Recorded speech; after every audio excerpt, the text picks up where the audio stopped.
Hello, everybody. Good morning. How's everybody doing today? So many people in chat already. Holy shit. Hello, Rika. Hello, Ray. Hello, Luke. Welcome. Hopefully you've calmed down a little bit from that G2 game. Hello, Lightbringer. Hello, Chrissy.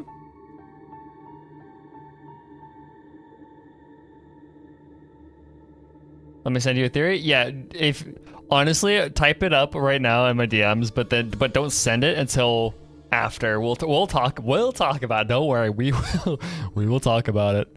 Hello, Ozzy. Welcome in, everybody. Oh, hi, Hikaru. Hello. That was one person I missed. Hi, Hikaru. Welcome. Fill me in what happened. We looked into Archon's memories and saw him talking with Capitano. We had all the Citlali stuff. Dude, she's a great character. Oh my god, I love her. Yeah, that's pretty much it. It's a lot of setup, honestly. It's a lot of setup for oh yeah, Archon disappeared. Yeah. Okay, what I'm gonna do, I'm gonna mark it as red. Mark as red. Hello?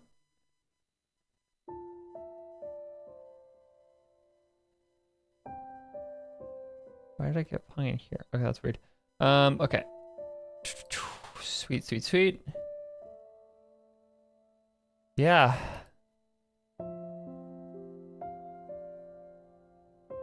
Yeah, no, Skylar Davenport did an incredible job at voicing Citlali. She's just such a colorful character. I love how they portrayed her as just somebody that wants to be human. She's kind of almost a FURINA sort of situation, except with a little bit less of expectations on her. She's FURINA if you stepped her situation down a little bit more, but that makes it even it's still really interesting. It makes it interesting in a different way, which I love. Hi Hat, welcome in, welcome in. Yeah, she just wants to be seen. Yes, yeah, we learned about Capitano's plan to rebuild the ley lines, with the stuff. Yeah. Oh yeah. Before we start, okay. Oh, come on.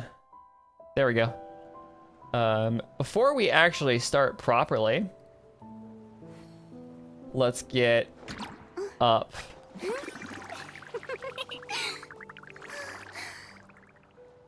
Let's have our happy birthday celebration for our favorite character. Oh, it's right here. Thank you, Amber, for retweeting this. Happy birthday to our favorite Boring. Favorite queen. Isn't there anything else more interesting to do? Happy birthday. This art is actually gorgeous. She is so gorgeous in this art. Look at that shit.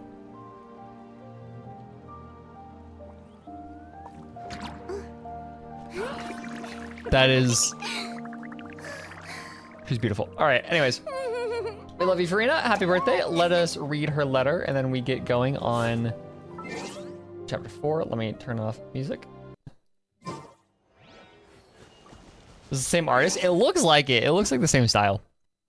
Anyways, exclusive invitation. My dear friend, on this most special day, I, FURINA de Fontaine, extend to you this most exclusive of invitations. You are cordially invited to enjoy today's limited performance, The Ode to Desserts. The star of the show is none other than the cake, of which just 16 slices a day are available, with plenty of sweet treats making delightful cameo appearances. As for the set, I have arranged 3 flowering Ferris wheel dessert stands to ensure a stage overflowing with dazzling effects. Now, as for the climactic scene, that's something you'll have to see for yourself. I won't spoil the surprise, but I do promise the beautiful melody of this performance will linger in your mind for a full week and more. No need for you to check check the signature. This invitation was penned by my own hand. As for everything else, we'll discuss it in detail after you arrive at the birthday tea party. Now, I'm off to buy the cake with Mademoiselle Crabaletta. Toodaloo. I love that. She's so adorable. Pour la justice. Huh. Guess what I'm never eating? Toodaloo. I love her so much. How about solo FURINA's quest? I do have her C. I have her C2 R1, so I could. I'm not going to, but I could. Yeah, we absolutely. FURINA going to buy cake with her little autism creature. God, yeah.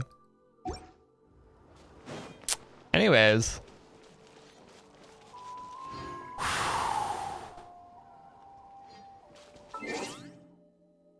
I'm excited. I'm ready. Are you guys ready?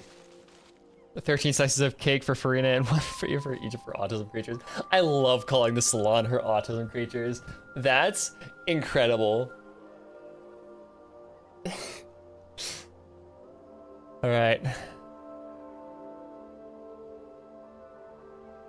Let's do it. Kara, don't even start. I'm calling them autism creature. That's exactly what they are. Yeah, that's my newfangled term for them. I will forever call them autism creatures. Where are we going? Over this way. Okay.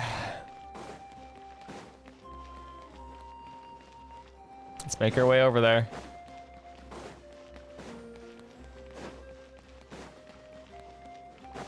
I have drinks prepared this time. Nice. Okay. Good job. You don't have to leave in the middle of the stream. How dare you? Okay. Here we go.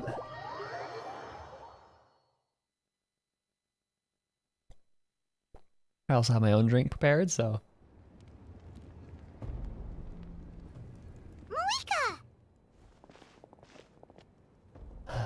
Oh yeah, Citlali's here. Okay. Traveler, Paimon Citlali. Perfect timing. I've located the captain. Okay. Oh, really? That was easy. We also just took a peek at Auroran's memories and discovered something huge! Oh, all with his granny's permission, of course. Or no, actually it was... Calm down, Paimon. I'll take it from here.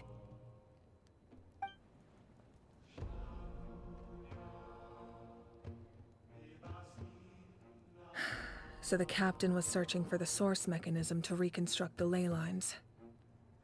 If his plan is already in motion, that means he knows exactly how to accomplish his goal. We have to stop him. Yeah, she really just said, shut the fuck up, Paimon. Finally, somebody putting Paimon in her place. Reconstructing the ley lines a bad thing? It's the loop of fate, girl. Yes. It's not a simple fix. It would mean sacrificing nearly everything After contained Dia? within the Sure. current ley lines. Very similar to the price of using a Gnosis. If he activates the mechanism, it's all over. We need to mobilize our forces as soon as possible. But what forces do we have? Kanich, Shilonen, you two, and myself. All other warriors are working to push back the Abyss on the front lines.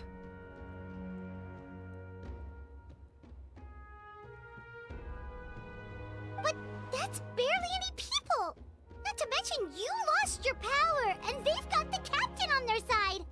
Oh, maybe we really should get Citlali to break Auroran's legs. Again, get Citlali to pull out the chunkless. It's still so weird how the Gnosis has that power. Yeah, I know. It's so weird. We were talking about that yesterday on last stream. We were like, I threw out the idea that it almost feels like every Gnosis has its own authority almost, and that for some reason, like Natlan as a whole, because it's a nation so obsessed with legacy and stories and legend, that it has power over ley lines and the things that are made up of memories, literally. Yeah. Also, Rika, I know the Luma Fate can't fix the ley lines. It can only make new ones. But the reason I'm saying the Luma Fate is because of the fact that Natlan's ley lines are already kind of fucked. Like, you might as well just make new ley lines at that point. So, but yeah, that was the idea that we brought up in that, compared to like how Dendronosis was like a harbinger of wisdom, knowledge for everybody. Justice was like the Hydronosis was like this catalyst for justice, yada yada. That won't help us with the captain, I'm afraid. In any case, the Masters of the Nightwind are in urgent need of manpower. Lali, I was hoping you could head back and help defend the tribe. But it is interesting how this is the most tangible effect Gnosis has ever been described to having. All right. I understand where I'm needed. I'll head out right away. Don't worry about your grandson. We'll figure something out for sure. I'll leave him to you all then. All right, back to the matter at hand. I don't believe defeating the captain needs to be our ultimate goal. We just need to delay him. Let me grab Shilonen and Kanich, then I'll tell you my idea. Okay.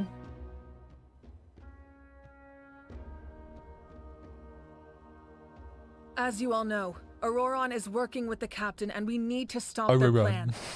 The captain is a formidable opponent, but that shouldn't deter us. In any case, a head-on confrontation isn't the best way to solve the issue. Their plan hinges entirely on a single element, the source mechanism. If we leverage our forces, we can destroy it, and then success is ours. Yeah, that's what I'm thinking. That was like one of the weird like missing data points from the theory yesterday, was the fact that the only one that doesn't actually like do anything is the Animo piece. You see the theory that every Gnosis is a king piece? I did. I don't know how much I like that, but it makes sense.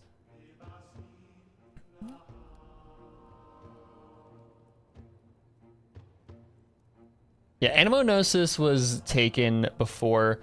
Did Electro have some extra power? It was used for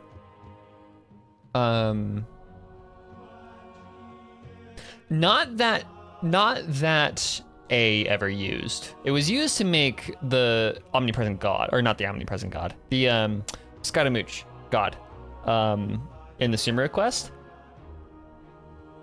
But it was used to power that, but we don't know, like, that's, yeah. So Electro is like half of a missing data point. We'll head out together. In the event that a confrontation becomes inevitable, I'll stall the captain while you advance.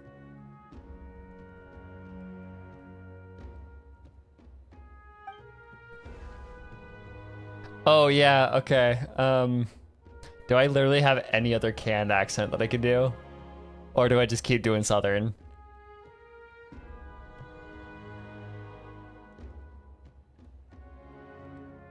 It's gonna keep being Southern Boy Keenage. Alright. No, you're our leader, and you've lost your power. You shouldn't be the one to face the captain. I agree with Kanich. The two of us can handle it. Listen to my plan first. Kanich, I want you and Ahau to launch an assault from the front and break through the Yeah, you need to watch Fatui the previous defenses. VOD. The captain won't be on the front lines. As a seasoned warrior, he'll be stationed in close proximity to the device to ensure its protection. It's even better when I get Kachina. So you want us to lure him to the front? No.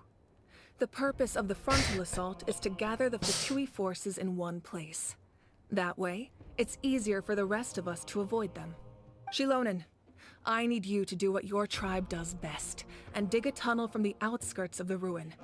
Is Once we get Ahau close to Southern the too? device, we just need to destroy it. Oh, I so badly wish I could do a Cockney accent. That would be so funny for Ahau. So Shilonen is launching the main assault. Exactly. The Traveler and I will join her as well. No one can create a distraction better than you, Kenichi. Not even myself. By combining our strengths, we just might manage to break through the captain's defenses. Leave it to me. Understood. Then we should head out now. Just promise us you won't do anything reckless. You cannot face the captain straight on unless you have no other choice. You mean everything to us. Losing you would be the worst possible outcome. I'll also try my best not to let things get to that point. Thank you, everyone. You have my word. I'll proceed with caution. All right. Let's do it, gang. The Rainbow Destined to Burn is still such a weird quest name. I was gonna pull for Shilin. I still don't even know what Shilin does, to be completely honest. So I have no intention of pulling her. I know I'm pulling who's in what's it's anyway, so that's not changing. I know I'm pulling Mawika, so because I've got all the wishes. I have guaranteed 50-50, and then I have all of the wishes. So I am ready for Mawika. Definitely not gonna get her to the same level as I have her, as I have like FURINA, but where's the best TP here? I don't have this one, so. Oh, that's underground? Oh, okay, that makes sense. I think I'll only pull for Citlali. That's also a good shout. 245? Hell yes. I have 86,000 primos. Where the fuck is Rising? Unfortunate. I can? What the fuck? No, I can't. Oh, I can. Okay, it's right underneath the thing. Okay. Play with Capitana? All right, True. this is the place. Their tunnel must be behind that gathering of Fatui guards. Are you blind? No, I am reading chat. Any of the nearby mountains could be a good infiltration point, but if we want to stay under the radar, we should approach from the side. I like how they're so obviously in view of the Fatui guys. As agreed, Hao and I will handle things in the front. There are only a few Fatui stationed around the perimeter. We should take care of them first so they can't alert anyone.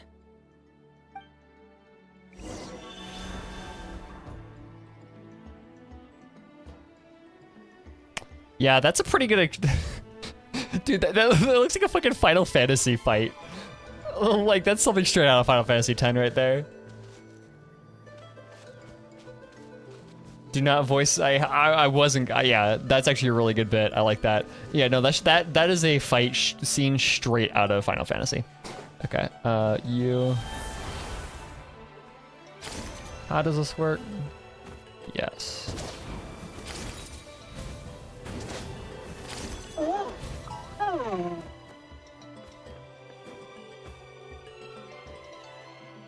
What? Come on. There we go. Thank you. The fuck is that? Okay. Time to go. Genshin is a perfect game. Yep. Frozen. Solidify. One with nature. Shower me with praise! Let my name echo in song! All right, that's Okay, we're good. done. Let's head. What do you think, Shilonin? Is this a good spot? Thank you, Hoya, for fun mobility. Yeah. I'm gonna be honest. It took me a moment for my brain to readjust from League of Legends controls to Genshin controls because I was right clicking that entire time trying to move around. Yeah, looks good. We'll take it from here.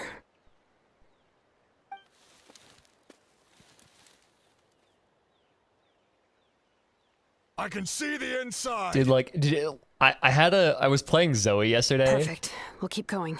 The rest of you. By should the end head of the back. game, I about to had get Medj dangerous. at like 26 stacks. It was so stupid. I was blowing up the ADC and the Orianna. Dude, the Orianna would just disappear. All right. Please take care. Thank you, Totek. Remnants of secret source. It's domain time. A dragon ruin from antiquity. Within it are hidden large devices that can affect the ley lines. You must make every second count if the captain in Ororon's radical plan is to be stopped.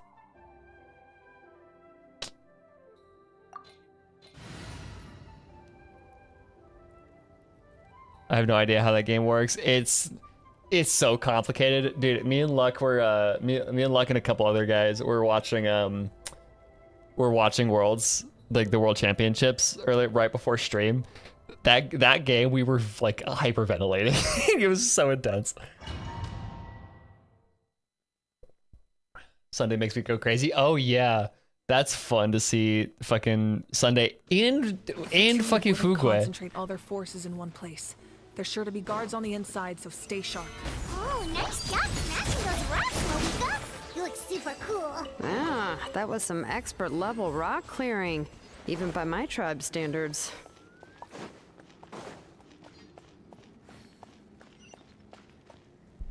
I think you're mispronouncing what, Fugwe? That must be the Fatui tunnel over there. We should steer clear and approach from the side.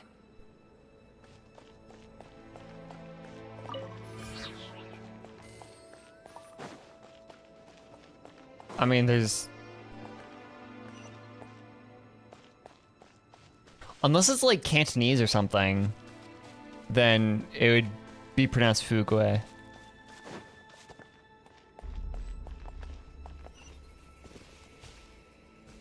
If they pronounce it like the word fugue. That would be really funny if they just put... Is it actually fugue? No way is it actually fugue. That would be so stupid. Like the music, like the musical form, that would be so dumb. Strike a pose.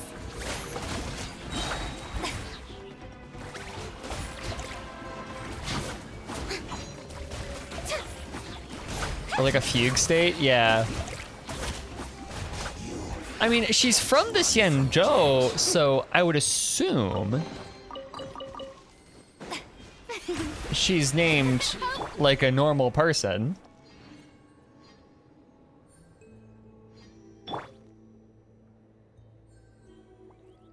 Let's heal up.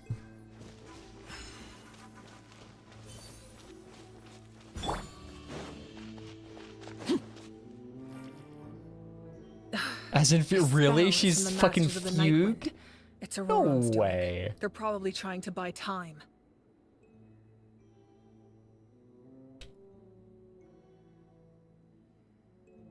Oh yeah, okay. Her name in the Chinese is Wang Guiren. Oh.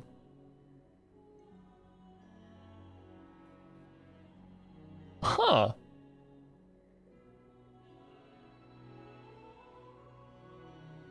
Weird. Wang Guiren. That is funky.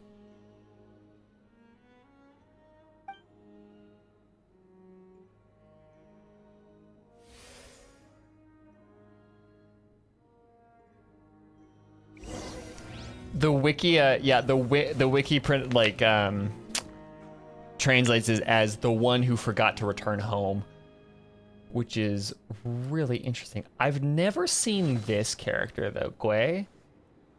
Hold on.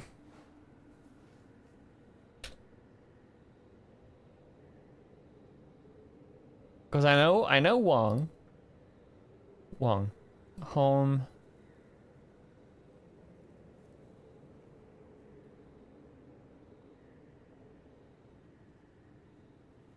Why?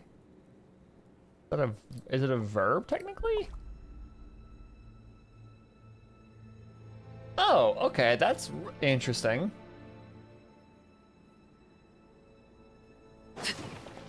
I've never seen this character then. Ah, yes. These wheels are relics from ancient times. We should try to restore them. These mechanisms probably control that wheel, right? Let's give them a try.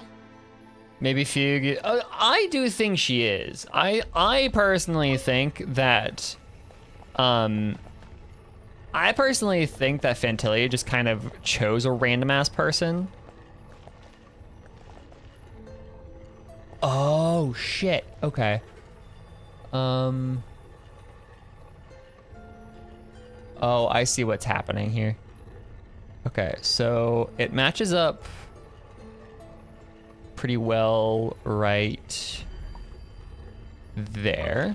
What could the children be up to?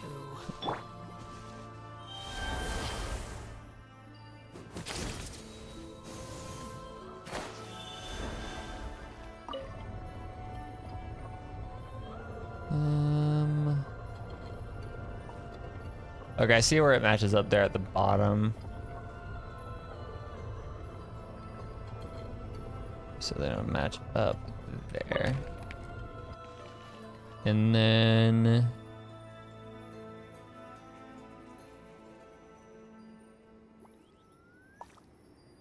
we need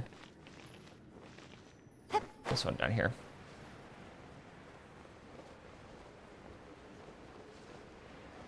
Go back and read the hint. Y'all underestimate me. Okay. The wind. Laid bare. That's a bad puzzle if you physically can't solve it without a hint. Attention, did you? Everlasting as the moon.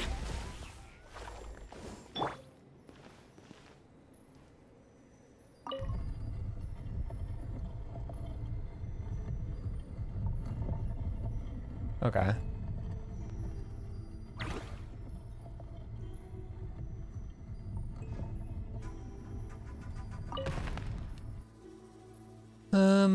Let's see, what do we... So the center disc doesn't move. So we need to align with the center disc.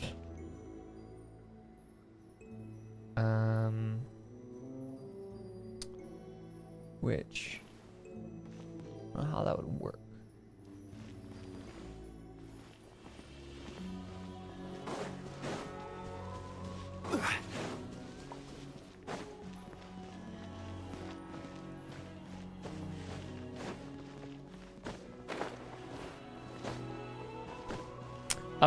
I was more getting my bearings and seeing how these connect.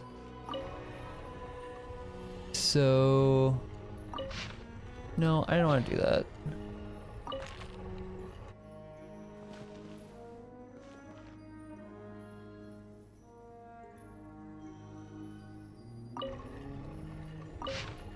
Stop it.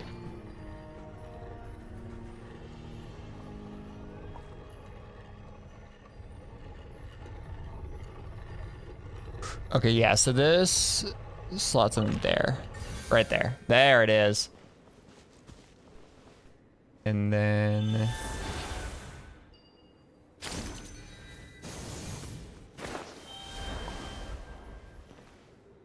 this is gonna slot in...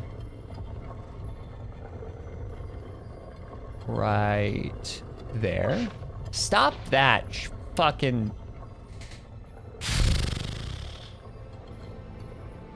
I hate how the hint is literally first. That's annoying, because I know how this solves. I don't need to see how it's solved. There. God damn. Okay, thank you. One with nature.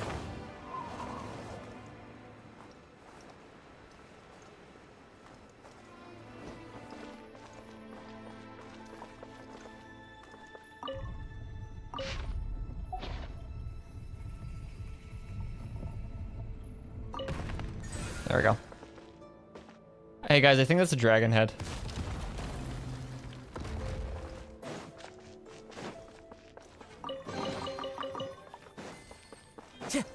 One of the differences for Fugue is a loss of awareness of one's identity, often coupled with a flight from one's unusual environment. Yeah, like there's a lot of definitions for Fugue. When I think of like Fugue, I think of the musical form.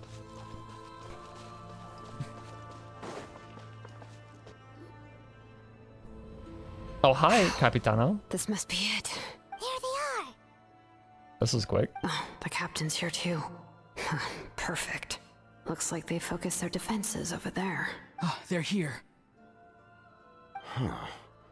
I thought the Pyro Archon would choose a frontal assault.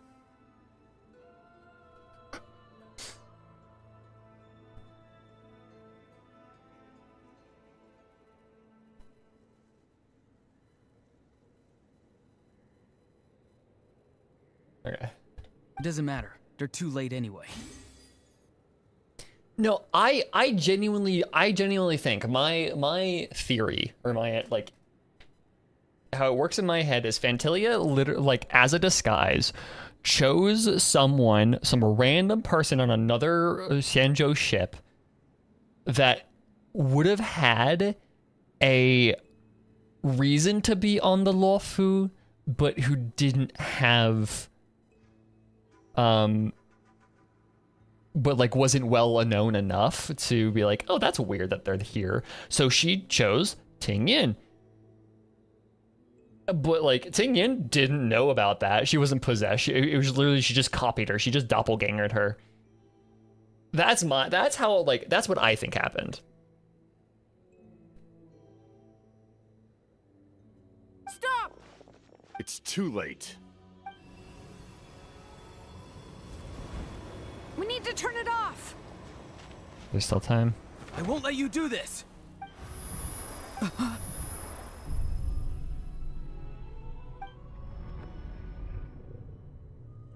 The sound of lament? What was that sound?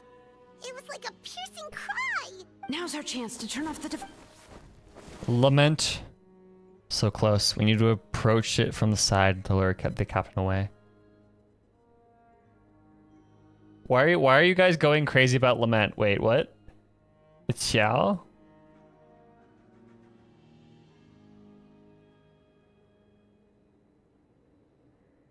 I forget my Xiao lore. Oh, okay, got it. Okay. You can, like how my entire chat are all Xiao fans and I don't really care about Xiao, gotta be honest. Auroran? How did he just... Fuck. Anime powers. His movements have gotten a lot faster. Was Auroran always this good in battle? Anime moment. Oh fuck. This ends now. What? Huh?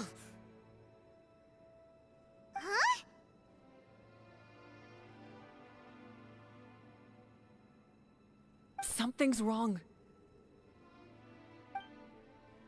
The captain helped Shilanen? Why?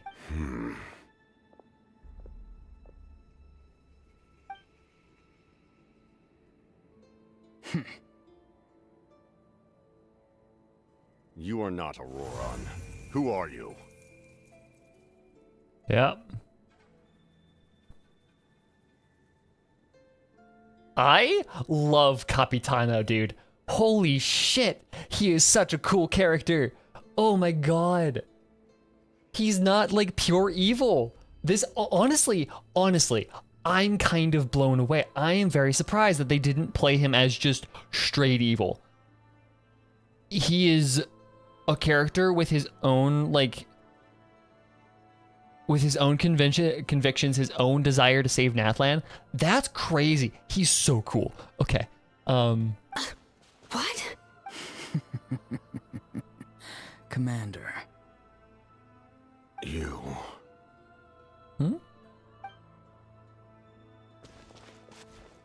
So, you still recognize me, Commander?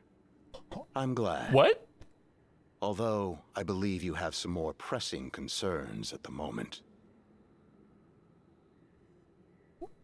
That's not, there's a, okay, what the fuck? That's not Auroran. Okay, whew. We're just going straight into it. We're just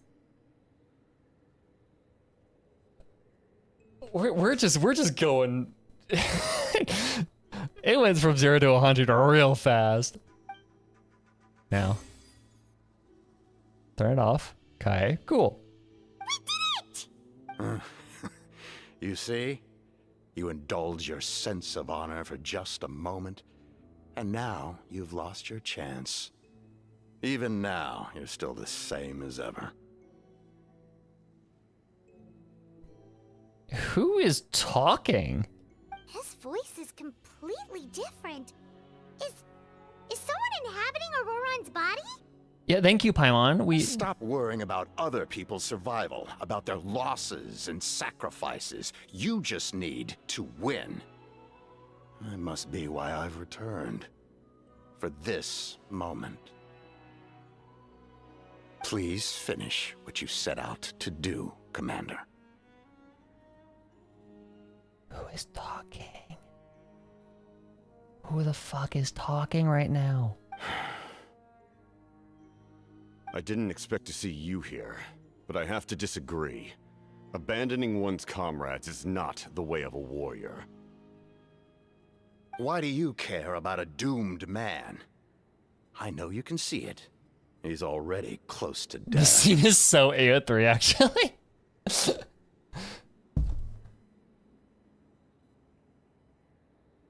After all, his soul has been incomplete from the start. Yeah, we knew that.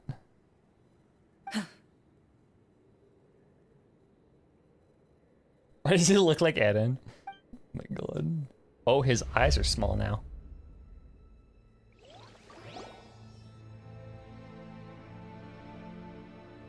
Oh, someone said I'm close to death. Is it because of that noise just now? The piercing cry came from underground when I activated the device. My bad, I read AO3 as AOT. What is wrong with me? Different kinds of brain rot. What's down there? Natlan's ley lines must be hiding some kind of secret.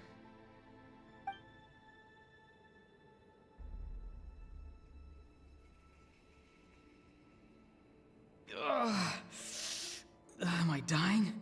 Oh, no. It's too soon. Ah, Auroron, it's you. What'll it be today? If you squint, T and 3 are similar. Yeah, no, the worst part is writing my Chinese professor's handwriting and trying to tell the difference between L and 3.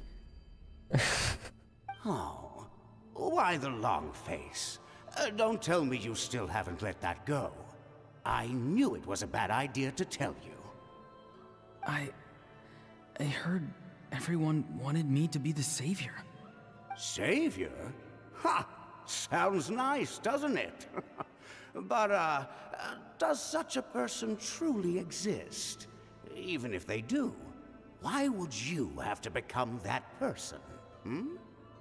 Auroron, is that you? Oh, here, have a seat. Let Granny cut you some fruit. We just got a fresh batch. Can I get you anything else? Some grilled meatloaf, maybe? Ask for What? anything you want. We've got plenty of ingredients. What about those spiced rub mushrooms you made me last time, Granny Kuimi? Ah, you liked those, did you? An I'm outlander taught confused. me that recipe, actually. A merchant, to be exact. Never thought about going into business yourself, my boy? You could My boy. travel all over. My boy. Our Auroron? A merchant? He's far too honest for that line of work. Well, at least an honest merchant like him wouldn't prey on old-timers like us.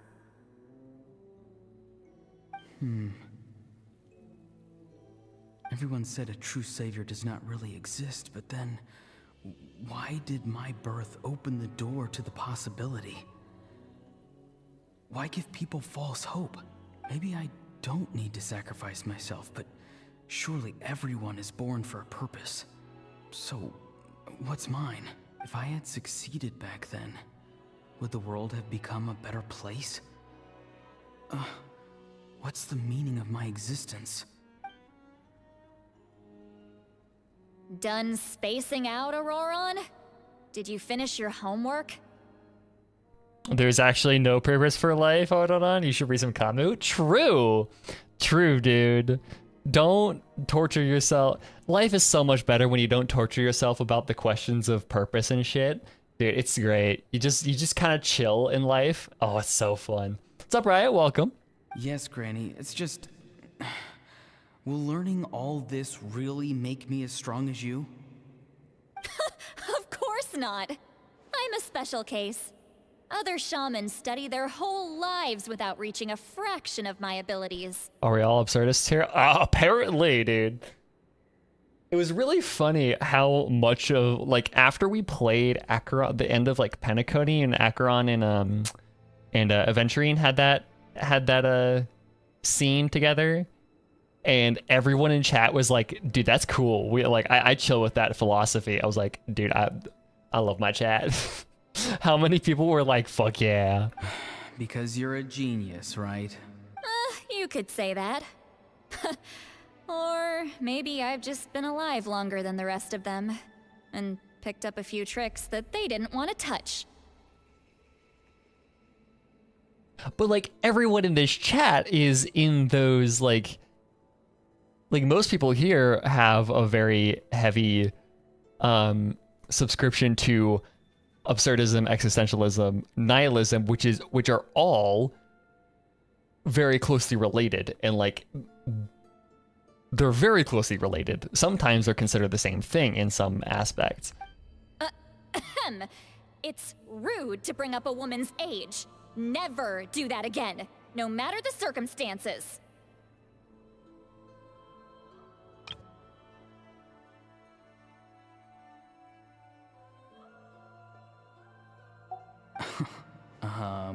I wasn't Homosexualism. Anyway, class is canceled tomorrow. Go have fun. Somewhat adopted my beliefs from Nier. Yeah, okay, that makes sense. What about my homework then? Do what you want. What use is it being as strong as me anyway? You've seen how the tribe treats me. They're all afraid. I try to go about my business, and they practically tremble in fear. Not the most fun way to go about living one's life, I'd say. Take it from me. The happiest people are the ones who do their own thing. So do what you want, Auroron. No matter what anyone else has to say. There you go. There's the absurdism. Granny didn't say it outright, but I think she was trying to comfort me. Don't force yourself. Don't beat yourself up over the past. That's what she always says. But I never forced myself. I never even got the chance to try before it was all over. Okay. Hey, you zoning out over here again? There's such a thing. Do we ever get to see Aoife? Rashes, you know. I want to see this man. I was just looking at the aphids. Something interesting about How old them is today? Lally? A couple hundred.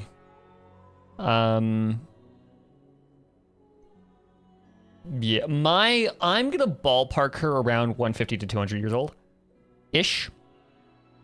I noticed some on the ground. Maybe it got too cold yesterday and they couldn't handle it. Cause she talked about how like, in Act 3 she had a line that was like, even when I'm 500 years old, and she put the emphasis on 100 there. That has the implication that she's not quite that old yet, but she's still really old. So I ballpark her around 150 to 200. Bummer. Guess that means less honey this year.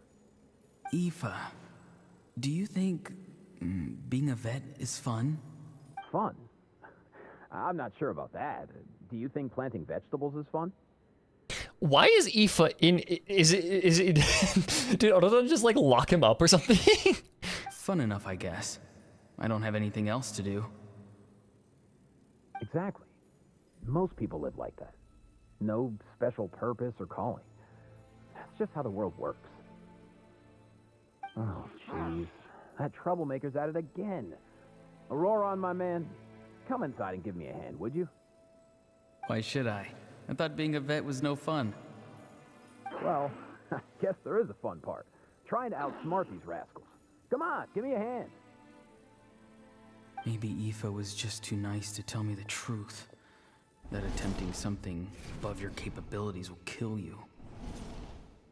My soul is unstable. I only survived because I had people to help keep me in one piece. A part of me has always been missing. That's why the other spirits said I was close to death, but... Why struggle? It's a miracle you were even born. Just close your eyes and wait for death. That's Conria. Whoa, okay. Aoife gives me cool dad vibes a little bit. Anyways, hello, Guthred. Have we seen that name before?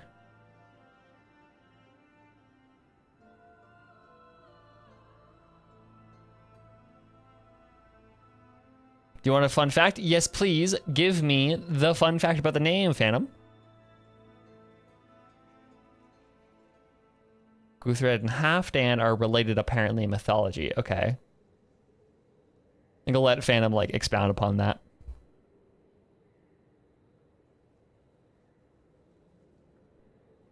Guthred is the first king of York. Okay. Halfdan is the second. Ooh. Ooh, shit. Okay.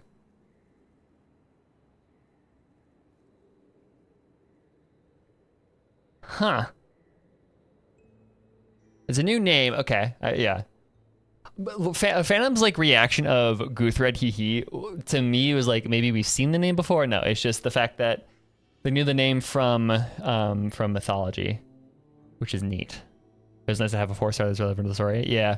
Also, hi Shinar, welcome. It was you, the thing that came out of nowhere. The thing that came out of nowhere. Thing? I'm a warrior, far stronger than a weakling like you. Okay. I'm not weak. There's just a limit to what I can do. So was Capitano talking to Guthred? And that's exactly why your fantasy is so ridiculous. You really think a useless thing like you can save the world? So then that confirms Capitano has ties to Conria, then. Fuck yes! Oh, so many theories confirmed. Okay, let's get there. Useless? The confirmations. I am so excited.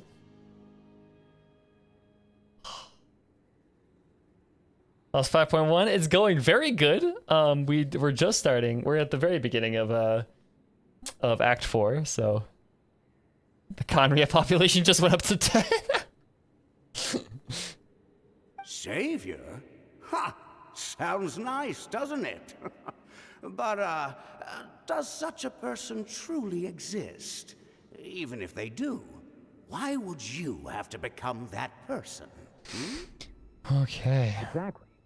Most people live like that. No special purpose or calling. That's just how the world works. That usually happens when we have big quests like this.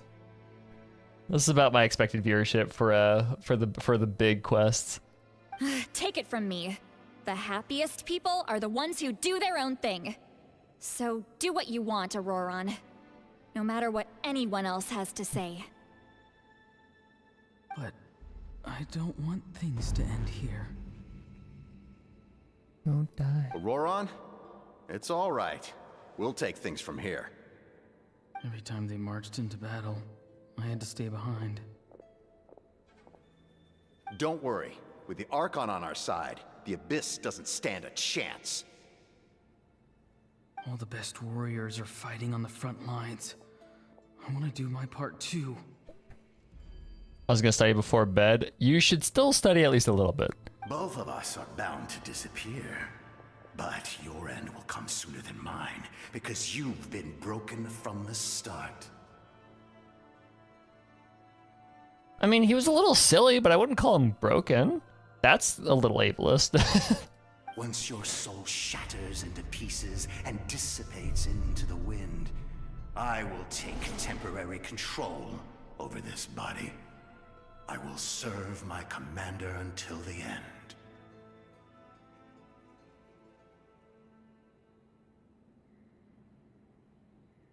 My commander. Okay. So Guthred served Capitano. Oh, okay. So he was calling Capitano commander. So then that would have meant that Capitano was also a major military commander in Conria. That would make sense as to why he's number one of the Harbingers too, because he would have had ties to Piero before Conria fell. So Piero was like, "Hey yo, get in here. I have this new like operation that I'm spearheading. Get in here, be my commander." That makes a lot of sense.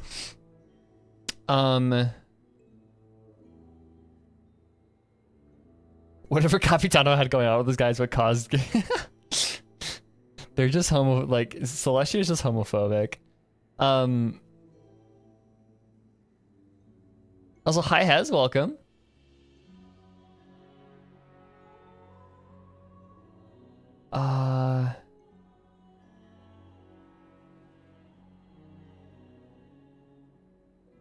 Okay, that makes a lot. Okay, yeah, I like that. No, this isn't right. My life can't end like this. I still haven't done anything important with my life. This is just the end. This is just the end of It's Such a Beautiful Day. Bill, you can't die. My end will not. I can't die, first, Bill. I'm not Bill. giving up. I can't die here. No, I won't die here. Bill, you can't die. Hell yeah. Auroran!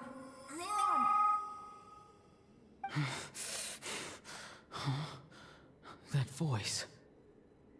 Control your mind. Feel the ground beneath your feet. This is not your end. I'll revive you with a fried egg. I have like thousands of them, Auroran. Well, you're fine.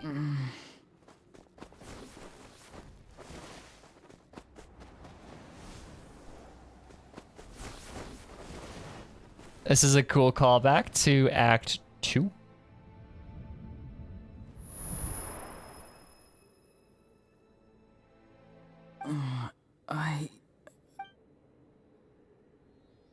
He's awake. He's back to normal. Woo! Why do I have a massive bruise? Why is there a Sealy there? Did I just not? Oh, okay. It's just there. Well done. Fucking Sealies. You managed to do the impossible. No, okay. There are no Sealies in Natlan. Why the fuck is there a Sealy here? Okay. What do you mean? Don't try to talk. Focus on holding yourself together. I can't believe the captain did that. Yeah, the only one we have seen in Natlan is in the Night Kingdom, and now here. River Song once said, "Spoilers, sweetie." Okay. I mean, I know it's gonna be answered. I just find it really cool how that is something that is. Yeah, no, Lightbringer. There has been, up until this point, one Sealy in the entirety of Natlan, and that was in the Night Kingdom.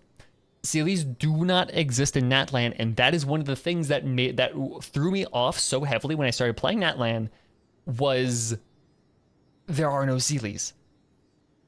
Like, I have been saying since Natlan released, it just feels so different, so removed from the rest of Teyvat. And one of the things that was like kind of unconscious for me was the lack of Sealies, because playing this game for almost 4 years now, you get used to that. You like wherever you go into that, you will see either Sealy Courts or just random Sealies that you haven't picked up yet. But when you go into Natlan, there's nothing. It's so weird. Maybe he thinks of Auroran as a comrade. He was helping to rein him in all this time. That's the only reason I had the chance to turn off the device. I'm fine now. Natlan just feels so removed in a lot of aspects. And I think that's intentional. I think that's the point, right, of Natlan, because you have to remember they're just rubbing it in our face. We hadn't seen any Natlan natives until like now, until 5.0. We hadn't Natlan doesn't have really any Natlan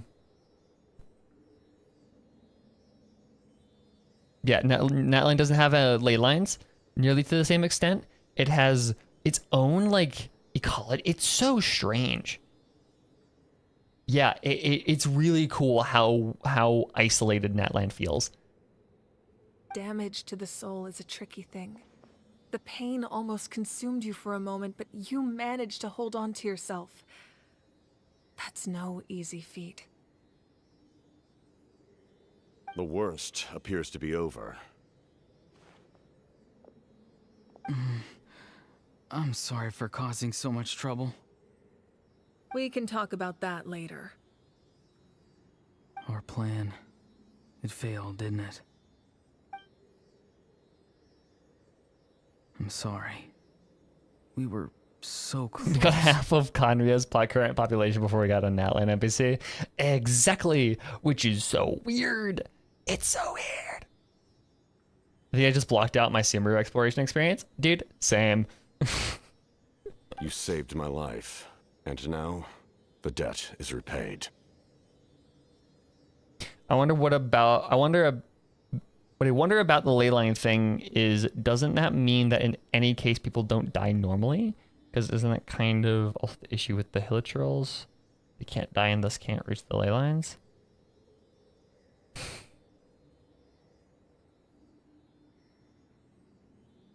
That's an interesting point. Yeah, that is actually kind of an interesting point.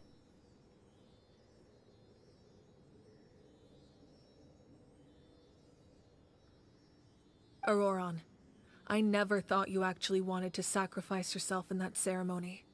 But you never gave up. Have you come to a conclusion on what it is that you truly want? Well, okay, so here's the thing, right? Death in Teyvat, from what we understand, and I know this is bringing up a quest that has kind of not been leveraged in the lore in any way, but death in Teyvat seems to kind of split yourself in two. Your memories go into the ley lines, but then your soul goes into the afterlife, as we see it happen in Hu Tao's story quest. So I would assume, or at least that's the case in Leo. I don't know if it's the case for everyone else, but like,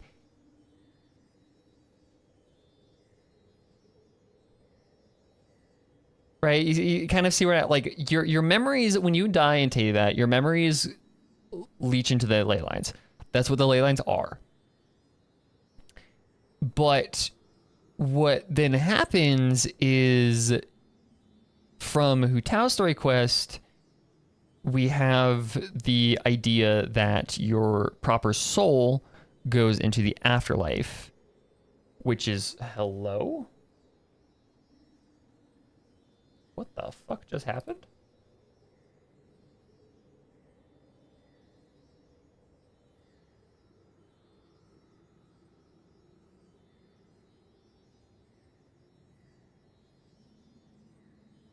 That's weird. Okay, anyways. We have shades of on Surumi Island and Anka. Yeah, exactly. Are we sure that places we went with Hu Tao is not connected to the ley lines? I think so, but I would have to rewatch that quest. But I remember it not being described as such.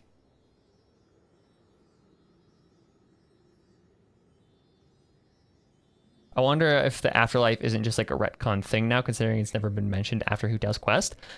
But it's also mentioned in her character story, because she goes there to go find her grandpa. So I don't know. I swear, if they retcon all of Fu Tao's lore, I'm gonna be so sad. I just want an answer. A reason why I exist and why everyone always did so much for me.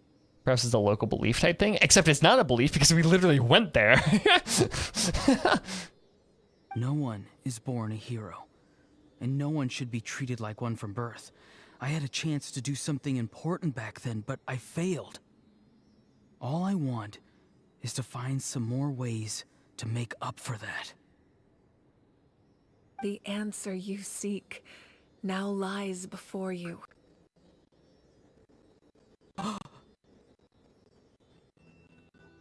Hell yeah, okay.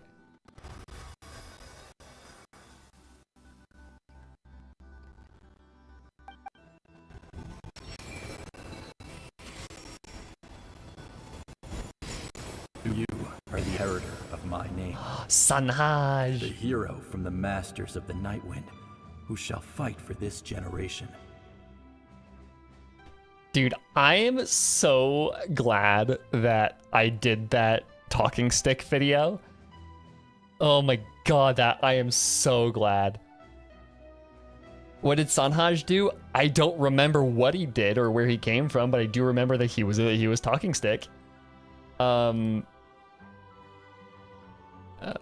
stick engine.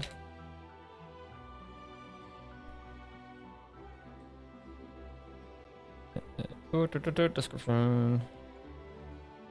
The third to be found by the hero Tenoch was the cunning Sanhaj Kempore and his enigmatic companion Mahamba. Sanhaj had been persuaded by the talking stick before, and the hero agreed to give him the spoils before he agreed to join the Fellowship of Warriors. Kempore had foreseen his and Tenoch's heroic end, and how the place that would become known as the Mare Javari in later days would be born. But nay, it matters little. It matters not. Perhaps there may come a day when the scoundrel made famous for being clever as a viper shall become a hero. Okay, so he was the cunning Sanhaj Kempore.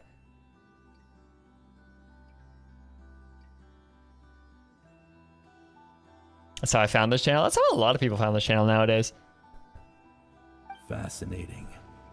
You're not the person that the others thought you were. And yet, you're also not the kind of person that you thought you were. It can take a lifetime to truly discover who we really are. Like you, I never thought I had what it took to be a hero. I was too cunning, too self-absorbed. But in the end, I sacrificed my life for this nation. Now, remember your name. Even if others will see a different meaning, it still symbolizes your nobility and yearning. My ancient name. BD. Devotion. Okay. What language does that word come from? BD. It means devotion. You will give your all, not for the sake of a heroic death, but to do justice by the answer you found for your life. For that answer, you will offer all of your strength and be born anew. Through your devotion, you will prove your worth. Having foretold his own death, the omniscient man holds a feast in celebration. They're all Swahili? Okay. Let us raise our cups in honor of his heroism and send him off with this final tribute. Dude, cite your quotes. Cite your quotes, please. This game loves doing that. It drives me nuts when this game puts shit in quotations and doesn't cite it. Who the fuck is saying that Throne in the Sky is not reserved for you? For at last, his wish is now fulfilled. Thank you for not citing your sources, dipshit. It's nice to see you again, Sanhaj. With your recognition, we now have the 5th hero of this era. Hell yeah. I like how this thing in his scarf is also lit up. That's cool.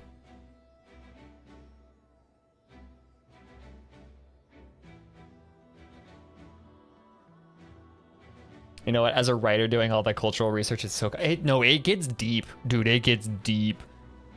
Sometimes I get into those rabbit holes when I'm looking up when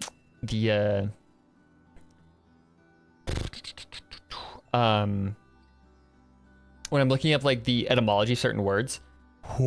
It's crazy. Oh yeah, and by the way, Teyvat is flat. I know, crazy.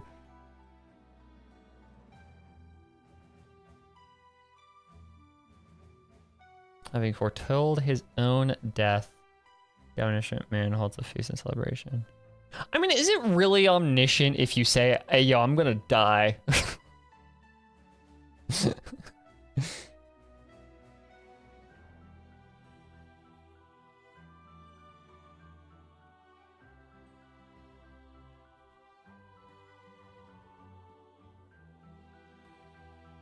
Devotion.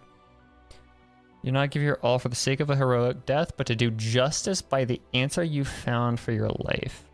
For that answer, you will offer all of your strength and be born anew. Through your devotion, you'll prove your worth. Okay.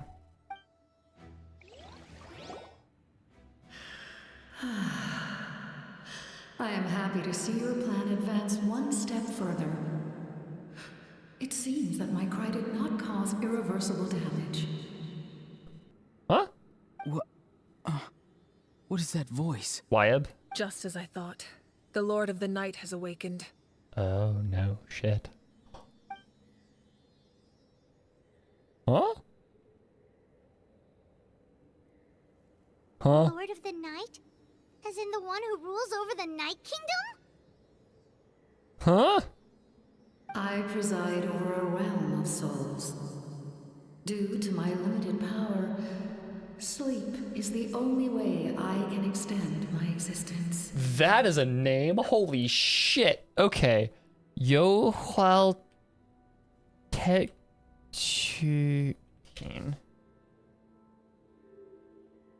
Mesoamerican mythology, the Lords of the Night. That's the classical name for Lords of the Night. Are a set of 9 deities. Okay, interesting number.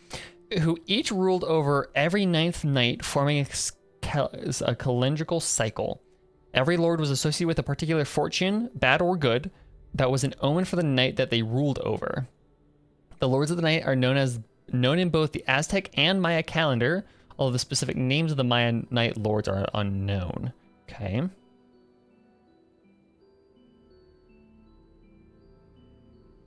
So the 9 lords in Aztec, I'm not gonna try and pronounce the names, but they translate to the Turquoise Lord or Lord of Fire, the Smoking Mirror, that was the last quest. You've got the Noble Lord, you've got the Maize God, corn. You've got the Underworld Lord, you've got Jade is her skirt, you've got the 5th God / goddess, you've got Heart of the Mountains, and you've got Tlaloc, or just rain.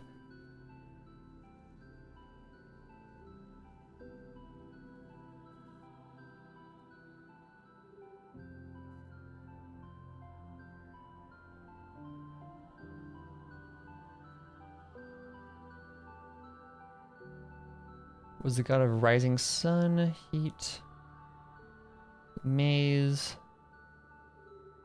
god of dead. What is it? Jade is her skirt. Is an Aztec deity of water, rivers, seas, streams, storms, and baptism. Okay, interesting.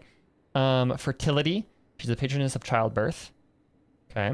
5th goddess is a deity of sexuality, vice, purification, steam baths, lust, filth. Oh, it's filth, not 5th. Okay. Filth, and a patroness of adulterers. Okay, so that's the bad. God of darkness, caves, earthquakes, echoes, and jaguars. And then the 9th is Tlaloc, is the god of rain and Aztec religion. Okay. Also a god of fertility. Huh. Okay, what is chat talking about? Is Lord of the Night straight up?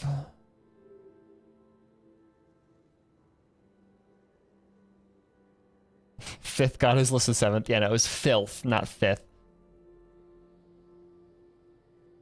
Okay, so that's the Pyro Sovereign. Yeah. When you activated the device, I awoke and could not hold back my cry.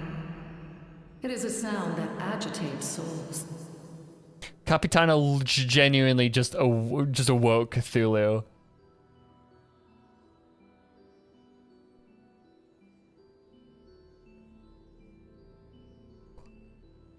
That's actually very, very, very. Thank you for providing the IPA for that. That is.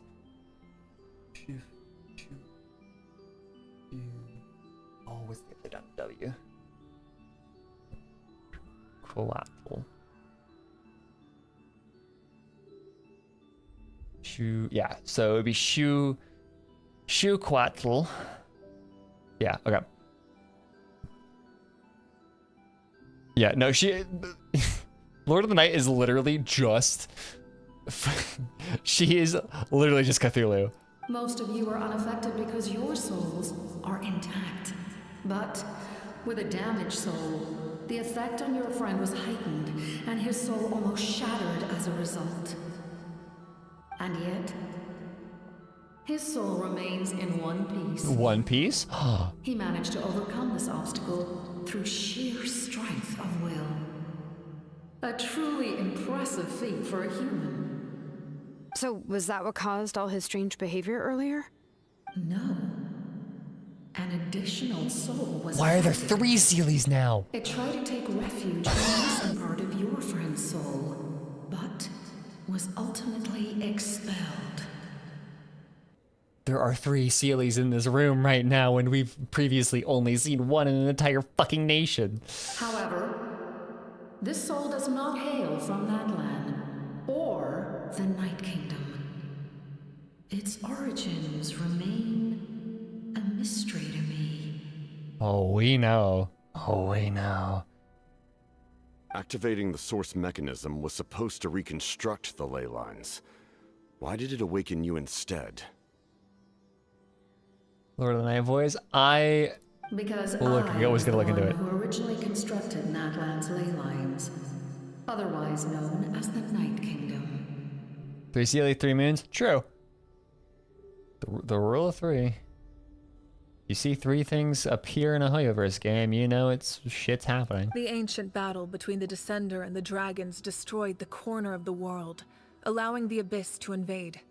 Natlan's ley lines took the worst of the damage. The corner of the world. That, you guys were talking about that earlier, of how isolated, like, geographically Natlan is from the rest of Teyvat. That's what happened. The corner of the world. Allowing the Abyss to invade. Natlan's ley lines, okay. Between the Descender and the dragons, that's huge, too. Not as much as Inazuma? Yes, but, yeah.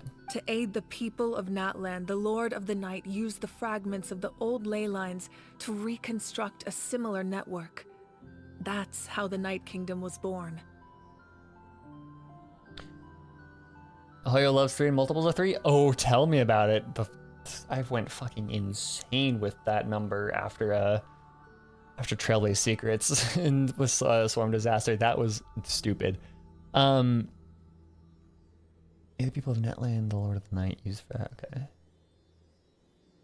Yeah, so the previous ley line, the previous ley lines here were shattered when this happened, when Descenders and Dragons duked it out. Which Descender? First one? First Descender? Second? Third? The Shenjo quest? I haven't played that quest. Or I haven't finished it. The first Pyro Archon, Xbalanque, strengthened that realm and established the rules that aid our fight against the Abyss. The Ode of Resurrection and the Pilgrimage, both of which are practices that survive to this day.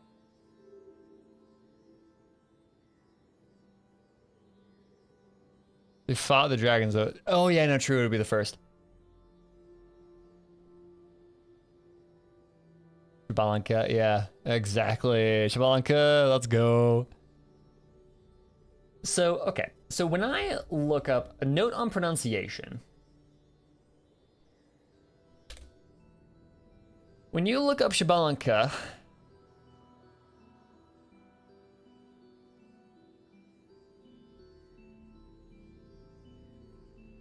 oh no, it's K. Okay, never mind. Xbalanque. Xbalanque. Oh no, they're pronouncing it right. Shit. Okay. I thought the last syllable was a schwa, but it's not. It's K. Okay, got it. Oh, right. You said before it all came from the power of the heavens. Oh shit. Okay, crazy Paimon. The first Pyro Archon Xbalanque strengthened that realm and established the rules that aid our fight against the Abyss. The Ode to Resurrection and the Pilgrimage, both of which are practices that survive to this day. You said it came before it all came from the power of the heavens. The ancient dragons tried to use this device to strengthen the ley lines by imbuing them with power. Back then, this method was rather ineffective.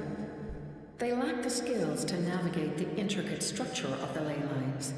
And now, the structure of the ley lines has also completely changed. I am the only possible vehicle for the power generated by the device. It was an incredibly crude and painful method, but I managed to absorb some of that power. What are the Sealies doing here? I can speak to you like this and provide you with aid. They're not okay. Such as rebuilding the ley lines once more, at the cost of my own existence. But why would you make that kind of sacrifice? The people of Natlan worship me and call me their lord. In the ancient past, before we died out, we were also known by a different name. Angels. Oh shit. Oh fuck. Oh shit. Okay. Okay.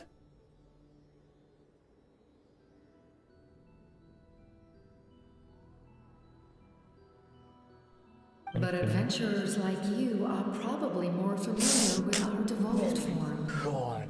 Sealies. Okay. Ooh.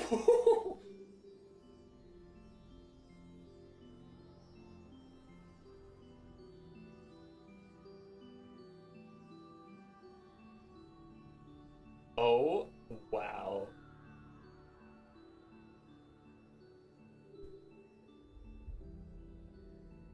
After 4 fucking years, you are right, though. Holy shit. Oh my god.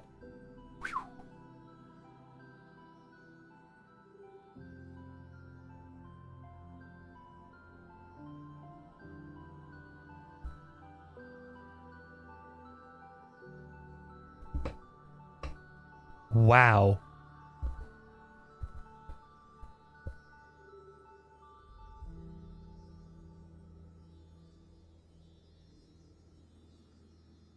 Wait, okay, here's the thing though, Ray. I don't know if envoys, if the heavenly envoys are the same as angels and Sealies. Because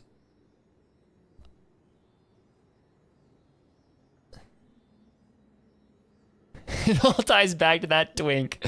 No wonder we haven't gotten Venti Quest 2. Damn, okay. Yeah, that's in my head, right? Was this idea that like that was in my head right before this happened, was are angels and envoys of the heavens the same thing, or are they different? I think they're different because I think Sealies were on Teyvat before Heavenly Principle showed up. Sibylla was a Sealie too. Yeah, exactly. So Sealies are angels. No wonder there are Sealies around here. A Sealie also helped us in the Night Kingdom.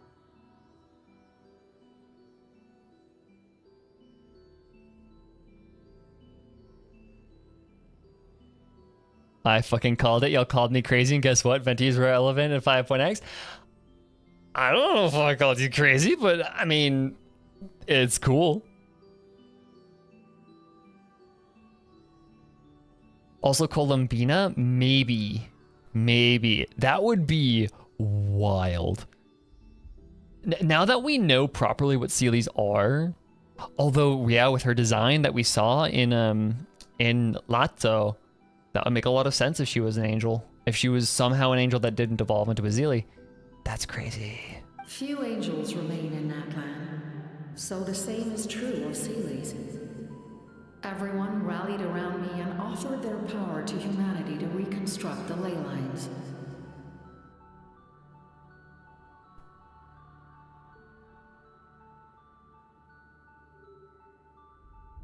Why are the Harbingers all just like Conrians immortals in an orange ginger twink? Yeah. Few angels remain in that land, so is the same is true of Seelies. Okay, so then that implies that there are a lot of angels elsewhere in Teyvat. Like you guys are focusing on the wording here, meaning that there are other angels in Natlan. The wording, the implication that I'm worried about is this implies that other nations have a more substantial number of angels in them still.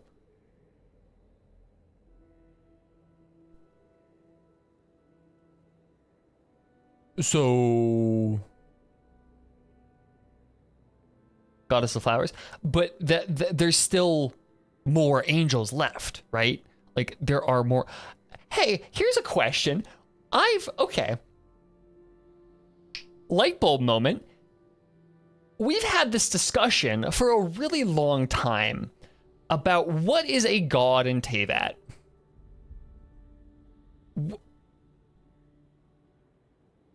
Is that just an angel? Like, is what humans consider a god just angels?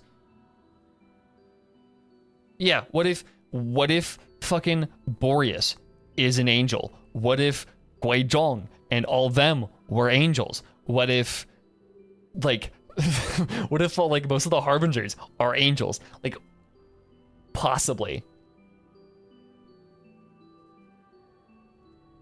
That would, not Archon, Ryo. There's a difference. Remember that there is a difference between God and Archon.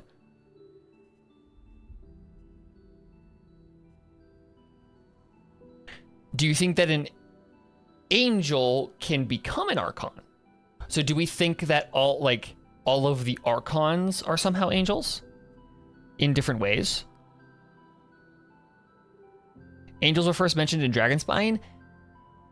Envoys of the Heavens were mentioned in Dragonspine. Were first mentioned in Dragonspine.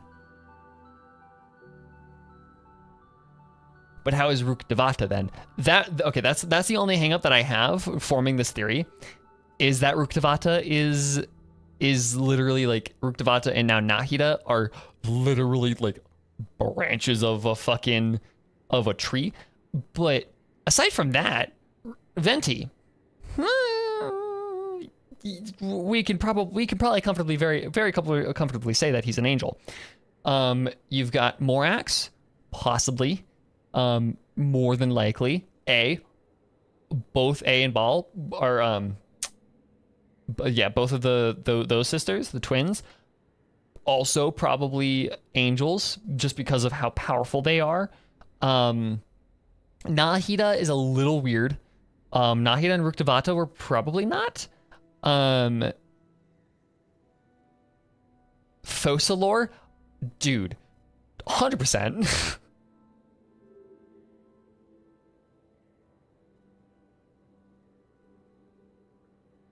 Agario's created the Shade of Life by the Shade of Life.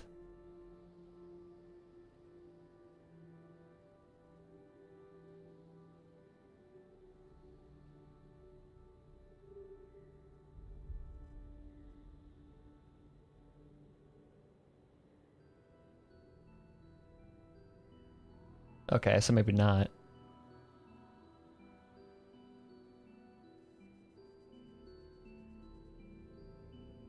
So not all the Archons are angels, because, so Focalor wouldn't be one, but I think it would make a lot of sense if Venti and Zhongli are. Just from the fact that they are the oldest Archons, they were around before the Archon War and have been Archons since the Archon War. Right? So we know that, like, that I think that is a very, very safe assumption. But I do like the idea that what we have been calling gods from the beginning of the game, creatures like Boreas, and like Ajdaha and stuff, and creatures like that, maybe not Ajdaha, but like these weird beings that we haven't been able to like really track down the origins of. Maybe they're angels. That's it. Or Guizhong. Yeah, true, Guizhong.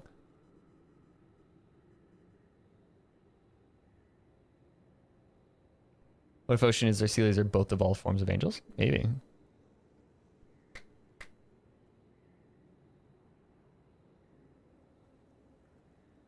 Andrews is already sus. Yeah, exactly. Decarabian, possibly. Decarabian was just a weird dude.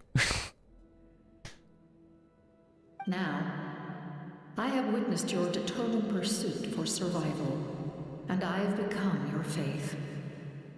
I am very pleased. I would say that some angels might become gods. That's a good way of putting it, Danny. That is a very good, I think that's a good way of thinking about it.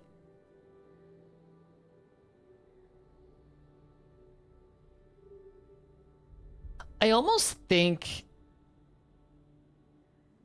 I think it ties back to that, to the idea that Venti put forward of, Archons or gods. I forget how he worded it specifically, but he got power from people's belief in him, and because of that, he was able to do all the things with Mondstadt. But then he just kind of disappeared, and because less people have believed in him and like their belief in him has gotten weaker, he has also gotten weaker as a response. Maybe that's what where that angels get their power from belief in people, a la like Runeterra gods. And if angels have enough power or enough belief from the people, and they can become gods. Maybe. Moika, inheritor of Shibalonke's will, and leader of Natlan. Despite all the obstacles and misunderstandings, I have awoken, and the efforts of this harbinger and the young hero have imbued me with power. Say the word, and I will once again work to fulfill my mandate, just as I did thousands of years ago. The amount of times they've been mentioning Shibalonke means he'll surely be playable. Yeah, keep hoping there, Hikaru. That's even more of a pipe dream than fucking Senora. You need only nod your head. For the sake of your people and your nation. For the sake of overcoming the invasion from the Abyss. Sure, yeah, surely Dahlia will be playable, right?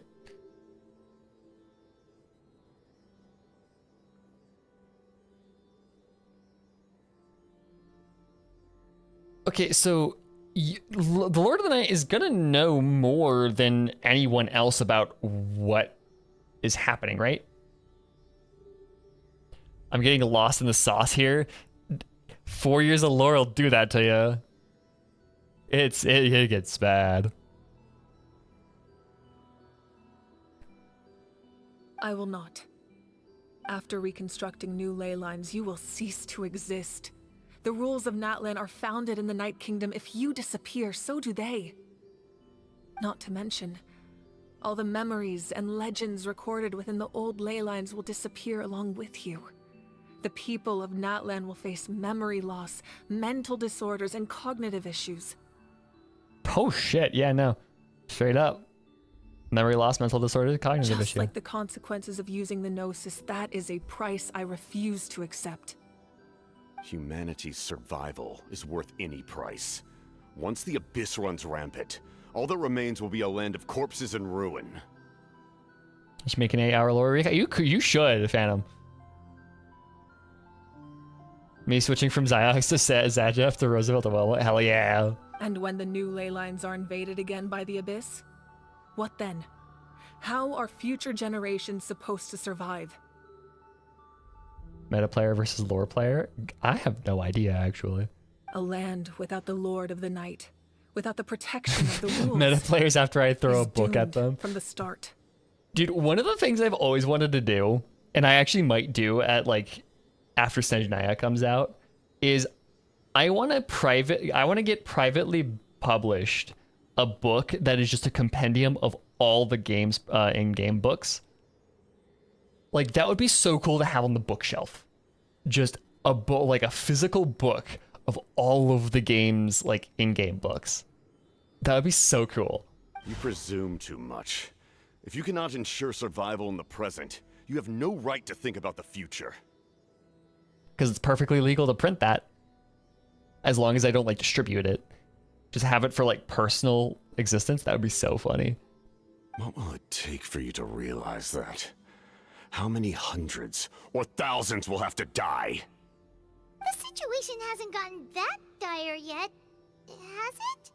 Why are you so pessimistic about the situation? Why? Because I am a survivor of Conria.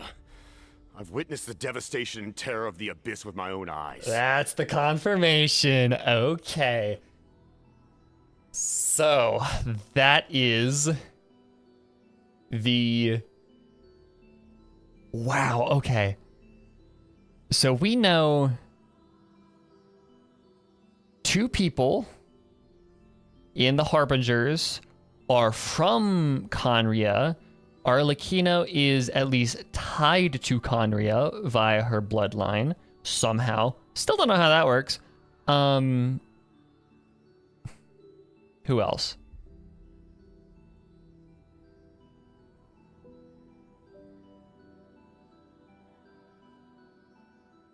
Optional convo with Lord of the Night. Got it. Okay.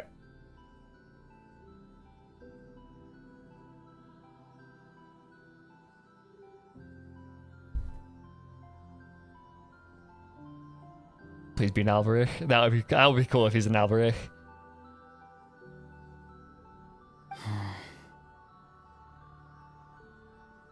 Conria? That's right.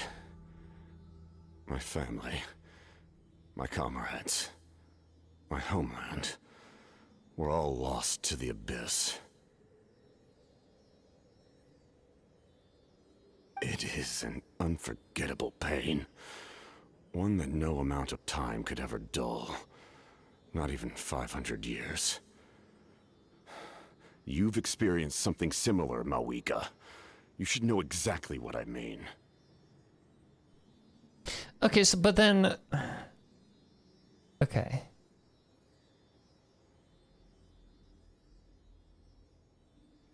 A Duro wiki page executed by Enfortas 500 years ago. Yeah, I don't think it's Enfortas. I don't think it's Hadura. You're right. The pain, the regret, the catastrophe. They all haunt my dreams to this day. If I could go back, I would reject all false hope.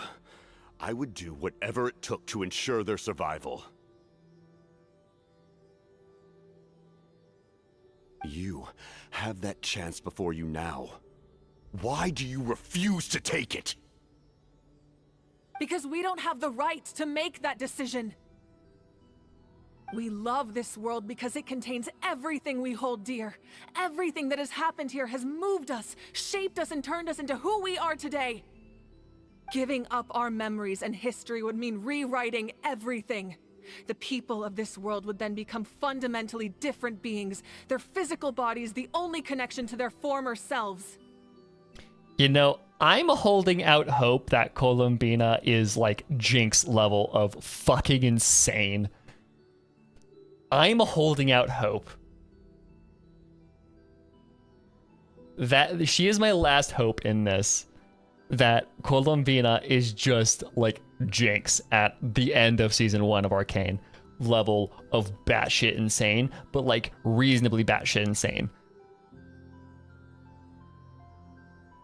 Like that would be so fun. That would be so fun. I would love that.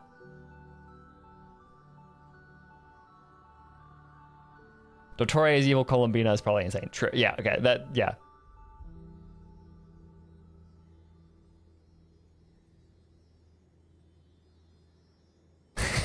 You know, Moeka, so we kind of did that. We did something like that 2 years ago. Yeah, about that, we did kind of erase a god from the memory of everyone in Teyvat. And even you don't remember that. I'm the only one that remembers that that was a thing that happened. So, whoopsie-doo. Even so, given enough time, a new civilization would inevitably flourish. If you believe in humanity, you should trust in their ability to create a new future. Stuck in the past versus looking forward to the future. Or history could repeat itself. The Abyss could invade once more, and it would all be for nothing. We're quite used to rewriting history. Odin is kind of like stuck in the middle. Can I say something? I once carried the hopes of many people. And I was also desperate to save our nation. In the captain's plan, I saw a chance to ensure our survival. But as I was on the brink of death, my wish for life and purpose was rekindled. I've been very fortunate to be well cared for by all the people in my life. I refuse to forget that. My feelings were so strong, they overrode my compulsion to sacrifice myself for their safety. No matter what path lies before us, we still have a destination. Journey before destination. Now, okay, that was actually destination before journey. The meaning of our existence. Life before death. Strength before weakness. Journey before destination. That's right. Natlan's heroes gave their lives so we could have this chance against the Abyss. Their sacrifices are our blessings. Not only are their deeds and spirits exceptionally meaningful, they may also well be our path to victory. I don't want to give up just yet. Yeah, we're just one hero short. The power from the device will allow me to remain awake for some time. I stand at the ready should you change your mind. Even if you fail, you need only send someone my way. My offer still stands. Humanity is truly remarkable. Even the gods in the heavens hold you to be special. Even now, you stand before me, dazzling like the sun. Even the gods in the heavens hold you to be special. That's why they keep an eye on them. That's why they literally monitor them with visions. You must have a profound connection to this land since you're so determined to save it. But what are you really trying to protect? The land or its people? Pretty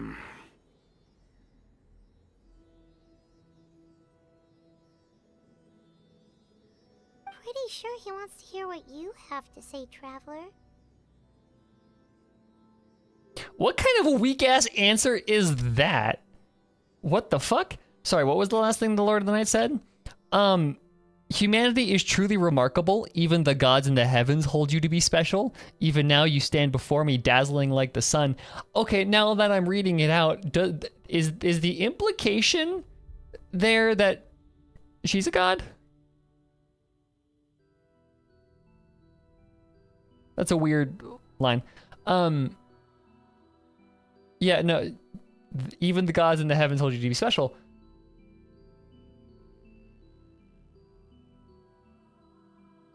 So yeah, that's a weird line.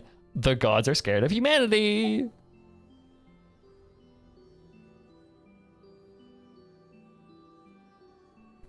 Gods in the heavens.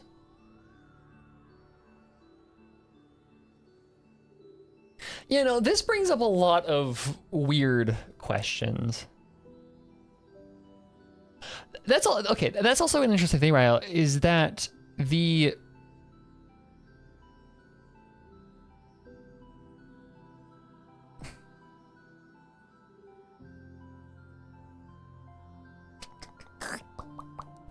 something I've also, yeah, that's a really good way of putting my thoughts though, is there's terrenal gods, there's like terrestrial gods, and then the divine gods in Celestia who we don't like know. They're literally just up there and we haven't talked to, maybe possibly Sustainer.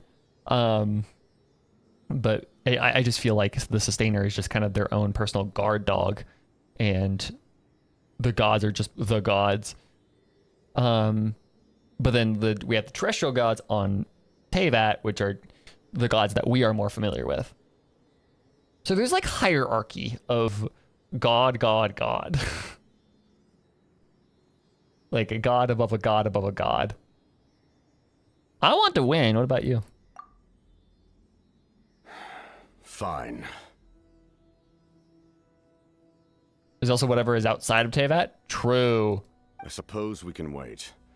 Now that Auroron has inherited the memories of his forebearer, there's only one hero left. Yeah, the fact that we still have the fact that we have Gnosticism to build this off of, and there's a whole lot of that shit in Gnosticism. Your plan does have the potential to generate the best outcome.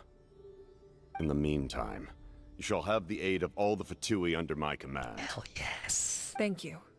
Yeah. Having such a powerful harbinger on my side is a big advantage. Capitano. I know we may never completely see eye to eye on what it means to protect life. But for now, I'm willing to fight by your side.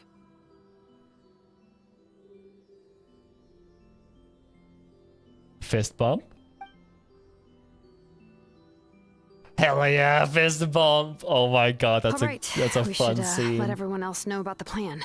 They're probably still at each other's throats outside. They're still in the middle of like a Final Fantasy boss fight. Good idea. We need to explain the situation. That is so cool, the fact they just give a fucking fist bump. That's so sweet.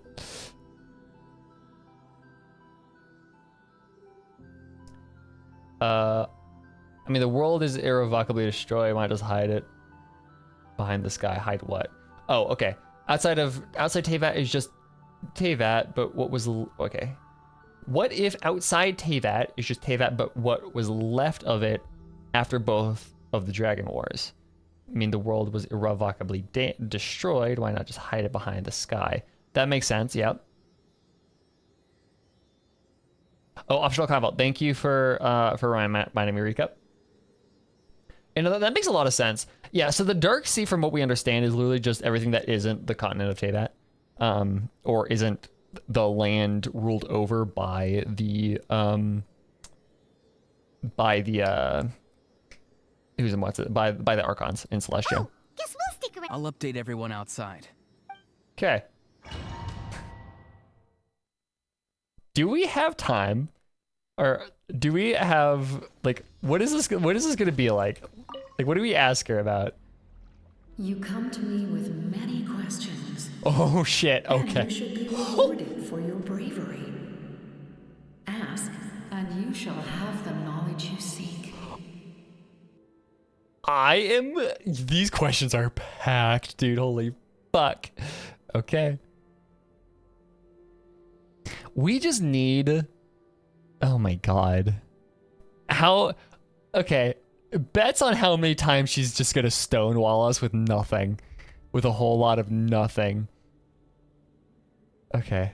We knew almost all of this already? Fuck, okay.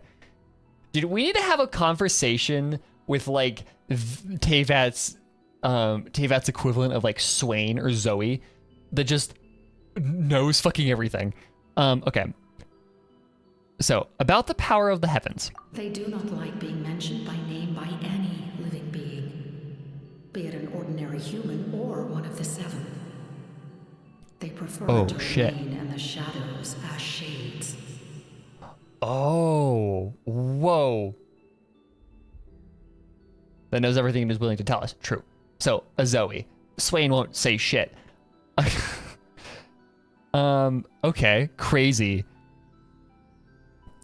So the heavens are the shades. Okay, we did kind of know that already, or we knew that they didn't like being mentioned by name because of the fact that Istaroth was written in Byakuyakoku as her name spelled backwards, and they only said it once. And they were like, oh, this is very dangerous to write out, so I'll only write it once in reverse, yada yada, and then they said Istaroth backwards. So we kind of knew that, but the fact that it's the shades are the heavens, or the power of the heavens, whatever. The one you wish to know about? I call her the ruler of death. She helped Natlan establish the rules. It was also under her guidance that I created the Night Kingdom. The one you wish to know about, I call her the ruler of death. Okay.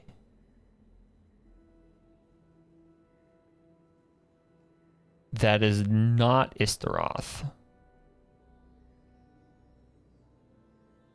So we have a shade of time. We have a shade of death. I would assume then that means we have a shade of life? Also, yeah, I'm just now realizing that I remember that fucking goddamn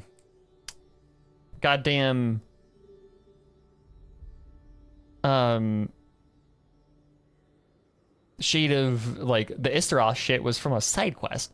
God damn. Oh, shade of life. Okay, yeah, no.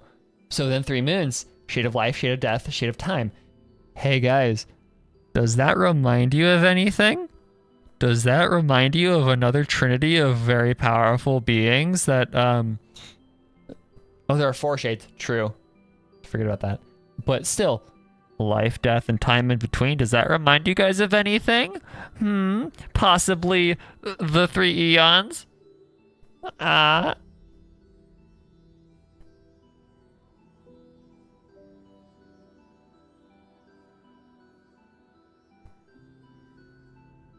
Because the Saner isn't actually the heavenly principles. Yeah, I don't know.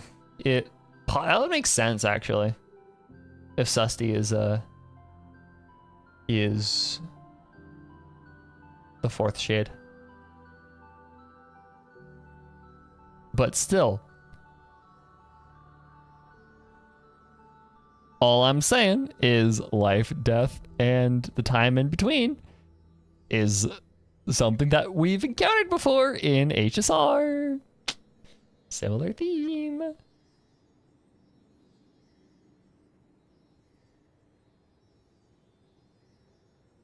The 4th one's sentience? Ooh, that'd be cool. It was an expression of love, as well as an act of reparation. She was seen as having significantly overstepped her authorities as a shade, which quite displeased the almighty heavenly principles. Oh shit. Oh fuck. Oh, she almost said it. Oh, her tongue almost slipped. That's cool.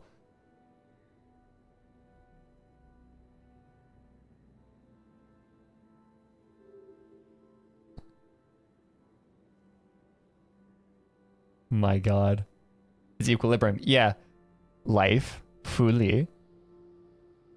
Death. Terminus. And Istaroth. Equilibrium.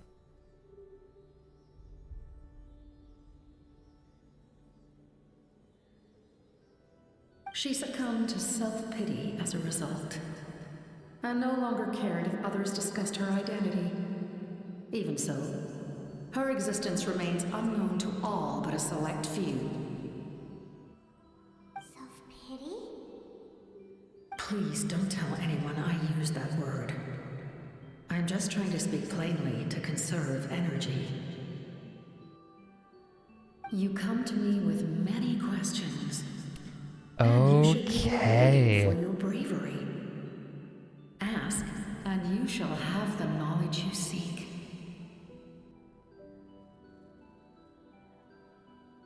So is she going to say the name of someone specific or what the group is called? I don't know. I would assume the Almighty blank. I would assume that is one deity. Is he terminus more connected to time? She was gonna say Phanes? Maybe. I'm not familiar with that concept. The device is capable of weaving and creating ley lines, you say? Of course she doesn't fucking know. Even I cannot create something from nothing. I can only reconstruct the ley lines by reassembling the yet intact components into a new structure. If that power were available to the people of Natlan, they might have a new option against the Abyss. But the Abyss is the power that has it. You come to me with many questions. Okay. And you should be rewarded for your bravery. Ask, and you shall have the knowledge you seek. Yeah, that's terrifying that the Abyss has it. Mm-hmm. Phlogiston is Teyvat's primordial form of energy. Oh shit, okay. The heavenly principles used phlogiston as a basis for the creation of elemental energy. Oh fuck. To develop a power to better counter the Abyss. Excuse me? Hey guys, that explains what delusions are.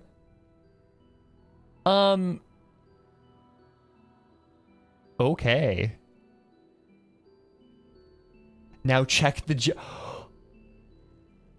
fuck off. Okay. How does it explain delusions? We know that there is like an energy in Teyvat that was used to create elemental energy. So then the conclusion there is that the Tsaritsa figured out a way to use phlogiston to make her own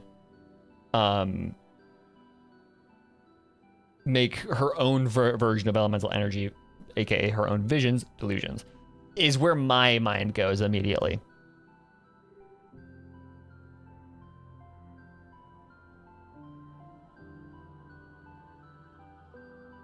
But that's really cool that we've been using phlogiston this whole time. So then, okay, my thinking is phlogiston everywhere. It's just most dense in Natlan. Or if you get all of the... Oh, here's an idea. Think of it like light.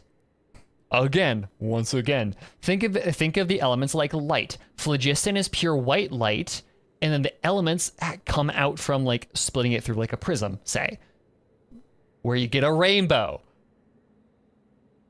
The rainbow not meant to burn.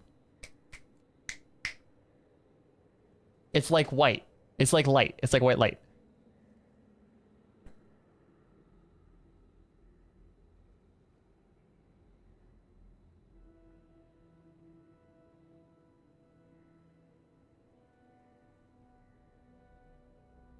Have you heard of the concepts of the light realm and the human realm? That explanation might take too long. I am so ahead of the curve, y'all. I am so good at this. Light refracts into 7 different colors, which we collectively refer to as a rainbow. I am so fucking good at this. Elemental energy is a similar concept. It's essentially the modern counterpart of phlogiston. I am so good at this shit, dude. You come to me with many questions, and you should be rewarded for your bravery. We love you protecting things online before they're actually said.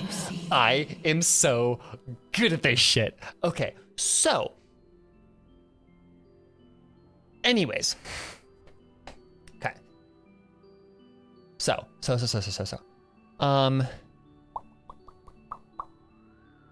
Where was I gonna go? I was gonna go a very... Oh, yeah, okay.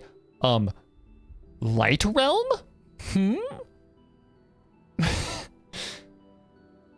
light realm and human realm. So there's a dichotomy there.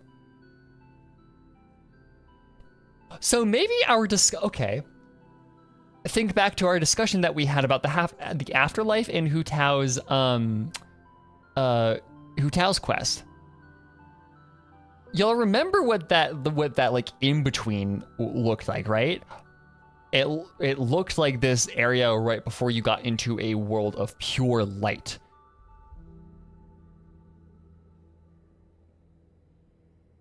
Huh? Possibly. Maybe the afterlife is the light realm? Anyways. Why is this giving Dante's Paradiso? I was thinking the exact same thing, actually. I was about to go there. Okay. About my ancient name. Ah, yes. Yes. The artisan from the Children of Echoes has yet to mention the matter to me. Probably because the young girl from the Masters of the Nightwind is absent. No matter. I'll reach out in a dream and tell them what needs to be done. Young girl? What? Did I say something wrong? You come to me with many questions, and you should be rewarded for your bravery. Ask, and you shall have the knowledge you seek.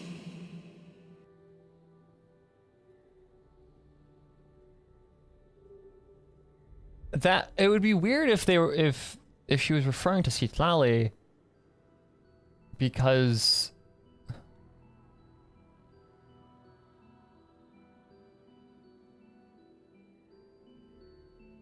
the fact that Citlali has only been referred to as old.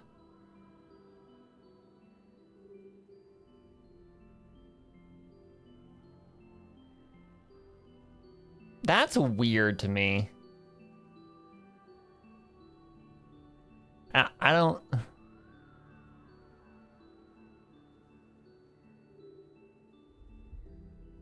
It makes sense for Citlali to call Citlali a young girl. Maybe. Well, I understand that viewpoint, but from like a writing viewpoint, that feels weird to me.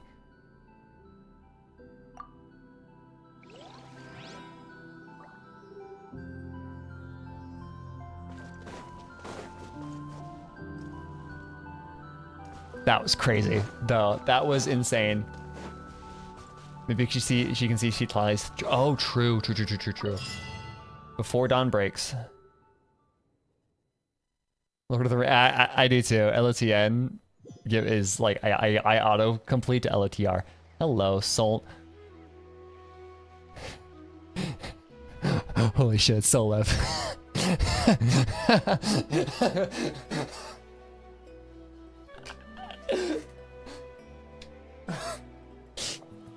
He's here to tell me to get back to work, guys. Oh my god.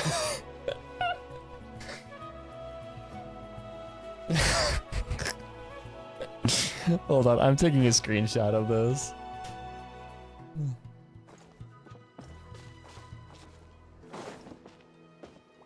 Wait, hold on.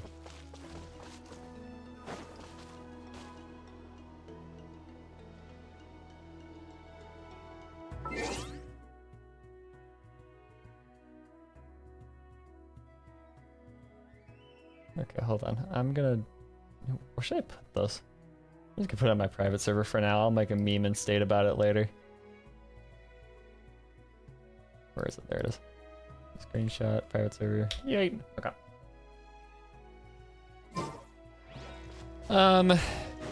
Don't worry. It's a joke that literally only me, Hikaru, and Luck is gonna understand.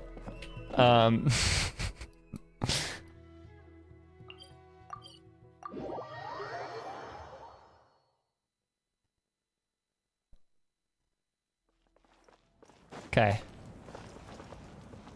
Never, no more events. Exactly. We're both event staff. We can confirm. In that case, allow me to formally welcome the Fatui to our cause. We now face a common enemy. It's time to put our differences behind us. Oh, he and does? look to the future. Fuck, I missed it. As for Auroron, his actions may have been out of line, but I don't intend to punish him right now. I'd rather give him a chance to prove himself. Fuck, I have a concert on Wednesday. I need to remember that. It's A magnanimous decision. We're back! Whoa, seeing the two of you chatting like this, Paimon almost feels like she's dreaming. It's Porter Robinson at Red Rocks. I'm so excited for that concert. It's gonna be a very long couple of days because it's Wednesday and I have to get up early the following day to get back up to school for classes in the morning, but you know, it's fine. The strength in numbers. I feel better about our chances now. This may be an unexpected outcome, but a favorable one nonetheless. Capitano is taller than Capri-Sun. I'm calling him that from now on. He is Capri-Sun. We have Chlorine, we have Capri-Sun, we have Kazoo. Now that we're all here, I have some questions of my own. Tell me, how did you discover the source mechanism? It's weird hearing the English voices because I play in JP, but I don't mind them. They're actually pretty good, especially Capitano, dude. Capitano's voice is incredible. We weren't getting any closer to obtaining the Gnosis, so I had my men scour Natlan for a different option. Auroron helped as well. We tracked down 3 scholars, Aberawa, Bosomtwe, and Kushtal, and combined the results of their research to locate this ancient device. Christopher de Ferra? Yeah, I know. He's just so good. I've never heard those names before. Huh? Seems like my own investigation failed to locate some critical personnel. I'm just not sure how I missed them. Why are they ABC? That's actually a good point, dude. It gives me Elden Ring vibes in that all of the major NPCs are wait, no, not J.R.R. Tolkien. Fucking Game of Thrones author. His initials. Strange. Perhaps they simply live in seclusion. In any case, their results speak for themselves. That's true. Now we have another option at our disposal. Compared to using the Gnosis, our current plan will buy us some time. And if all else fails, we still have this plan as a last resort, even though executing it will come at a heavy cost. Yeah, no, so Elden Ring, because it was co-written... Hold on, I think it's G.R.R. Martin? George R.R. Martin, right? George R.R. Martin, his initials are G.R.R.M. If you notice, Elden Ring was co-written by George R.R. Martin.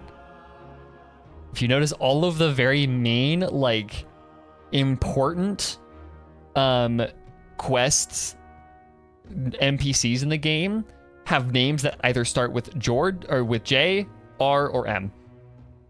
It's really funny once you notice it. But that means making everyone forget their past. We should definitely try to avoid it if we can. G. It's G, not J. G. G, R, or M. I think it's like Gwendolyn is a G. Hold on.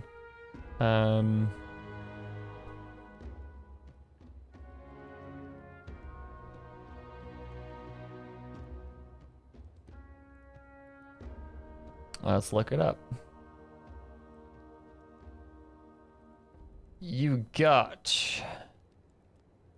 Who are the main ones?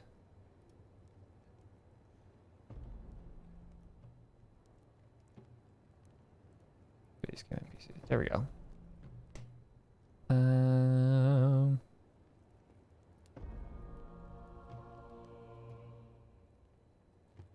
Who are the ones that I'm thinking of?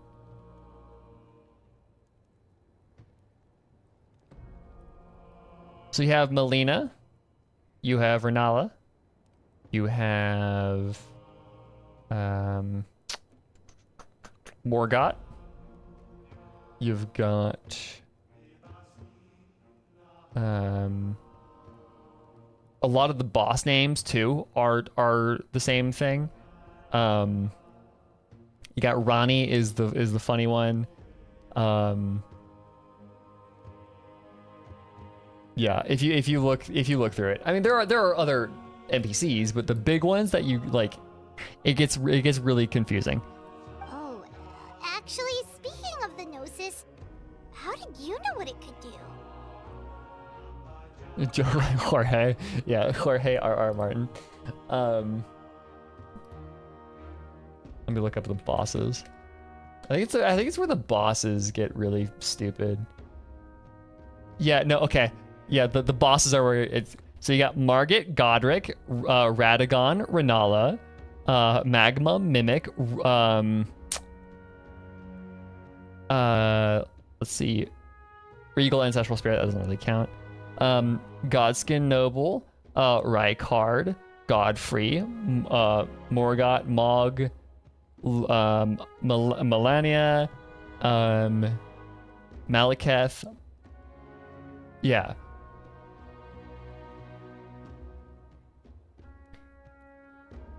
There's also some L's in there. There's some A's, S's, but it's mostly J, G, R, and M. It's so stupid.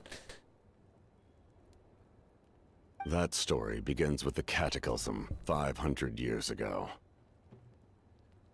Okay, anyways, back to the game and that we're playing in front of us and not Elden Ring.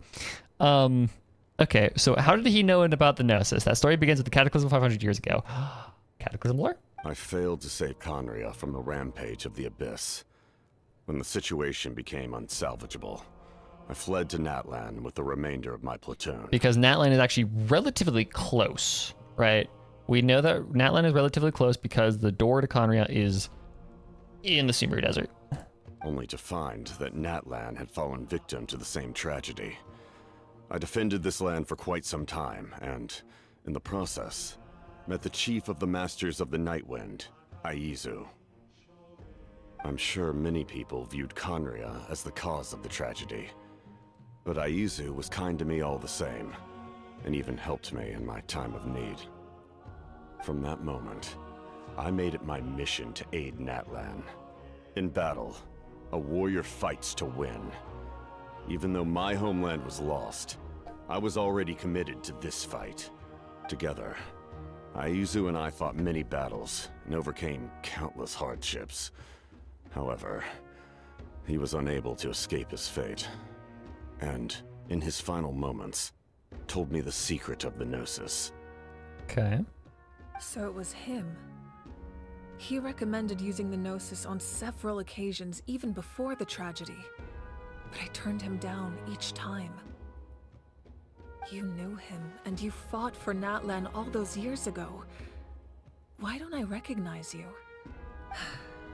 It must be the mask. And the fact that his face is literally just a dark void. Even without the mask, my past appearance is long gone. Even with the curse of immortality, the flesh still rots. Wait, do you know someone named Dainsleif? That problem doesn't seem quite so extreme for him. Paimon doing the... Dude. I honestly did not expect this.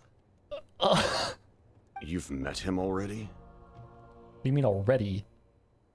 What do you mean already? Capitano, what the fuck do you mean already? Paimon assuming everyone from a country knowing each other. Okay, to Paimon's credit, there aren't very many Conrians left. And Dainsleif is pretty infamous among them, so... Yeah. Yeah, a bunch of times. Sounds like you know him too. During the Age of Conria, all I knew was his name. The last time I saw him in person, he was traveling with the princess. Okay. So...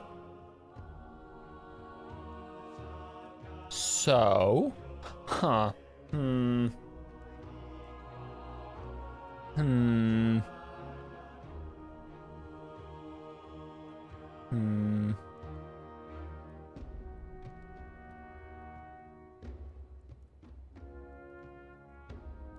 That's crazy. Yeah. Turns our sibling with a princess of Conria.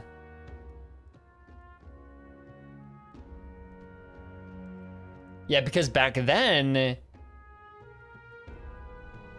she wasn't the princess of. Okay, yeah, no, that's okay. That's important. Was this not already confirmed like 2 years ago? I don't know if it was confirmed. He carries a degree of pain and hatred that far surpasses my own. Back then, you said you didn't want to fight me. Was it really because of my sibling? Yes. You're the brother of the princess. Given the role I held in Conria, I would prefer not to harm you. Okay. That's interesting. Never even realized that. This is likely a self-imposed burden. If the princess saw me now, I doubt she would even recognize me. As for your question, I don't know how Dane managed to slow the deterioration of his body. It was up to debate if it's because of the Abyss or the actual. Yeah, that was. I can see that being the debate of if she was princess of the Abyss or Conria. My appearance is much changed, and that's not the only thing. Even my physical strength is a shadow of what it once was. Hot damn, really? Holy shit! How overpowered was this fucker? I would have never known. During our battle, it felt like I was fighting against the pinnacle of human strength. And I still lost. I deserve no praise for that outcome. Still, it's a shame we never faced off 500 years ago. You could have seen what I was truly capable of. I agree. Had we fought then, I'd also have been more motivated to go all out. So, all that commotion back at the stadium, and you're saying neither of you were using your full strength? Dude, that's the most anime power scaling bullshit I've ever heard. I'd say we're evenly matched. If we face off again, victory will come down to who wants it more. I imagine you held back since there were spectators around that could have gotten hurt. But capitalizing on that situation would have only led to a hollow victory. It would have been no different than taking hostages. My goal was the Gnosis, and I failed to obtain it. That means I lost. Plain and simple. Speaking of the Gnosis, what are you gonna tell the Tsaritsa? Her Majesty, the Tsaritsa, allows every Harbinger the freedom to pursue the meaning of their existence. When the time comes, that freedom can take precedence over her orders.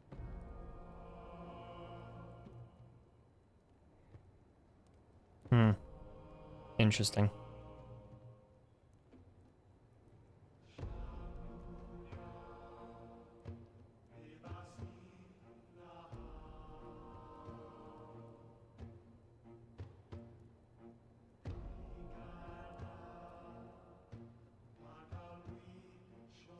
Sorry, it says either the god of peace or order.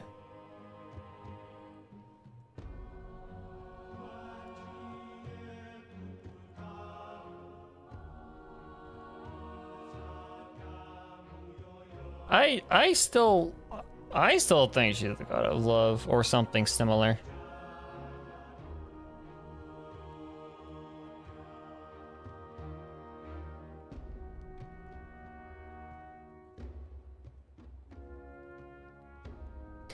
I still think that she's still the god of love, she just pivoted her philosophy.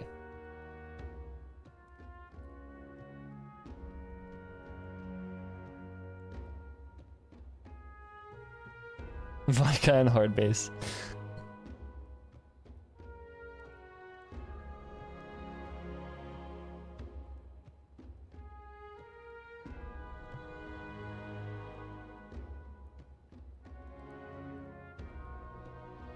Yeah, exactly. Love is a very flexible concept. That's my interpretation, at least, and that's been my interpretation for this entire time, is that the Tsaritsa still is the god of love.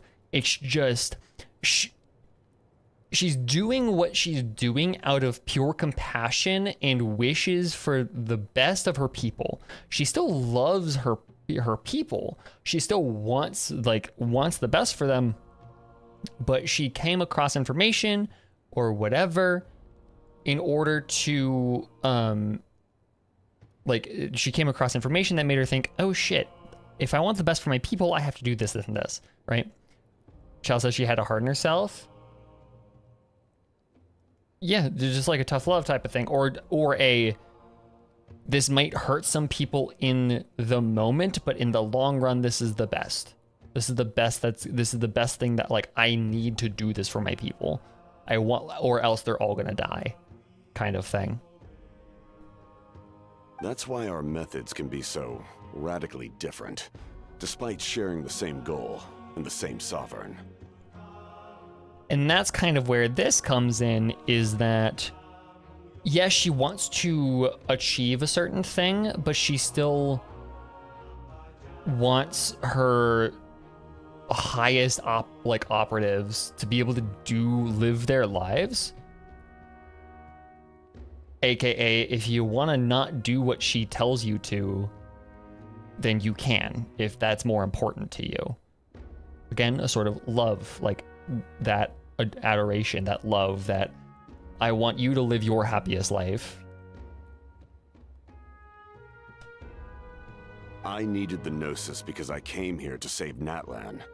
That was my primary motive. Once Natlan is saved, if the Gnosis still remained in my possession, I could bring it back to Snezhnaya. My decision regarding the Gnosis will not change. So let's focus on the Abyss for now. So pretty much Capitano is saying, if I don't walk away from this Archon quest with the Gnosis, then the Tsaritsa is gonna have to figure something out. She can suck it up, pretty much. Right. What happens when all 6 heroes are together? They won't fix the pronunciation of Snezhnaya? No, they won't. They're sticking to Snezhnaya, which is unfortunate, but I'm trying to get myself to more consistently say Snezhnaya, but it's harder. It's like hard for me to switch that over.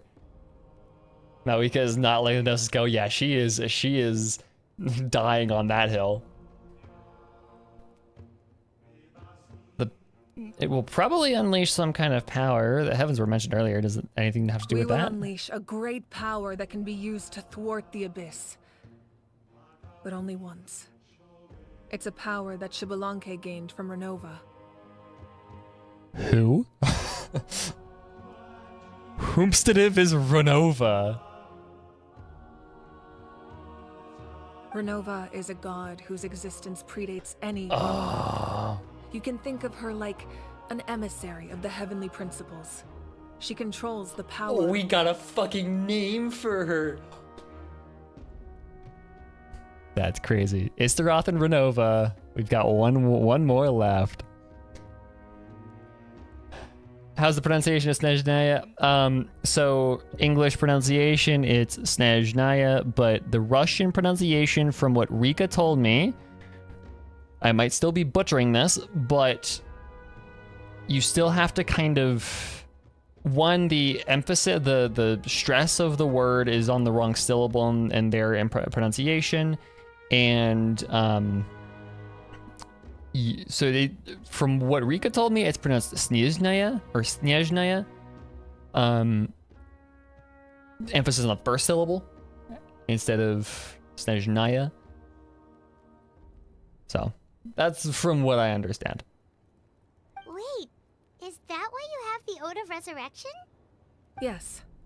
Renova also orchestrated Natlan's rules. As for the Divine Second Throne, time, yeah. I kind of went overboard with the first one.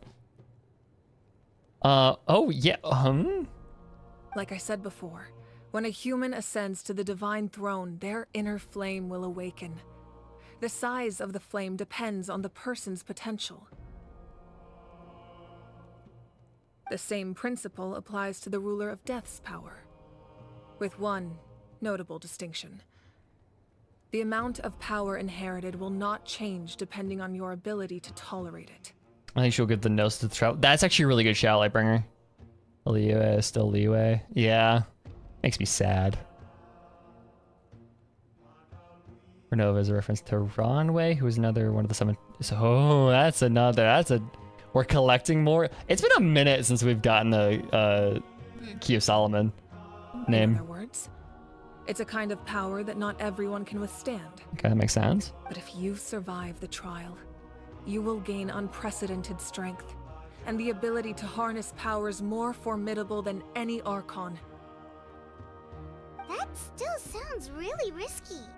We cannot walk this path without accepting risk. Mualani charged into the Night Kingdom despite the abyssal contamination.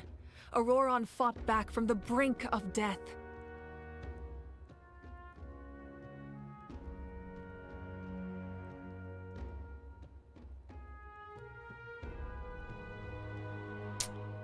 I think like Bringer's cooking because it would make a lot of sense if that gave us a bargaining chip to keep us safe in an enemy territory in Snezhnaya. Yeah, exactly. And like, what's interesting to me is the that gives us a more tangible bargaining chip instead of just having Zhongli's contract that he signed at the end of Act 1. Which that's still a Chekhov's gun that has yet to be used. But then you have, on top of that, you have the, like, if we walk into Snezhnaya with a Gnosis under our belts, then we have that extra bargaining chip. And there, because one of the things that I've been thinking about ever since we started this was we have to end in a point where we have at least a little bit of leverage in the conflict, because if we don't, then it doesn't make any sense to have to wait a year for Snezhnaya to come out, right? So, because that would imply that the Tsaritsa is just doing nothing for a year. Is it leverage, or is it putting a big target on our back? Both. It can be both. The fact that we have this step up, we have this leverage against the Tsaritsa that she wants to gain back, so she should be a big target on our back. But yeah, we get Pyro Traveler. That's also, I think, a really good idea. I think that's a really solid shout. In the face of their bravery, I must respond in kind. That is my duty. Spoken like a true leader. Ronway is also spelled as Renove and Renoe. Yeah, I mean, this game does that a lot. All right, that's enough for one day. You should head back and get some rest. I'm sure you're exhausted. Almost none of the names from the Key of Solomon are one-to-one in this game. Like, there's a couple of them, Barbados is one of them, but most of them have at least some sort of mangling. The Abyss will likely sense the change in Auroron. It's possible the frequency of the attacks will increase. There are many challenges to come, so we need to be prepared. When you put it that way, Paimon feels even more exhausted. All right, let's... Okay. Now that we're working together, we'll need to coordinate our efforts. I'll leave a portion of my forces for you to command. That will definitely help relieve some pressure. You're sure they won't object? It's an order. I will make that clear. Excellent. I appreciate your trust. Morox and Barbados are the only ones who escaped the pattern, which I find interesting. The fact that the two original Archons are... I still, like... One of the things that I always have wanted to know... That hurts. Your voice is so compressed. No, but that's the original Archons are so suspicious to me. Like, so it's been so long and we have no answers as to what the fuck their deal is. Anyways. Stay still, your wounds need time to heal. You need to rest for a few more days. The monsters keep increasing in number. It's like something changed. They're both keeping secrets. I know, and it bugs me so much. Although it makes sense that we haven't gotten Venti Act 2 yet. Just because of the fact that we just got some major possibly Venti lore. It's definitely unusual, and we should all be careful. But don't worry too much. You have us by your side. If there's one thing the Abyss fears, it's strength. If they think we're easy prey, they've got another thing coming. Oh, someone's calling us. Coming. Something wrong, Traveler? Venti, my boy. Maybe not in 5.2, but I can imagine after the end of the Archon quest. Or no, because we're not getting Archon quest in 5.2, right? So then maybe, actually, straight up, the feeling of dread is getting stronger. Do we really have time to wait for the final hero to appear?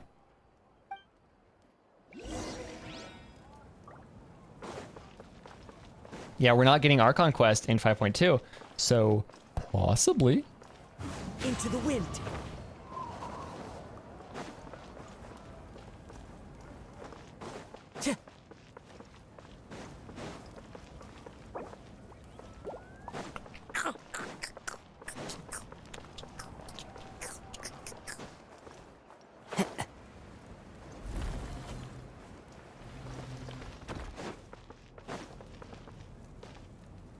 Huh? Very cool, I guess? I don't know. What's Shelena doing?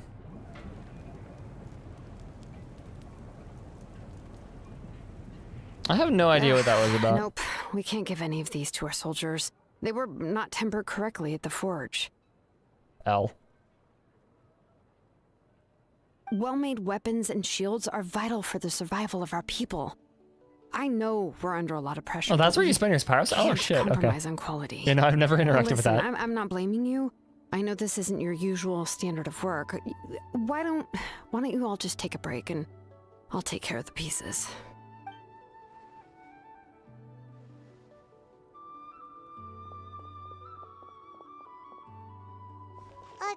Hey, Shilonen? Is something wrong? Nothing I can handle. Just some rushed defective goods, that's all. Then you should go eat, Rika. Even the most skilled craftsmen make mistakes under pressure, and if you two want to avoid the same fate... You must be exhausted. Don't worry. I like it that way. Okay. Time to go.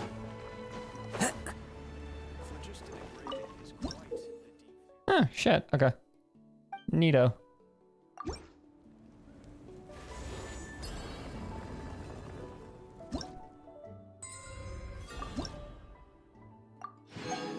Hey, we got a wish. Let's see what 3-star weapon I pull out of it this time. Yaga. Okay. Neato, though. The premium gems.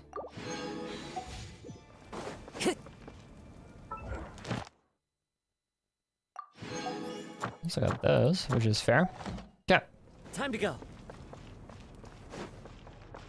So that's that. Time to go. Then we can go over this way. Go find Catherine. Or this person and then Catherine.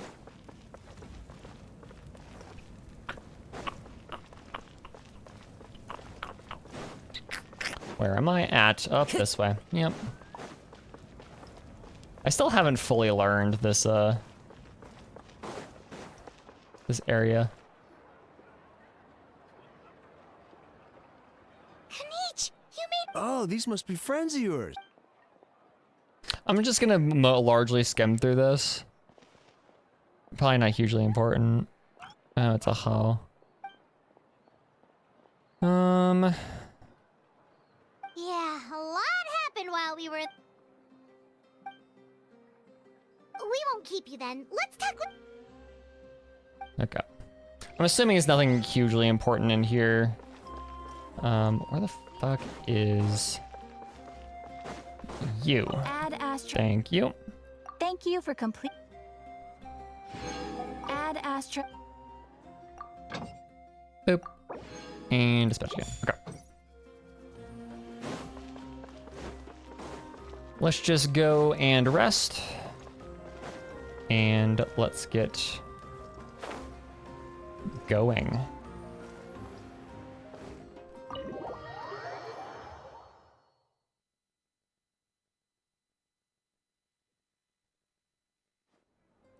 Auroron. Oh, hello. Granny? What's wrong, Granny?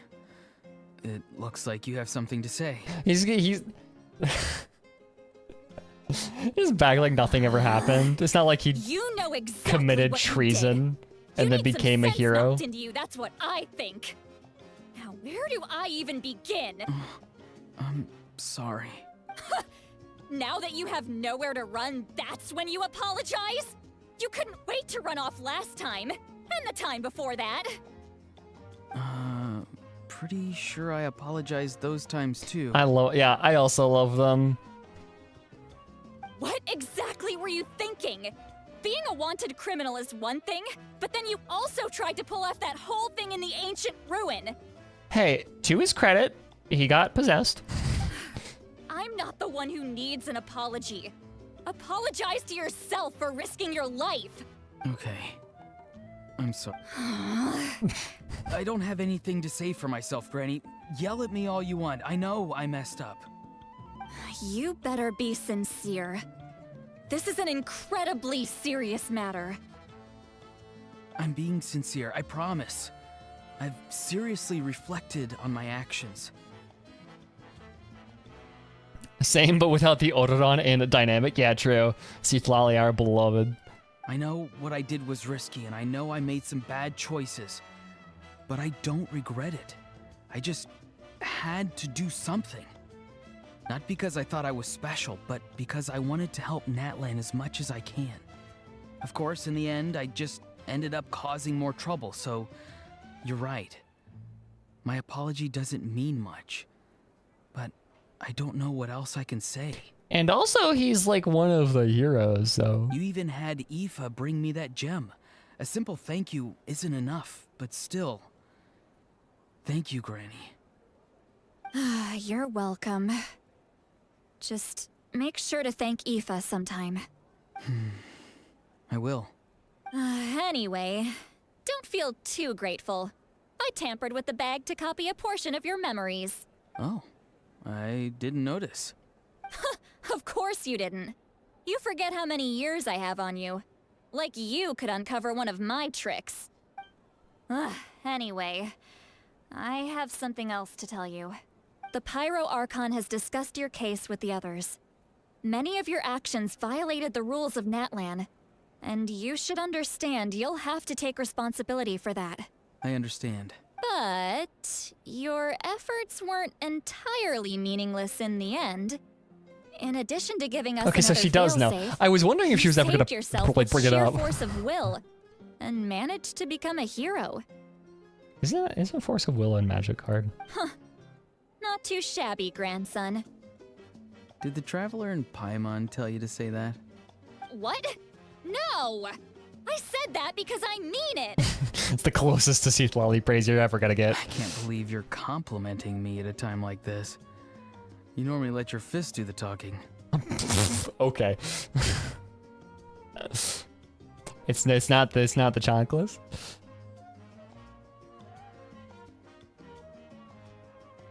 It is.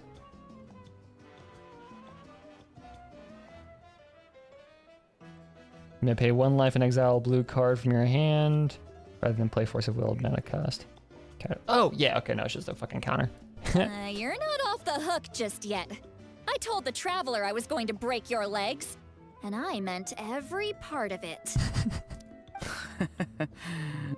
Could you not? I still need them to walk. Trying to negotiate, are you? All right, make me an offer. Given all the good things that I managed to accomplish, can you let me off the hook this one time? I promise to do better in the future. She's the most powerful mage in the nation and she still prefers the chocolate. Yeah, exactly. Fine. I can let this slide for now. But I'll be watching. We'll see if I change my mind. Always watching. Oh, a traveler, Paimon. Didn't expect to see you here. Yeah, obviously she prefers the chancla because the chancla is the most powerful weapon known to man. Like a Hispanic mom with a chancla, dude, run for the hills. when I played soccer in, I think this was like, it was like middle school-ish. Club. I played soccer for a club, one of the better teams in our area. And we were playing, because of where I live, we have a lot of teams that are entirely Hispanic. And so you get some very passionate parents out of those crowds. And one of these games, the other goalkeeper in the team, luckily I wasn't playing this half, but the other goalkeeper on our team got just absolutely destroyed by complete dirty ass foul.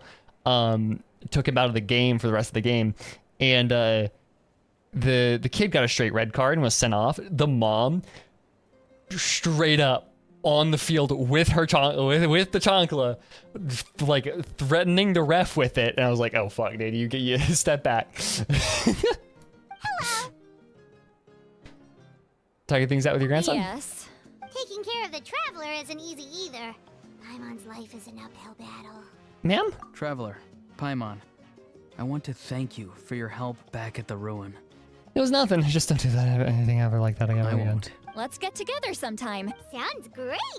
Go.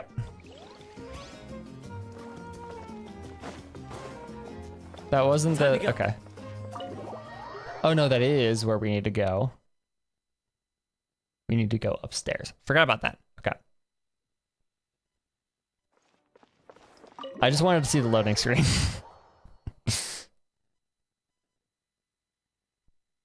Okay, we need to go upstairs real quick. Ba-da-ba-dum.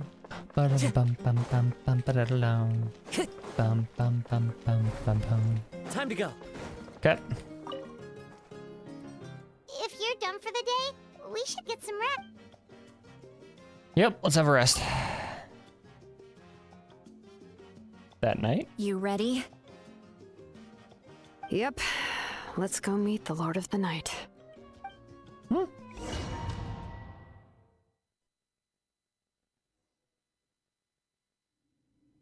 What are you two doing? So, this is where you heard the Lord of the Night? Guess that means she really has awakened. Hopefully we made it before she falls asleep again. Fret not. I'm still here. For a weak life form, falling asleep is no less taxing an exercise than staying awake. I'm sorry for disturbing your rest, but there's something we didn't have the chance to ask you earlier. We need to forge a new ancient name for the Traveler. But we ran into a problem.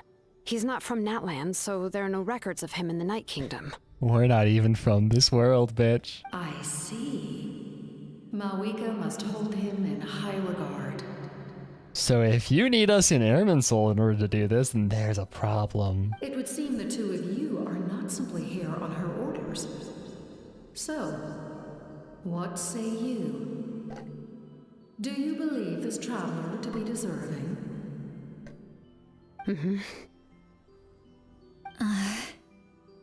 Speak your mind. There are no others here.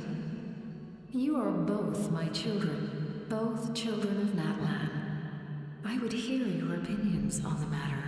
He is special. He saved Kachina and devoted himself to helping us avert this disaster. Natlan owes him a debt. But that debt has not been repaid, and with an ancient name, we can at least guarantee his safety. Even though that guarantee will come at the cost of your own life? Excuse me? Yes. Excuse me? So, it's true. Forging an ancient name consumes the life of the craftsman. Excuse me? Forging an ancient name is an act of creation. It involves taking disparate concepts throughout the Night Kingdom and condensing them into a heroic epic. But it takes time for the new concept to be integrated into that realm. If the ancient name is like a seed, then the life of the craftsman is the outer shell, serving as its protection. Once that process is complete, the seed will sprout, and having served its purpose, the outer shell will gradually disappear.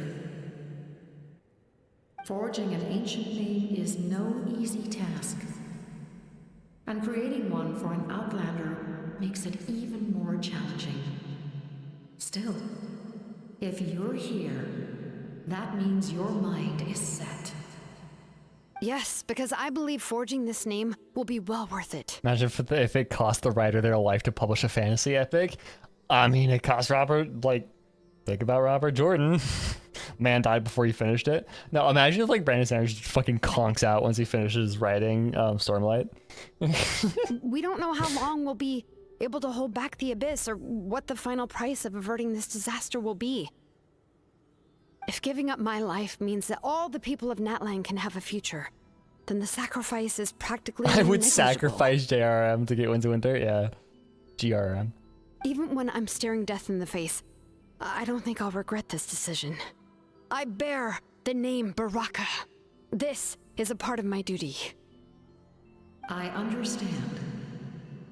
The chance may be exceedingly slim, but you still want to seize it, because this could be the final step to victory. And you, Sidlali, the anxiety you feel, it's because you saw something, yes? Something you were not meant to see. So, you know about that too? Huh? What is she talking about? I've had concerns for a long time. Malika's plan needs Welcome back, too Rika. much time, and too many things can go wrong. The Masters of the Night Wind have a ceremony that can be used to glimpse the future. It's just... using this power on the Pyro Archon has always been seen as a taboo. And you did it anyway? What did you see? Death. Oh shit. A key part of Malika's plan is using the 6 heroes to release the power Xbalanque obtained from the ruler of death. Considering its origins, the price of using that power is death. I mean, that makes a lot of sense when you put it like that. You're saying Malika is going to die in this war against the Abyss? Guys, dude, no way that they're okay. They're doing it. They're gonna do it. Yes.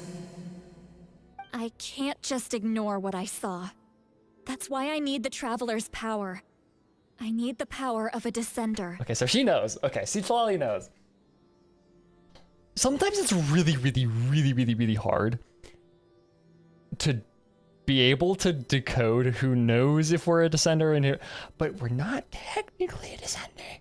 Don't forget, Sidlali.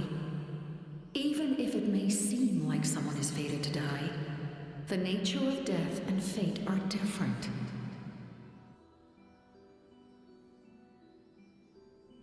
Would it be absolutely wild if Malika dies and doesn't become playable? That would be so dumb.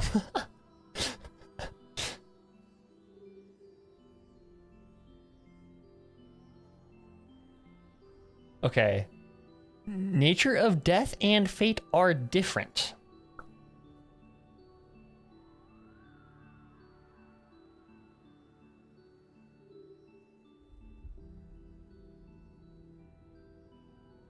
Seems like someone is fated to die.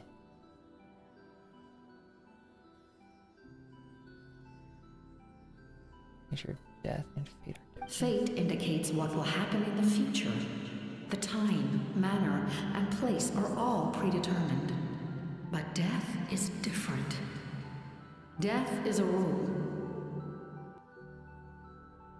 Okay. That's interesting.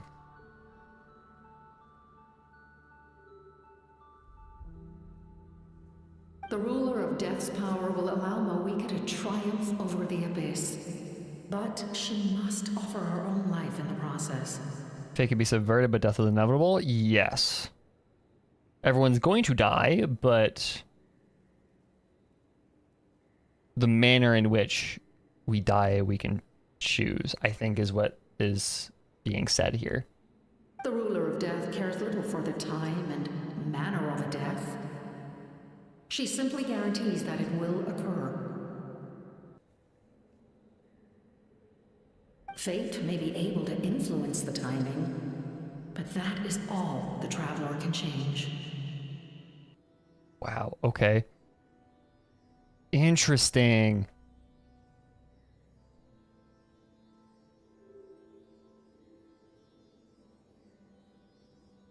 That's really interesting.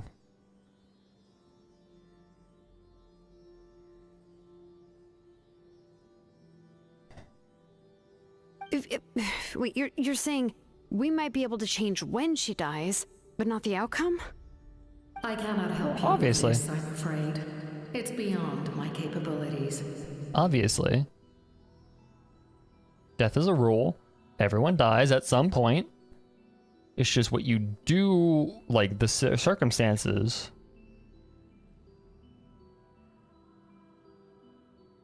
Yeah.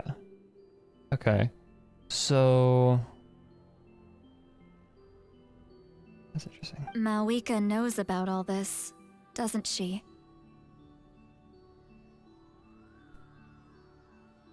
Not Conrians, though? I mean, okay. We don't... I would also include Conrians in that, because death is guaranteed. It might take a really long time.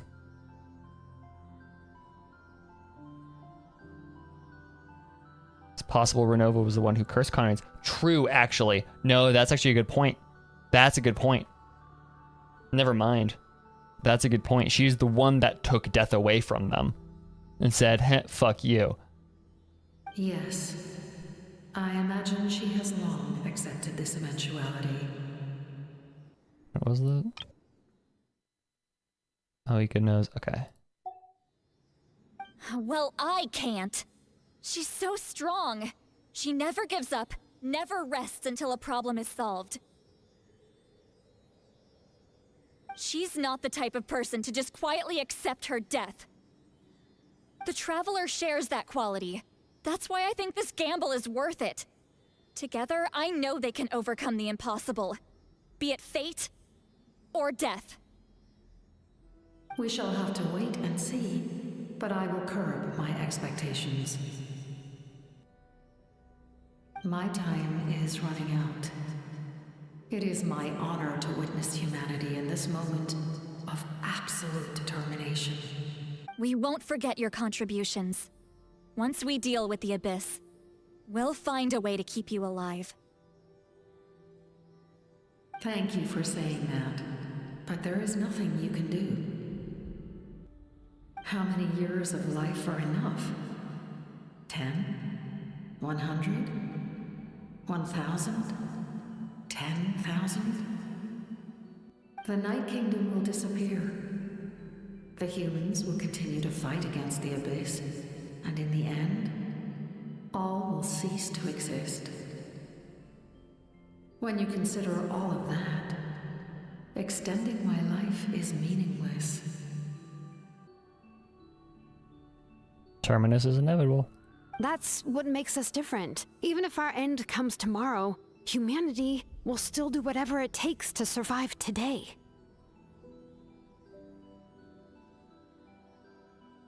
Exactly. Times like these always fill me with admiration and reinforce my commitment to the mandate I shoulder. My creator was right in esteeming you as special above others. Here.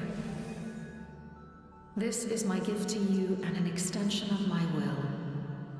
It can record the Traveler's experiences in this land, whether from the past or the future. Hey, so could this possibly record Carrie Bear or a bedtime story? Please, can this please record bedtime story? Anyways. With it, you can forge the ancient name you desire. traveler will also become a hero forever recorded in the memory of Natlan. All I'm saying, I'm calling it right now, our ancient name is gonna translate into witness. I am calling it now. That's my prediction. Thank you. We're sorry to ask this of you when your strength is already all but spent. We got an external SSD. Really? We are the Thank you external so SSD. Your thanks are unnecessary. This is the least that an angel can do. Time for you to leave. It's getting dark. Okay.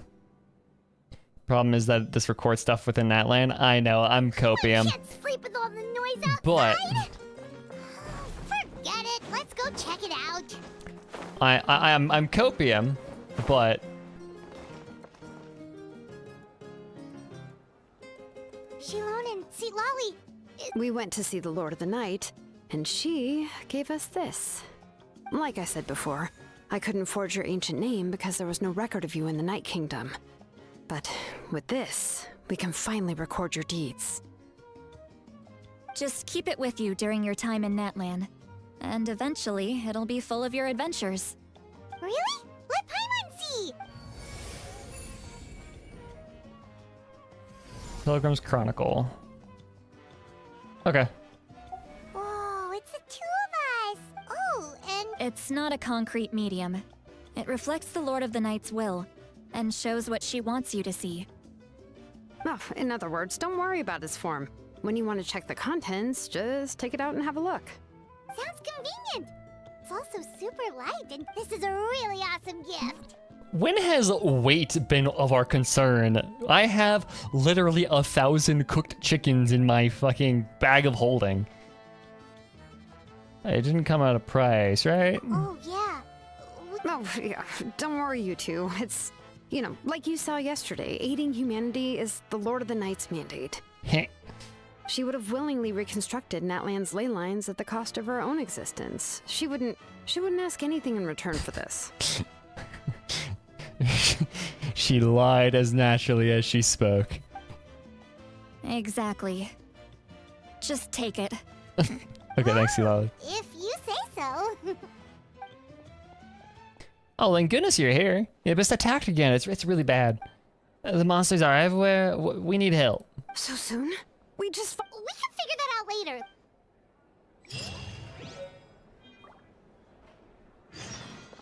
The quest goal is in Natlan. Okay, thanks.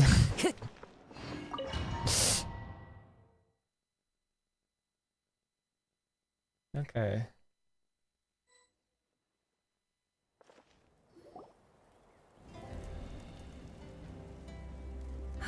I see. I'll send reinforcements to those 2 locations. This other one is too dangerous. I'll handle it myself. The remaining locations are remote with no inhabitants. Let's bring our warriors back and make sure they're careful on the retreat. Understood. I'll spread the word. We're here. What's going on? Kachina said the Abyss attacked again? Yes, it's not looking good. Our forces have always been able to handle the sporadic attacks, but now there are more monsters than ever, and the attacks are more frequent. What about the scale? What areas are they targeting? All of Natlan. Not just around the stadium, but even the remote areas of the Collective of Plenty are reporting attacks. Could this also be some kind of omen? If things continue like this, then... We won't last much longer, I know. What we're seeing now is the desperation of the Abyss. It knows we're only one hero short. I don't have the strength to fight it right now. This is its best opportunity and its final chance. You're saying we just have to... It'll be a long fight. Our current focus needs to be on protecting civilians and conserving manpower. There are caravans and adventurers trapped in the wild. Many of our warriors have all... Leave that to us. We'll head out right away. Shilonen, Kachina, head to the camp near the Children of Echoes. Sitlali, you're needed in the Masters of the Nightwind. As usual. As an important figure in the plan, Auroron will stay here. Your tribe is too far from the stadium. Understood. I'll leave. I prepared a hot air balloon to take you where you're needed. Messengers from the Scions of the Canopy are traveling all around Natlan. Update them once you've completed your mission, and they'll compile the information into a battle as I receive intel from the various regions. All right, no time to lose. Let's go! Okay.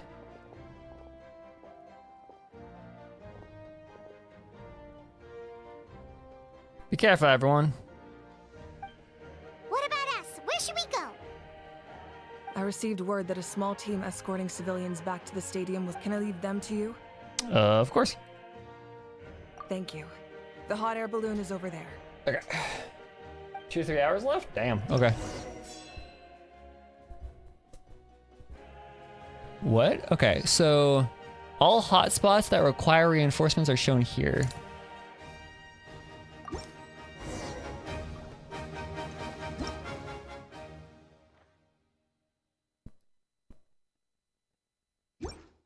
Time to go.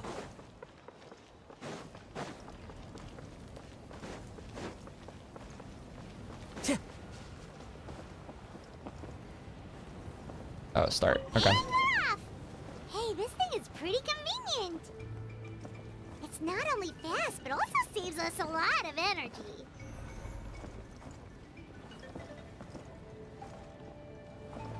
This sure is interesting. Hold on. You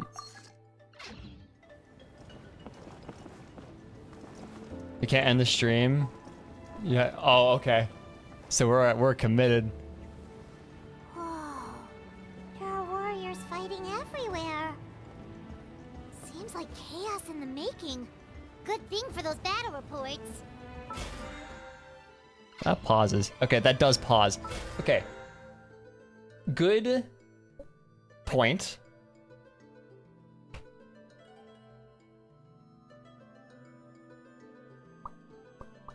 I should have paused before I got into the hot air balloon. But what I'll do.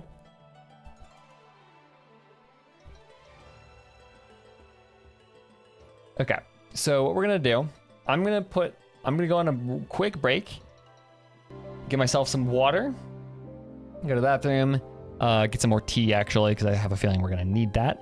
And I will be right back before we get into the last stretch, hopefully, of this stream. So I'll be right back, y'all.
Alrighty, I have eaten a snack. My tea is brewing. Before we get back into this, actually, I want to show you guys my progress that I'm making with my next video.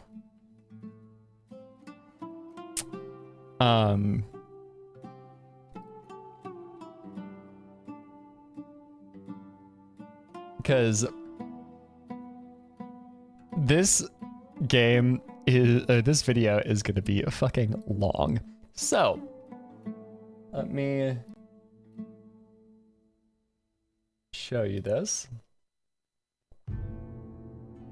Well, I'm not done writing the script, but where I'm at right now, this is my playthrough of the game that I'm talking about so far.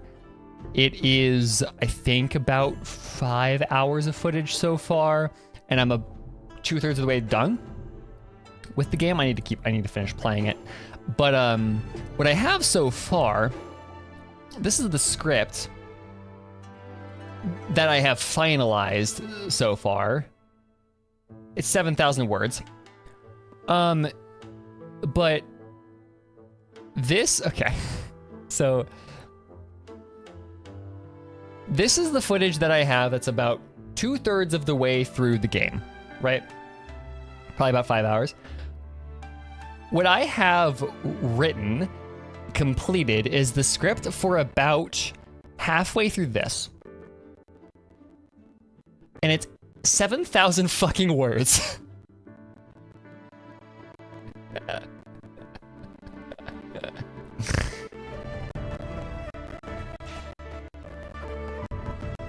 So this is gonna be a big fucking video.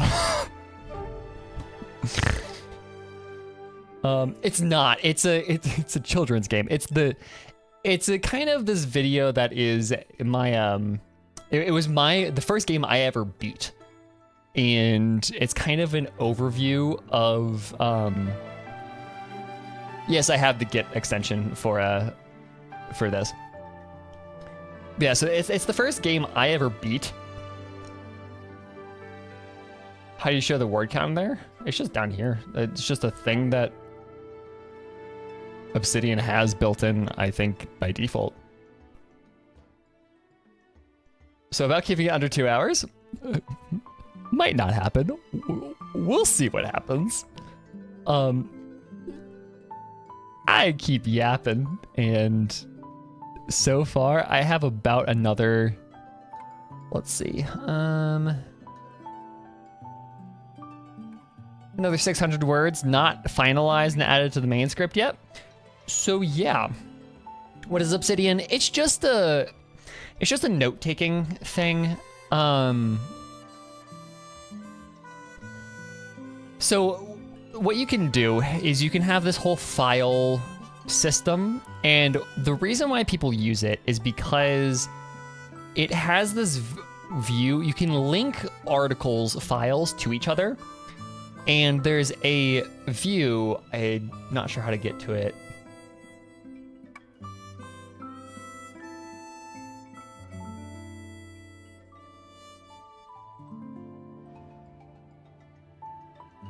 I forget how to get to it, but you can view, it draws like a map of how all the articles are linked to each other, and it's very, very useful for visualizing a lot of data and all that stuff.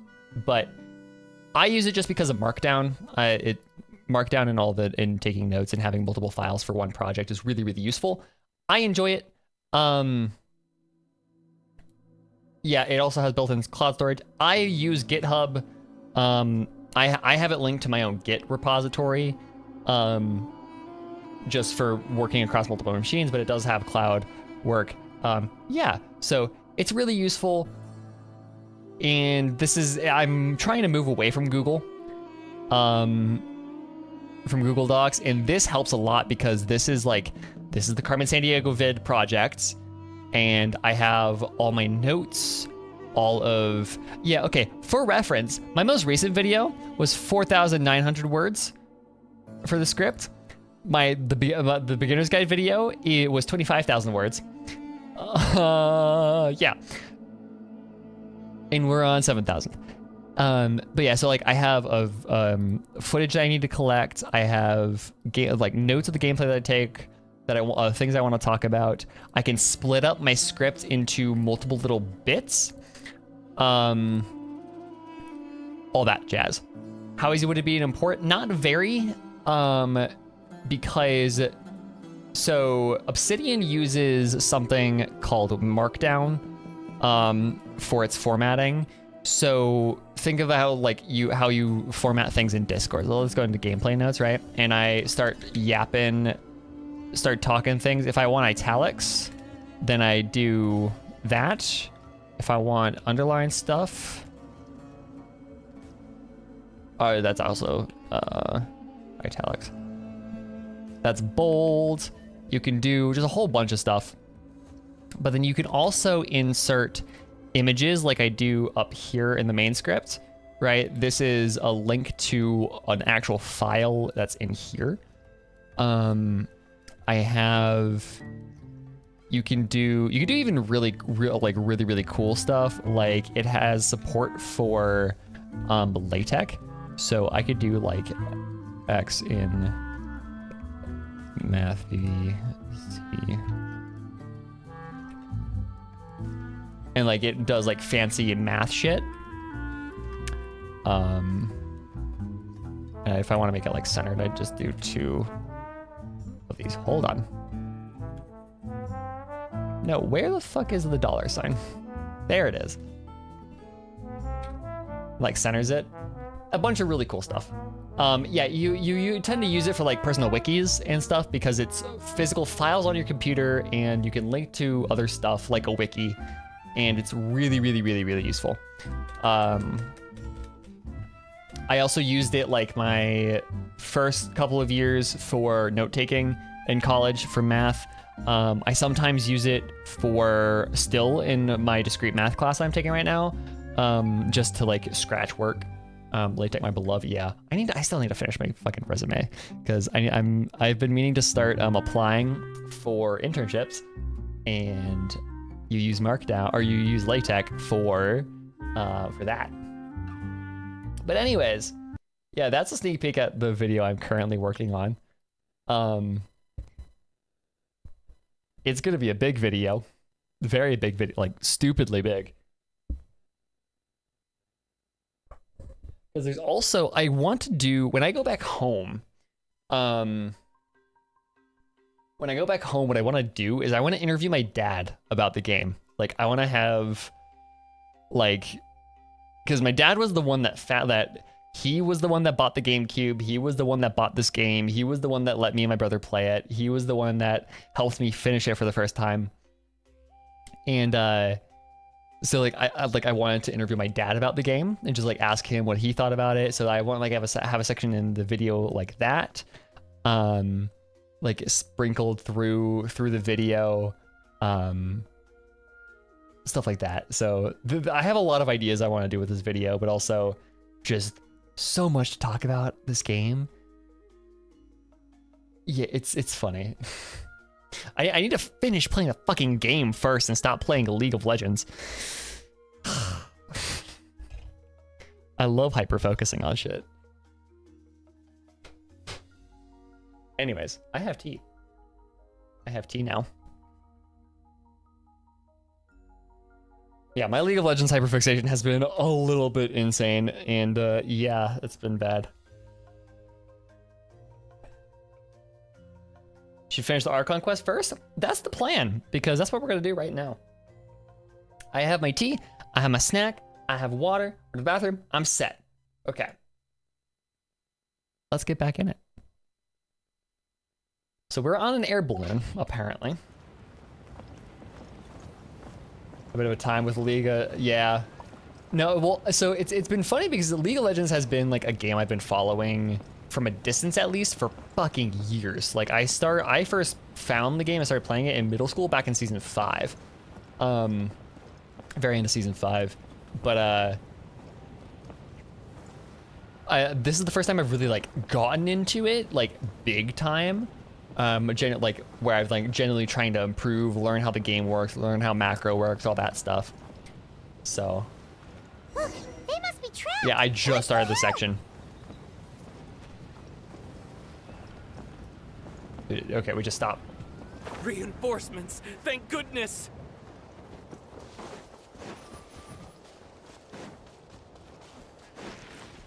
The wind knows me. Does your theory involve any information that we haven't seen yet, or can I just go read it right now? Yeah. Shower me with praise.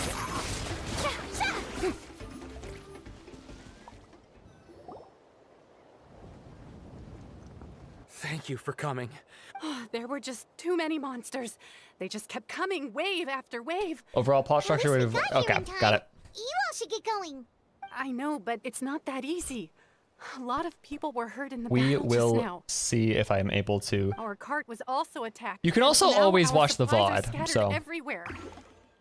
More of a That's writing not analysis? important Okay, right now. interesting. We need to focus on getting out of here alive. I know, but these were medical supplies. What if they need them back at the state? It's them! Over here!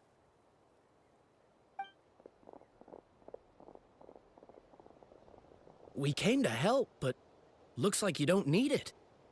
Nice job making it. Now we can head straight to the next What other areas need help? Here, take a look. Messengers from the Scions of the Canopy. If you see a messenger from the Scions of the Canopy... Thanks! Now where's... Seems like you can hold your own in a fight, so let's split up. Still looks like they could use some help here, though. It's all right. Don't delay your rescue efforts on our account. But if we stay here too long... What do you think, Traveler? Should we stay and help? Paimon will do whatever you decide.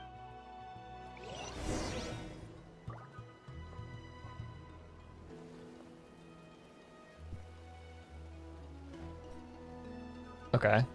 So... Total deaths 123, active monsters. This is all... Okay.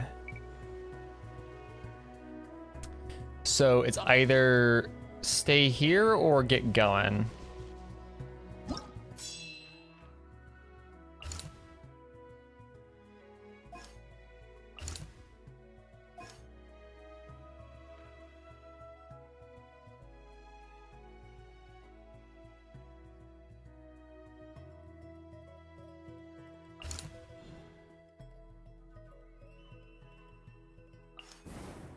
Oh, this, okay, so this is just what they're doing at any one time. Oh, that's cool. So it's kind of like a battle map. That's really, really sweet, actually.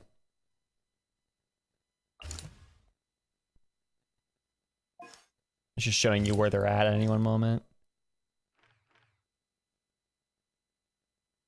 When you accept, you have to leave the area so you're currently in, so finish anything you might want to do first. I can't imagine there's anything important to do here.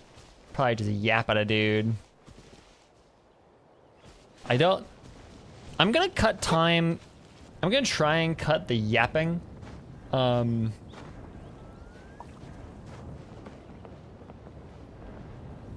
more nostalgic, yeah, kind of. Yeah, I'm gonna try and cut the amount of time we spend just yapping with people. I recommend not doing that. Well, this is the first stopping place, so I can't imagine there's very much important stuff here.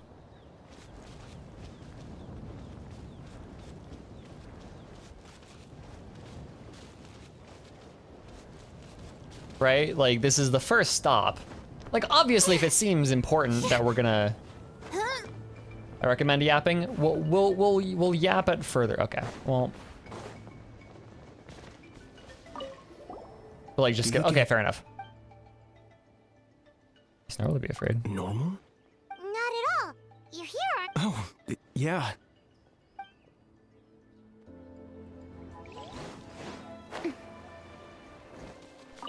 Traveler, my mother's a doctor.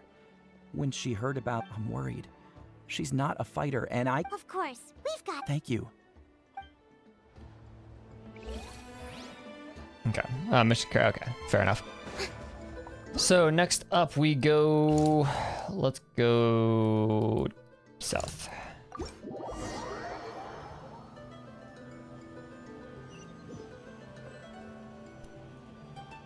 That's right, I was only able to see my own chat messages? That's strange. Sometimes YouTube chat does that.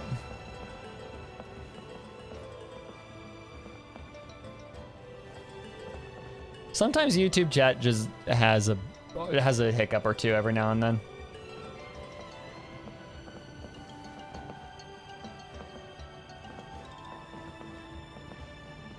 Choices actually, do they actually? Oh shit, okay.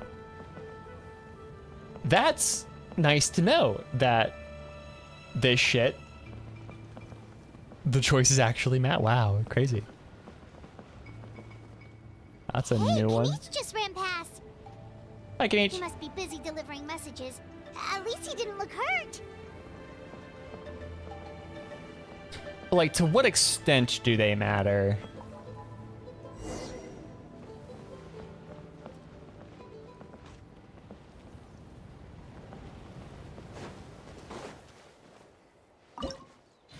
Oh, that's cool that they give you like little stopping points to...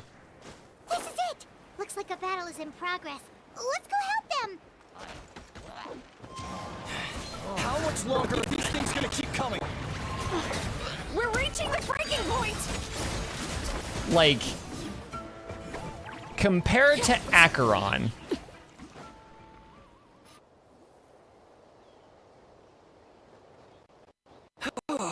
Thank you so much. You can't change this in time.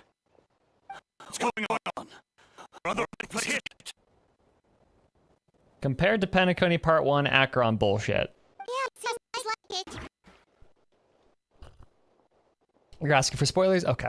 The Archon told us to be ready to act. She warned us something like this could happen. But I never thought there would be this. You got here just in time. But what should we do about the wounded? The wounded? This area was hit bad. We're housing the wounded in this house for now, but we're short on... We don't know what to do next. We're sitting ducks if we stay here, but... Thank goodness you're here, though. You saved us all. You should move them to the sides of the canopy while you have the chance. You're right. That will take time, though. And some of the wounded can't walk. They might have to stay here. Don't worry. Once we escort the first group, I'll... Let's help them out here for now. Oh, there's a messenger over there.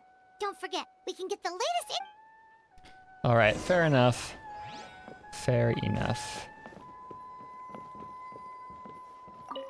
Thanks for your help. I've updated the intel on this area. I'll start spreading the word. Hang in there, you two. Okay. Where is this going? With how you guys are talking in chat, Over here. Follow me. Look, someone's surrounded! like, To me, this almost feels just like a Time to go. kind of a filler bit, but with how you guys are talking, it definitely does not seem like that. Thank you. Yeah, that was close. Thank you for coming all this way to help us, Doctor. Just doing my part. Doctor? Wait, do you know Tapos? He's my son. Why? Did something happen to him? Keep a beginner's guide video going from that to these bitches gay is crazy. Well, welcome in, Arong. Thank you for popping in. Hope you enjoyed the video. No, he's fine. He's just worried about you. He asked us to tell you to seek shelter. Ah, I see. How about this? I'll write to him and promise to team up with the next group of warriors I... Sounds good. Paimon. Thank you for passing along his Okay. message. Where is this going, guys? You're making me, like, kind of anxious to know that this is not going where I'm thinking it's going. Okay, so we've got... When I say where is this going, it's entirely rhetorical. I don't want an answer, but it's just I'm wondering, like, where the fuck is this going in a completely rhetorical fashion. Serious landslide has occurred in the mountainous wild due to intense monster activity at the summit. The captain of the Fatui detachment led by him are on the scene, clear out the monsters. Okay. So it's either we secure... So we secured Kenich's path, so he's safe from what we understand. Capitano feels like he's kind of being backed in here, and then Mawika is also here. So let's go. The result will depend on whether or not you provide immediate support.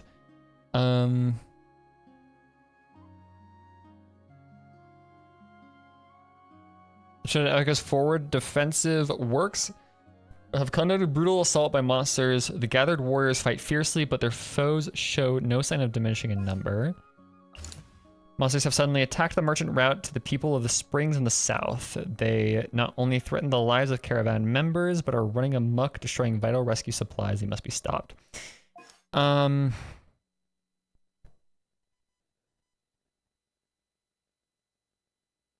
Key supply rescue. So do we take... Do we protect the children of the echoes, or do we secure merchant routes? I think supplying merchant routes is more important.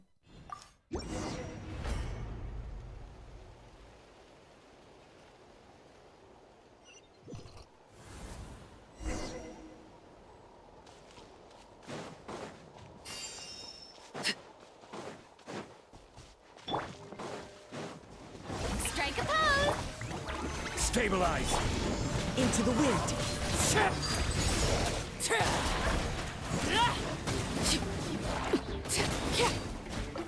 This is where you fall. Let the world collide! Transfixed. Logistics is the most important. That's what I'm thinking right now. If we can't feed people, then Solidify. you can't I will fight. Have order.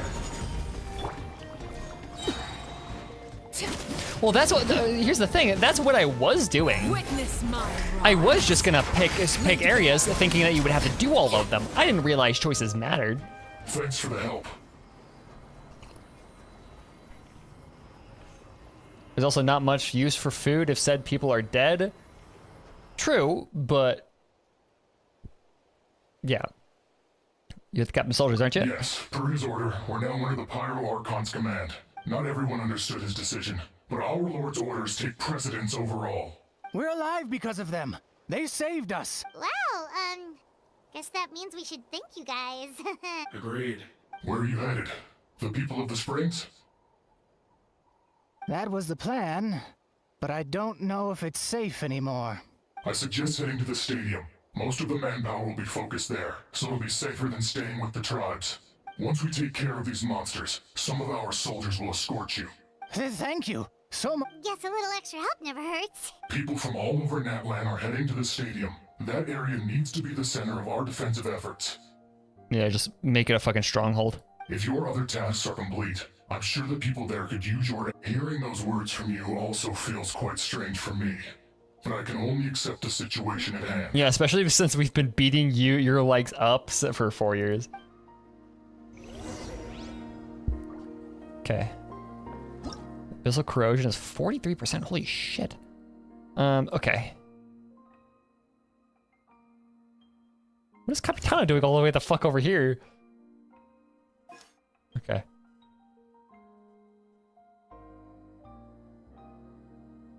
This song is kind of pretty. Feels like like To the Moon style. Evacuated civilians have gathered in the stadium of the Sacred Flame, but their movements have been marked by the abyssal monsters. The defenses must be shored up to ensure that those on the move and civilians within the stadium remain safe. Power damage. Okay, sweet. No other options. Nope. Okay, we're set. Yeah, Capitano's just booking it. He's like, fuck this shit. I'm out. Wow, there are so many people here. It's cloudy now? Looks like it What the really fuck? is getting too dangerous for people to stay out in the wild. Guess that means the situation isn't getting any better. Well, we'll just have to keep fighting. Let's heal up real quick.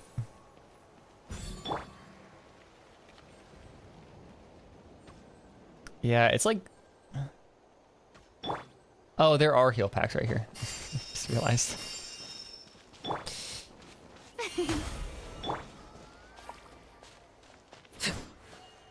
Okay. Yeah, I'm just not gonna... I'm at this point where like my mind just filters out healing bubbles.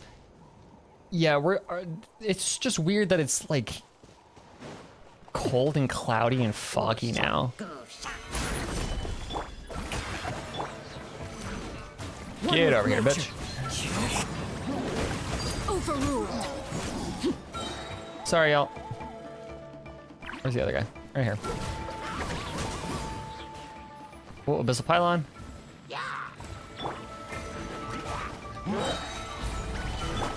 The wind knows me.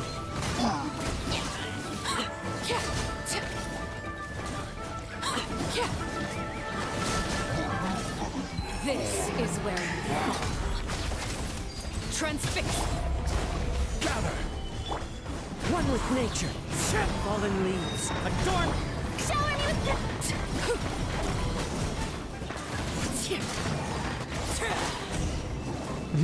The autism creatures.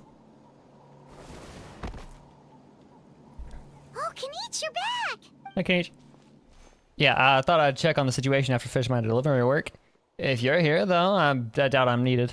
If a person counts, we wanted a breather anyways. Yeah, it really feels like we're running short on people everywhere. Prioritize the pylons each time? Yeah, I figured. There, just when we think everything's under control, another thing goes off the deep end.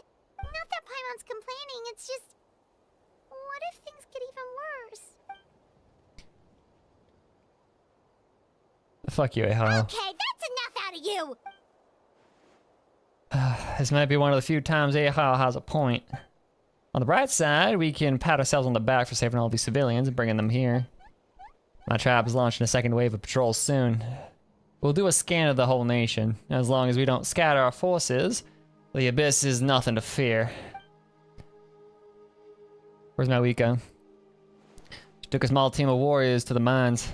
A group of people from the Children of Echoes are trapped in there. I think she just got back. Lava alone makes that area dangerous, and now it's crawling with monsters. Without her power, she's just an ordinary vision bearer like the rest. The rest of us. I'd be lying if I said I wasn't worried. Yeah, Shut up, she Eho. always seems so confident. Plus, she told us you can only become the Archon by proving your strength.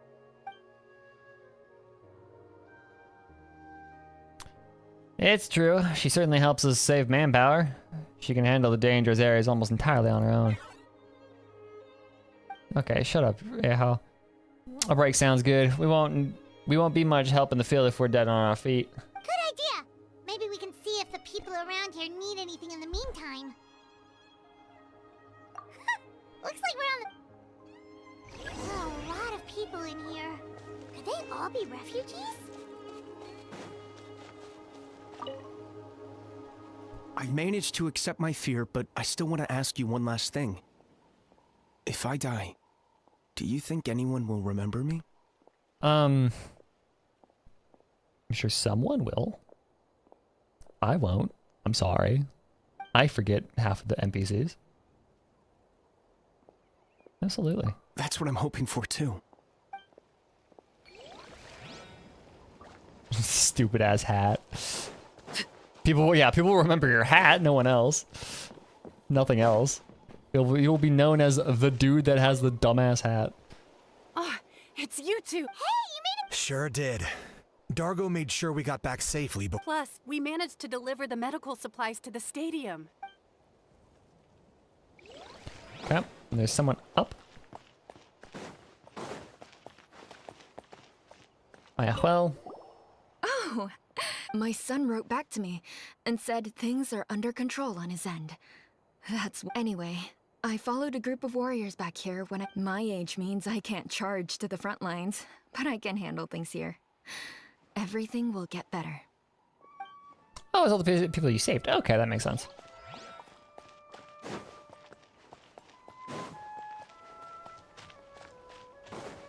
So, we saved doctors and a dude with a hat. Good choices. Where do I go to rest? Wait, hold on. Oh, over here. Did we have to save the hat guy? I don't... Want to get some rest? No. Traveler? We have to head out again in a bit. Yeah, let's keep resting. Hey, battle reports here.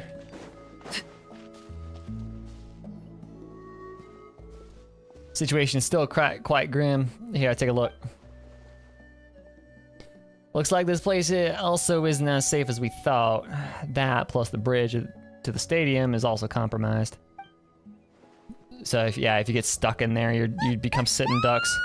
What's going on? Pylon. It's an abyssal pylon. The Rabble Rousers return. Rabble Rouser. That'll make a good nickname. the Talia brain rat. They won't go away. The Talia rat is so real. Oh, I can play as Kinich now. Hi.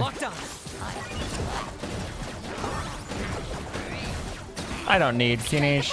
Wind strike. Stabilize. Overruled. Oh, okay. Another one. Another one. Crumble. Nothing a little bit of autism creature and Arlecchino can't fix. There are too many of them. They just keep coming. Time to shine.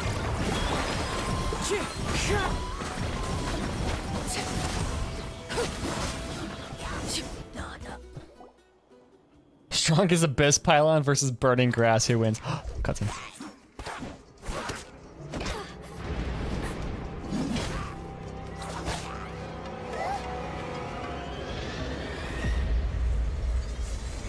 Huh?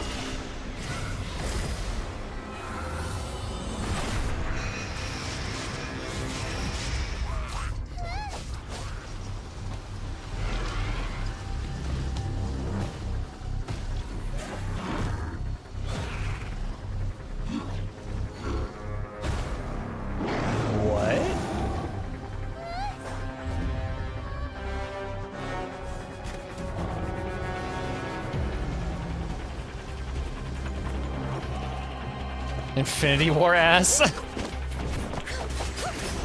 Or Avengers Endgame ass.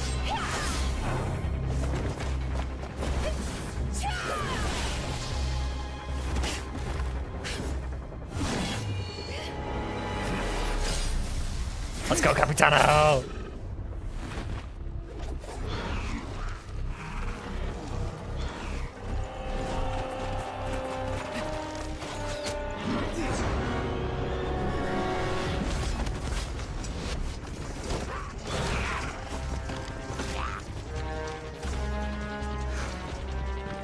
Thanks. The situation is grave. Hold this position. Keep the people safe.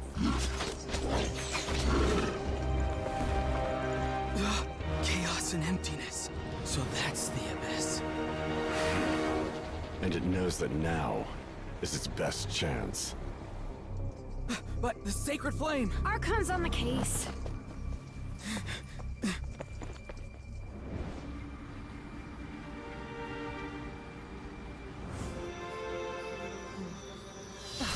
There's the Gnosis.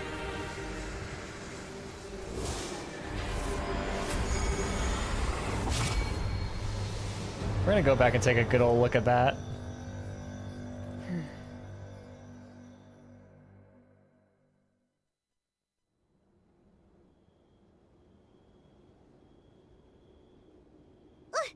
What was that? I like how you could see the shaders load in there at the end. Right there for a second. Physical embodiment of pure dread and destruction. That black pit of despair will eat you all alive. At long last. What the fuck do you mean at long last, the hell? Laugh all you want, it's gonna eat you too! So is that the source of the Abyss's power? It emitted a huge amount of abyssal energy. This is a full-scale invasion of Natlan. I have to get closer to look at that thing. It may already be too late. Get to the place mentioned in the battle report. I have a feeling things are about to get very bad very quickly. There's no time to lose. You got it. The fact that Deadpan Kanich is this nervous just goes to show how serious this really is. That's fucking wild.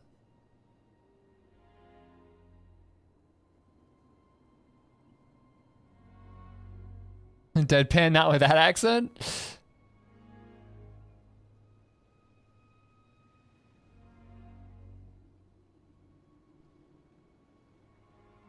Okay, hold on. Real quick.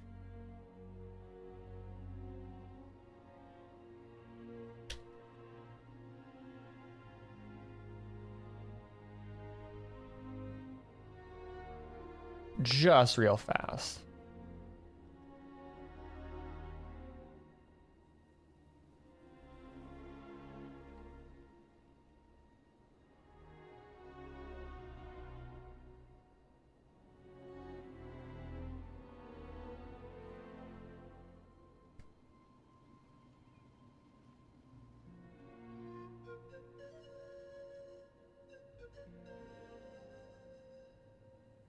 Not quite the same.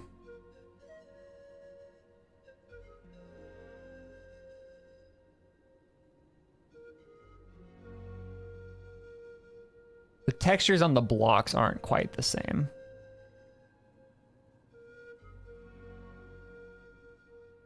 Obviously the color is different, but yeah. Okay. The shape is similar. That's what makes me, how they shift in size is similar. The geometry is similar, the texture is completely different, and color and everything else. But like I've seen, dude, it's the stuff from the beginning of this fucking game still haunts me. We Will Be Reunited trailer and Travail are like every single lore drop that we get in this game always like my brain always looks to tie everything we learned back to those two things, those two trailers.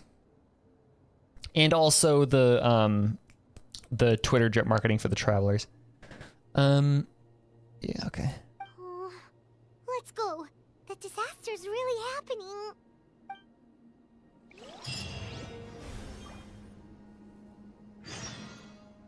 Abyssal activity weak. Are you sure about that? Abyssal activity weak my ass. Oh, you probably fully recite your... I know! You're the same as me. Okay, so we've got... Monsters here are endless. Their attacks are inexorable. Okay. 54% weak. Yeah, I know. The fucking Eye of Sauron opened, and you're calling the Abyssal corruption weak. Okay. Battle reports indicate that many civilians have been surrounded here, even as the abyss attacks rapidly intensify. If we are to rescue them, we must make haste. Or battle reports indicate that people and their Saurian companions have been trapped here. Okay, so it's pretty much the same thing. Here it doesn't really matter, particularly who we chose. Do we want...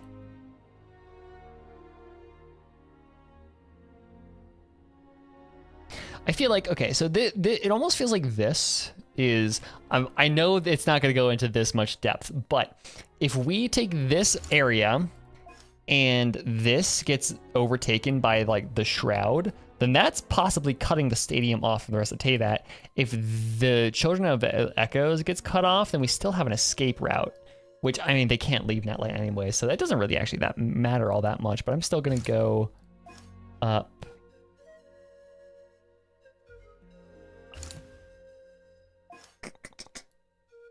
Who do I want to save?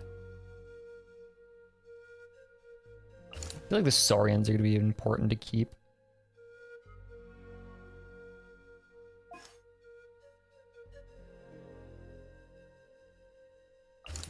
We'll go this way.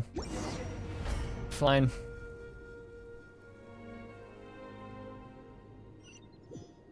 So then if we can keep contact with Children of Echoes, that would probably be best.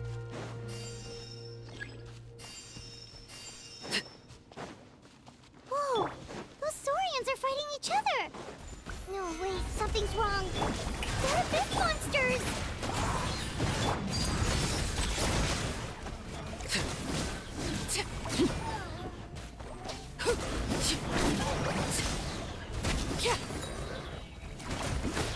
Well, she can't get healed by the green orbs. You are like a pylon that is also a creature. Why am I not in jungling? Okay, there we go. Overruled. That's like literally her passive is she can't get healed by them, by anything other than her ultimate. Except sometimes she can. It's weird. Over here! Come on, quick! Hey, wake up! Wake up! They're all... Oh no! We were on our way to the stadium with our Saurians when that dark entity emerged in the sky. Seconds later, the abyss monsters appeared and changed into Saurian form. They fought till the end to protect us. And now... You keep moving. This is no place to hang around. What? You need to get to the stadium. I guess. Oh, I'm so sorry. Truly, I am. May the Wyab watch over your souls, now and forever. Paimon. Huh? This is no disaster. This is war. Yeah. Paimon knows, it's just... It hasn't fully sunk in yet. But anyway, right now, let's focus on getting them to the stadium. With any luck, there'll be an update waiting for us there. If not, we'll just have to play things by ear.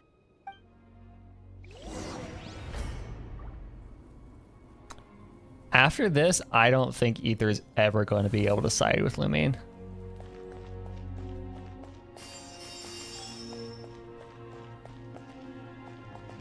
Need the latest battle report? We don't have too much information since so few messengers are making it back here. But, as I understand, the folks at the Scions of the Canopy outpost suffered a large-scale abyss attack as they were trying to evacuate civilians to the stadium. If you're free, please head there immediately.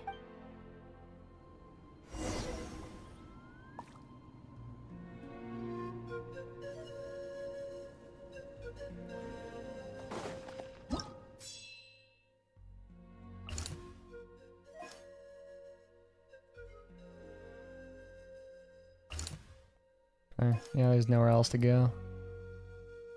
Sweet. Ferocious abyssal creatures have attacked this strong point belonging to the Scions of the Canopy. The civilians and wounded personnel are resisting desperately, but the situation grows perilous.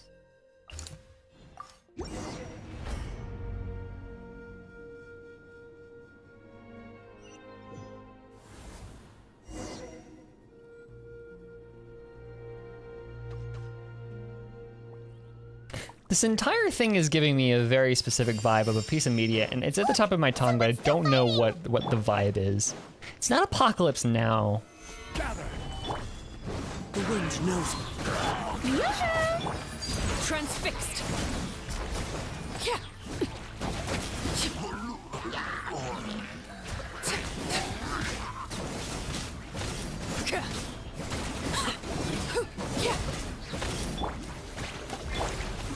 Yeah, this is actually really interesting. How the fact that this is the war that we wanted out of the Nation of War, but it's not like a cool war. It is like depressing as fuck. You know, like war, which is really cool that this game refuses to glorify it. Gather.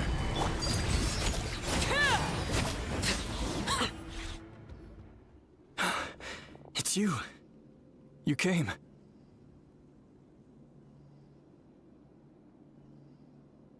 Worst thing is seeing the NPC death count. Yeah, no, it's. Do you feel like I was thinking the same thing. It's not quite Spec Ops level, but it's still it's. Do you feel like a hero yet? After you left, some of them started evacuating the civilians, while the rest stayed behind to keep guard, but they're all dead. I'm the only survivor.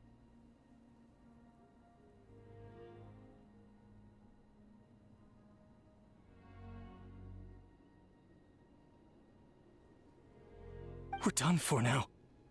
The Abyss will attack again any minute. And then I'll be a dead man too. The last few civilians holed up indoors won't stand a chance. Hang in there. We'll think of something. There's gotta be a way out of this. Like what? None of the civilians have any combat experience. There are old people, children, wounded. They can't defend themselves. The monsters are gone for now, right? Get back inside. It's too dangerous out here. I know it's dangerous. That's why I came out. Same. Huh? What is this? Can you spare some equipment for us? I've never been in a battle before, but I'm young and I can hold a weapon. That's gotta count for something. And I used to fight in the pilgrimage when I was a younger man. Admittedly, I never made it very far. But if you hand me a spear, I think the old muscle memory will kick in. There are others willing to join us as well. I persuaded them to fight. We can't let the blood spilled by our warrior brethren be in vain. We can't watch on as our heroes lose heart. And we can't let them fight alone. We don't have much equipment left. Oh. Okay, take these. With a few extra fighters, we should just about be able to hold our own.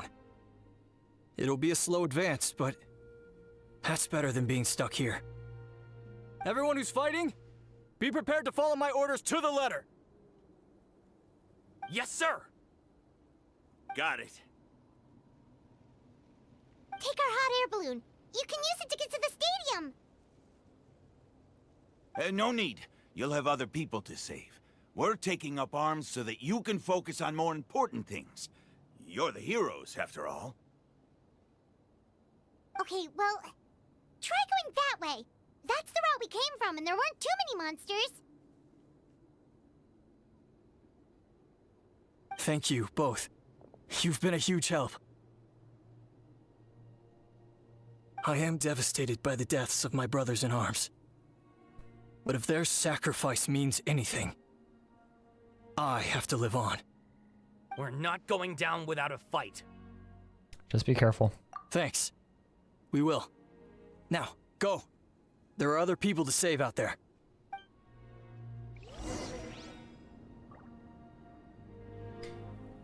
This is so fascinating. Holy shit. Okay.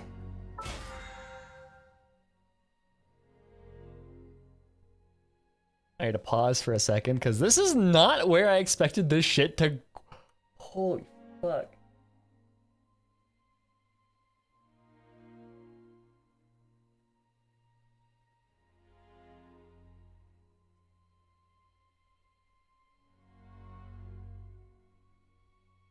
Wow. That's insane.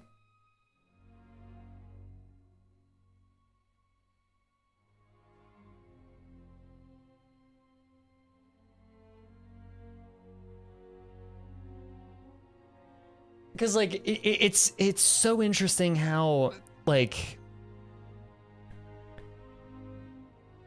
the sequence is very very reminiscent of what is it? What is this reminding me of?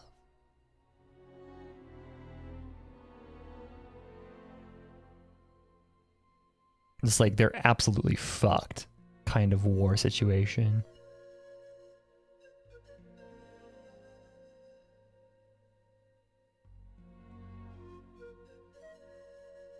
Maybe Rogue One a little bit, yeah. But like it's a whole mix of a bunch of like war stuff because there's a little bit of Apocalypse Now. There's a little bit of someone brought up All Quiet on the Western Front, although All Quiet on the Western Front is a little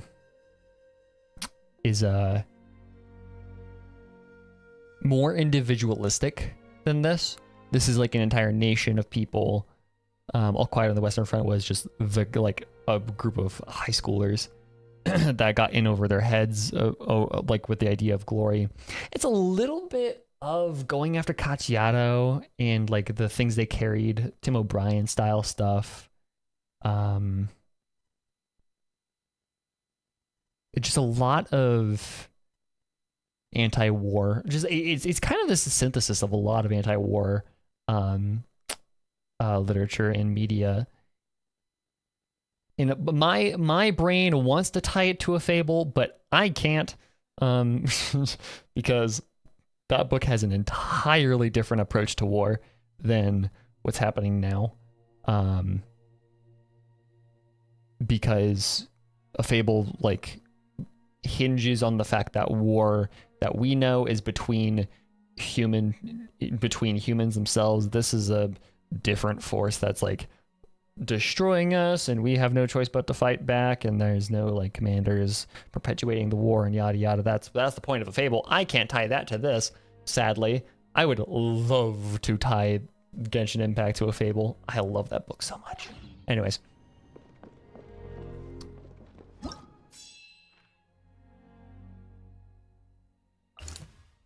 Earlier war reports indicate that many civilians have become hemmed in here, so this is gonna be rough.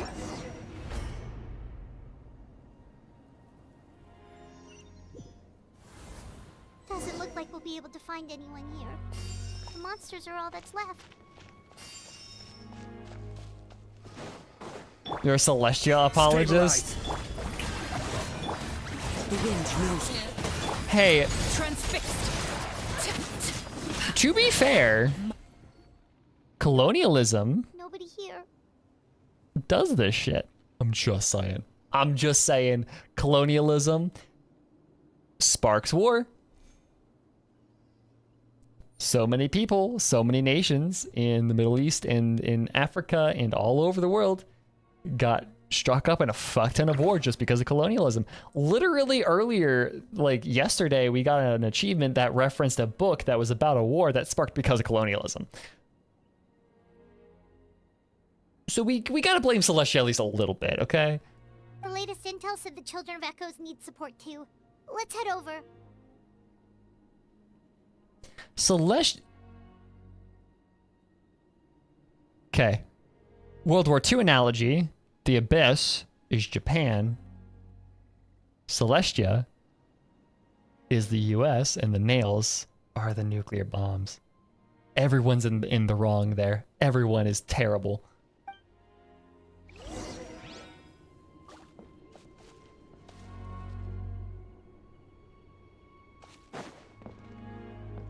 Yeah.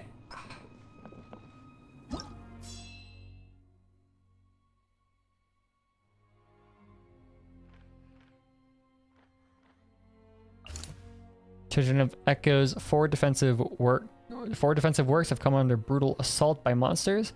The warriors gathered here can no longer put up an effective resistance.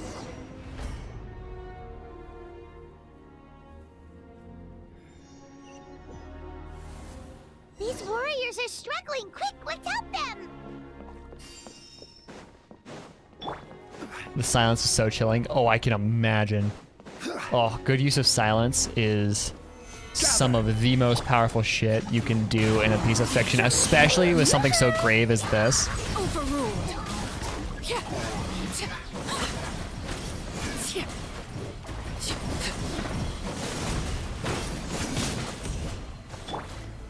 Solidify!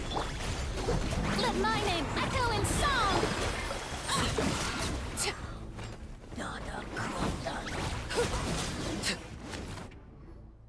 Thank you so much. You saved the day. The enemy attacks grow stronger with each wave. We're nearly at breaking point. Holy shit, if you chose this mission instead of the Saurians, you could have saved a mother and daughter hiding behind a Fotui corpse. Ooh. Given how few of us are left, I think it's time we cut our losses. This base is as good as gone. Yeah, everyone needs to stick together. Best to regroup somewhere else. Better late than never. Time to evacuate. Warriors, gather round.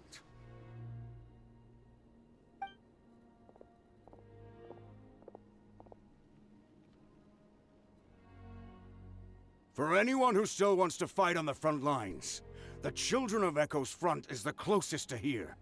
Anyone who wants to leave will likely also see action as they evacuate, but will be afforded safety at the stadium. Those are the options. We're abandoning this base, and you're free to stay with the group or leave. With our limited numbers, I can't promise that we'll be of any real assistance to the Children of Echo's war effort. Even if we do join them, please bear this in mind as you make your decision. Now then, anyone who wishes to keep fighting, show me how serious you are.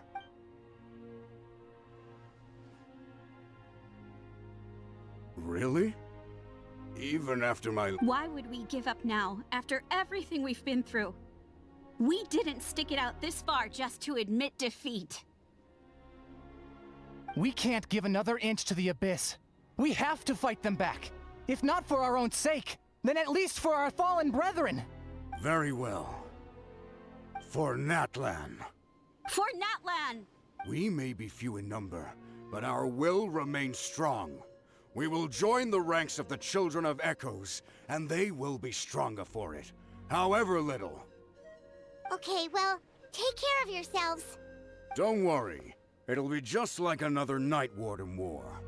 We'll force the Abyss back if it's the last thing we do. What's that? Huh?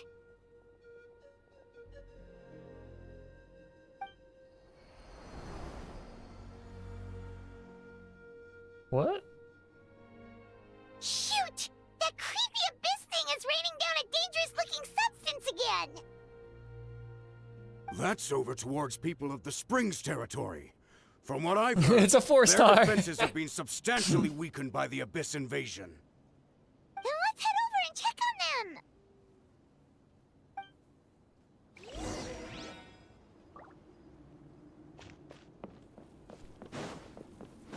Guys, they pulled a bell.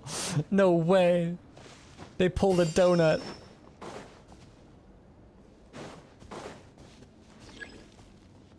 What? Oh, okay.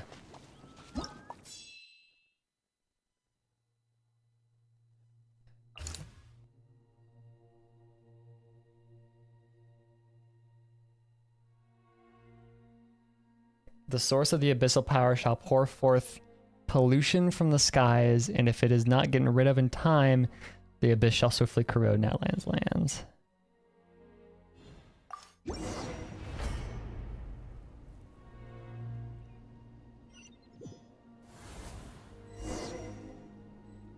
I'm gonna pull out my copy of A Fable just to have on hand if I want to read a section of it.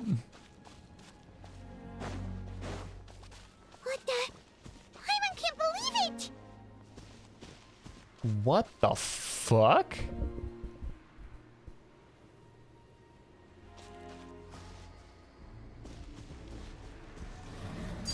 Laid bare. It's too darn strong. Our attacks are useless. Oh, why isn't anything working? At this rate, the Abyss is just gonna keep sending more and more monsters. The next wave will be here soon. We need to get out of here. Let's check the area for survivors and hurry. There's just one battle report left and it gets... This is the first report we've had in ages, which means the messenger's job has become all but impossible. The autism creatures just whacking away at the comet thingy. Love that.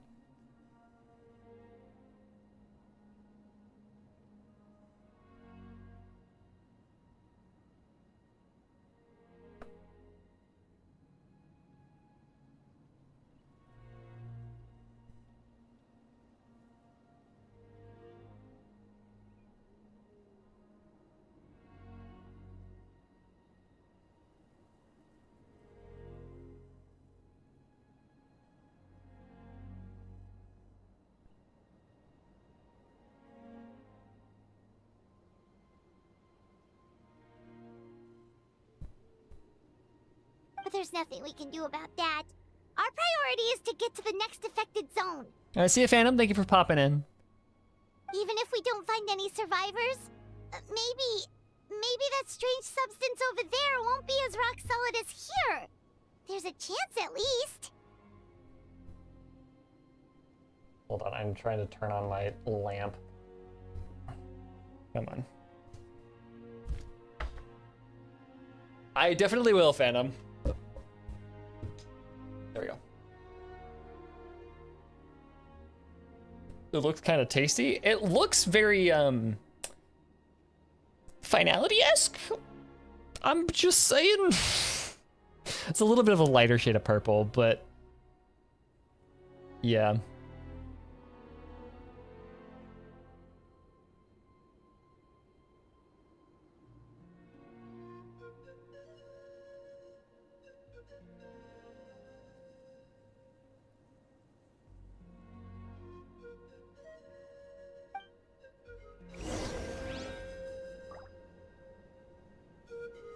Abyssal activity. There it is, Dire.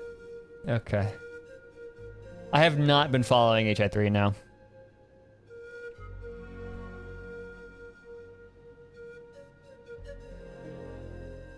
Total death 2000. Wow. Okay. Dude, again, all of a sudden, fucking, I didn't even know they had, the Genshin dev team had this in them. Straight up.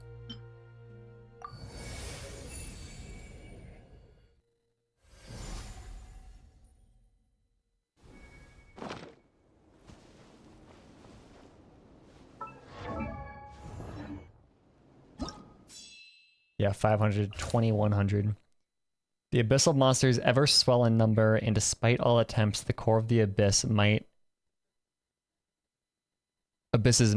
could not be destroyed. Evacuate first and try something else later.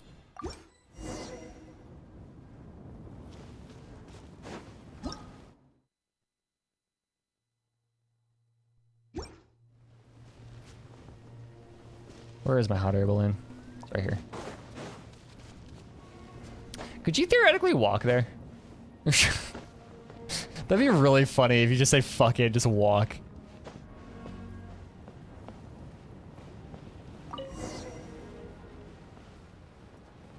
Despair engulfs the heavens. Oh. Oh, that fucks. Okay, while we ride, I want to read you a couple of lines from the beginning of one of my favorite novels ever, A Fable by William Faulkner. Let's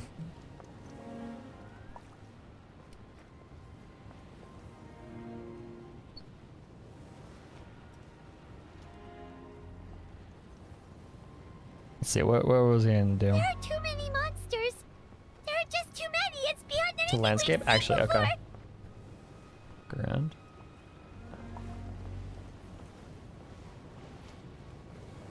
Yeah, you've got all the monsters and shit.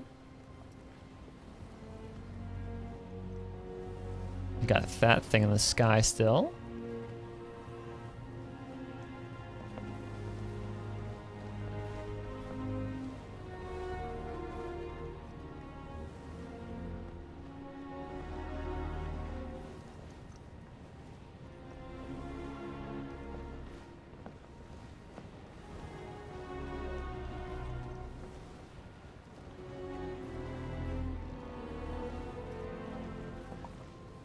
We still got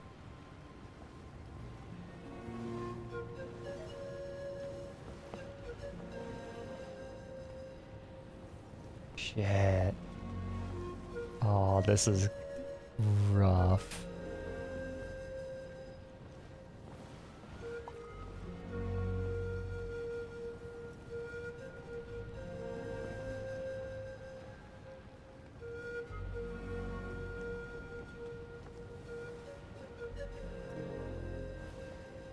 Yeah, everyone's dead at the Science Canopy.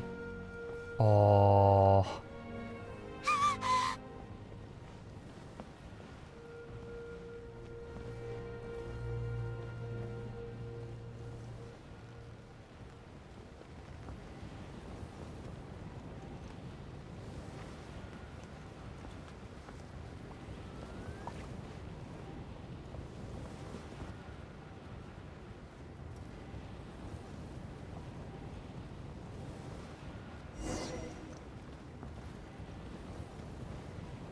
Despair engulfs the heavens. Hey, question. Where the fuck is the Sustainer? Where the fuck are Heavenly Principles? This feels like... This feels like that's where this is heading. I'm gonna be honest, I feel like... This war's getting too much for my mind to take. I feel like this is where this is going. Okay. Final hours of Majora's Mask. That's actually a good point. That's a good comparison to make.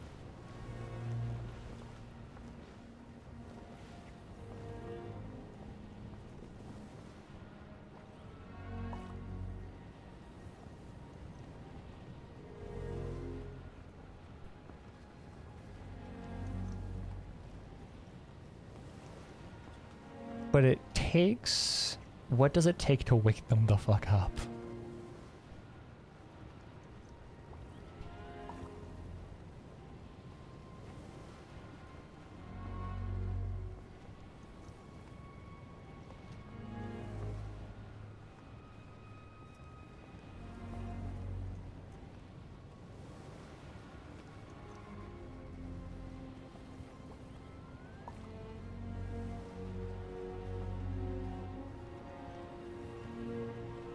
Oh, thank goodness those people are still standing. Here we go.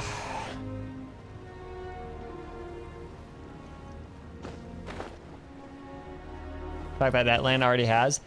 It's... But it's in the Night Kingdom, though, which is even weirder. Overruled. So some good old... Oh, that... Wouldn't that be so... That would be such a sweet fucking scene. That would be such a cool scene. Move out! You've got to get out of here! If we learn the name of the... Of the Almighty, or Fanes. Like, because we don't actually technically know the... Thank you, Autism Creatures. But, like, that would be cool if Ether just, like, walks up and just starts swearing at God. Just fuck you, dude. Kind of a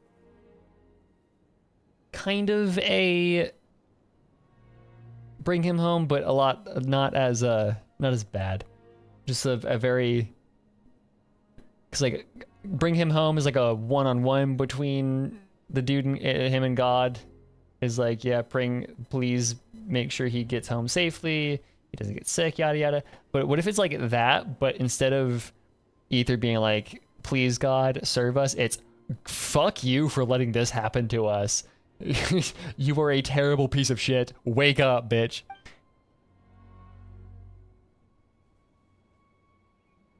Still no luck, huh? What on earth are these things? How are they invulnerable to attack? Yeah, at least with regular abyssal pylons, anyone with a vision can destroy them. But this thing, no one's seen anything like it before. It's like a part of that sky demon's body or something. Whatever it is, it seems like it can spawn abyssal pylons, and with them, a never-ending stream of abyss monsters. We're just no match for it. At this point, retreat looks like our best option. We're fighting a losing battle here. The stadium is our only hope. That's where the sacred flame is, which seems to be the one thing that well of abyssal energy is afraid of. The Pyro Archon is guarding the flame. As long as that continues, we still have hope. What's this? Water, and some snacks. You look like you need it. I'm guessing you've been supporting the fight all over the map? Sounds like you need a breather. We got enough people to hold our own here, and it's high time you took a break. Why don't you sit down and gather your strength for a minute? It's true. We've been fighting pretty much non-stop.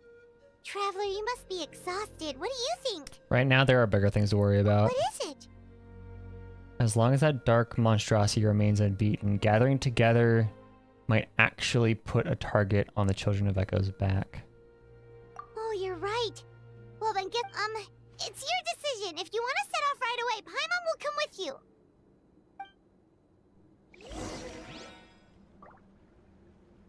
Okay. Let's keep going.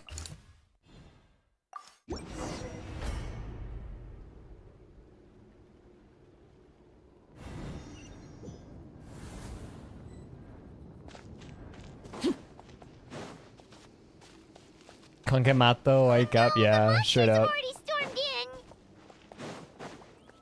No time to rest. No rest for the wicked.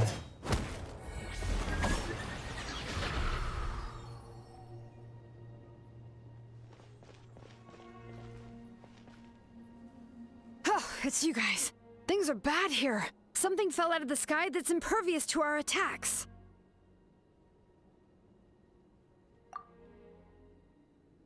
Pakal gave the orders for everyone to evacuate. Sheilin and I stayed behind as the rear guard. It's a good thing you did, otherwise we might not have made it in time. Our 6 Siege cinematic, where the Nexus manager of the ops purposely aggravates the main antagonist to annoy him when he realizes that he's gonna die either way. It'd be so cool if someone sacrificed themselves to wake up the Heavenly Principles, knowing getting themselves killed in the process. That would be cool.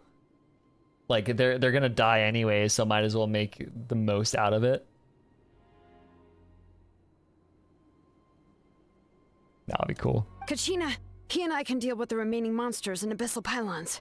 You should go catch up with the rest of the group before your parents start worrying about you. Got it. I'll leave right away. They need all the help they can get. Stay safe, Kachina. Let's go, Kachina. Woo! Come on, let's get this done. Let's fucking go, Sheilin. I straight up don't know what you do, so I'm just gonna kind of press buttons because I don't want to pause to read skills.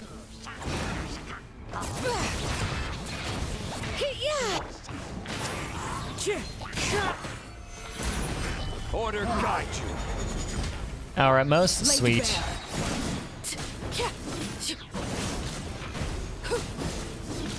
Witness my rise. Transfixed. Autism creatures go. Wind Strider.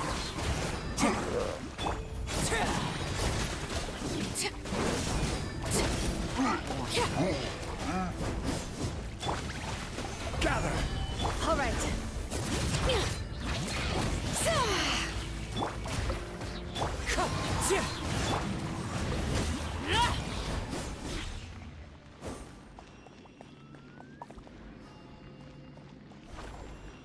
Cool.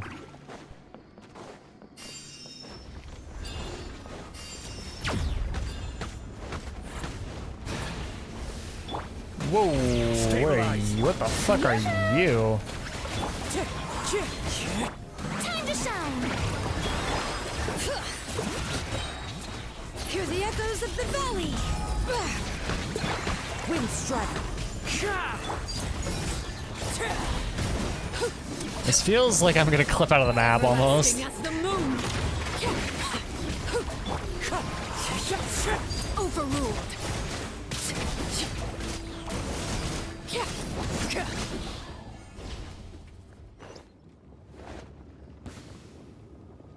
Okay, we're now down.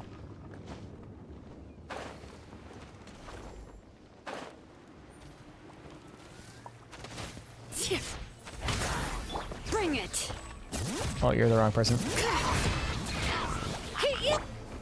Solidify! As one with wind and cloud. Transfixed.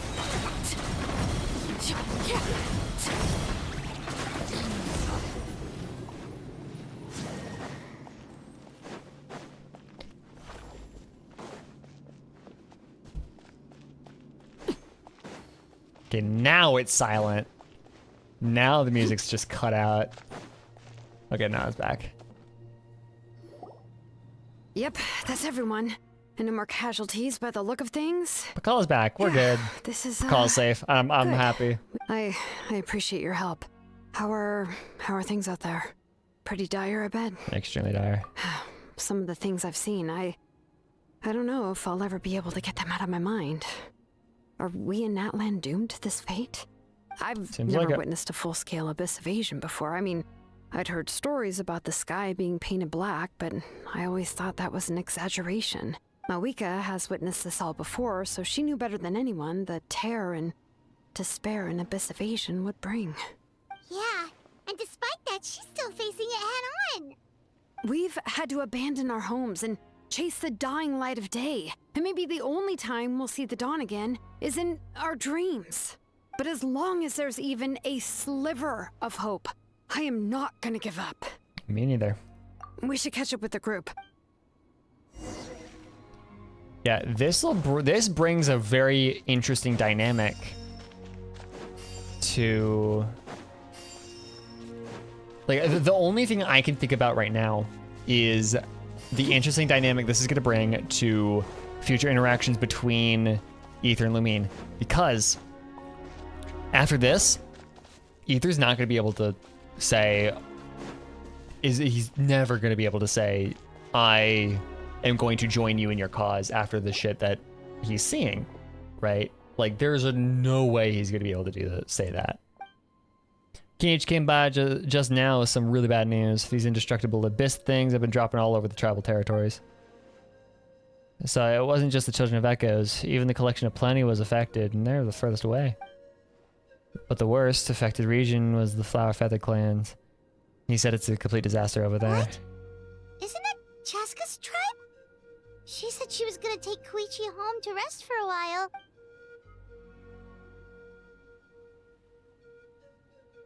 Not just wields this kind of power, uses it like this. Like, you can't... That's not, like...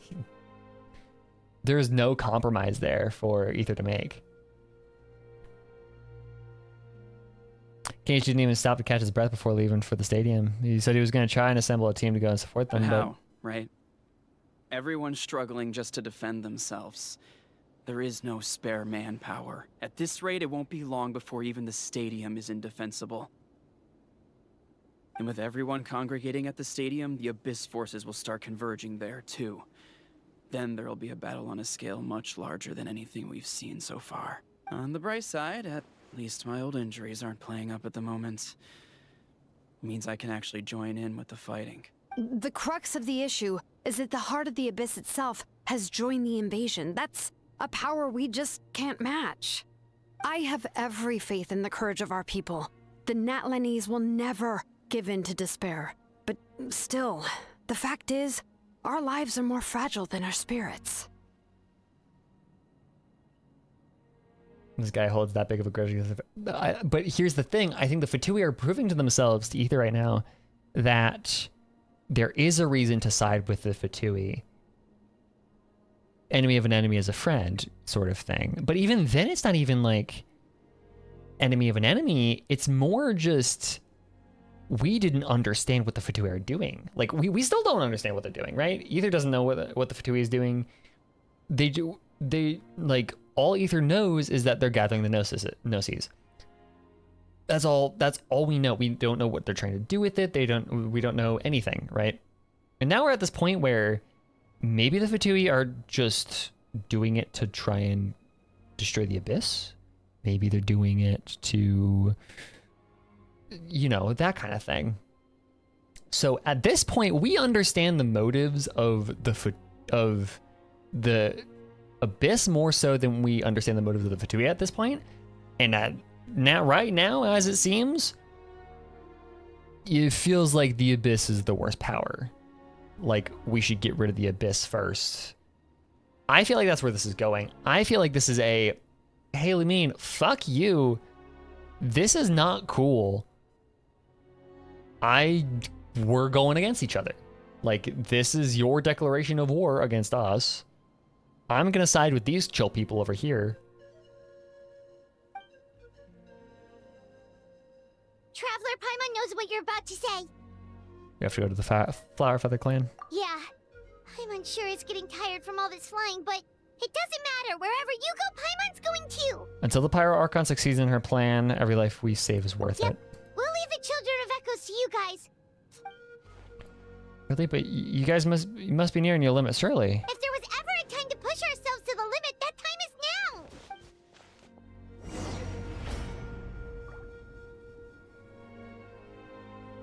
The Abyss Order doesn't even know what they're doing. They maybe. Over there! It's Cheska and Koichi! Traveler! It's unclear if they. It's unclear. Let the world collide! Overruled.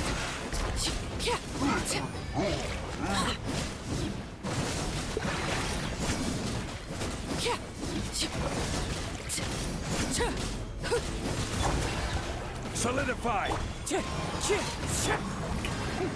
Laid bare.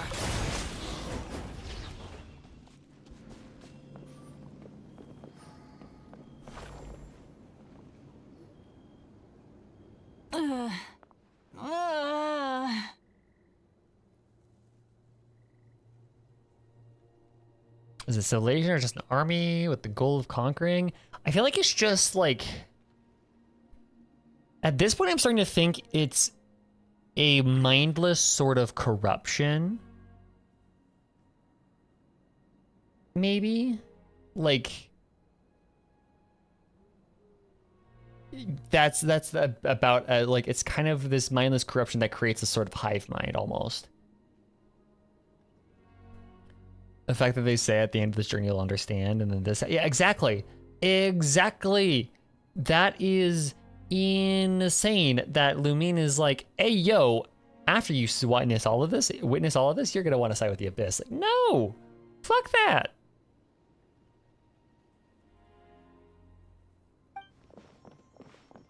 What happened to her? She's covered in abyssal energy!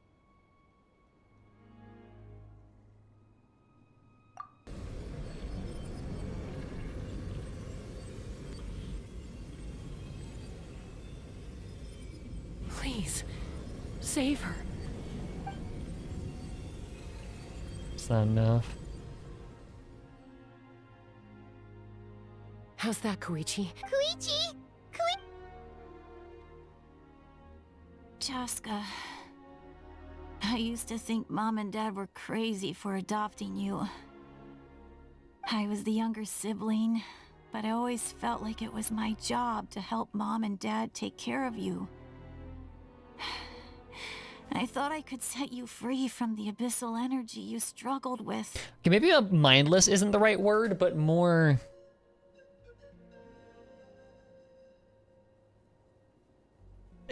shapeless, amorphous, this just power, corruption, sentient corruption, I guess. I guess I was pretty full of myself, huh?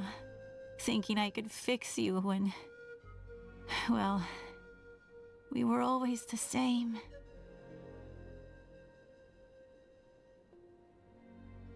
Hush, Koichi.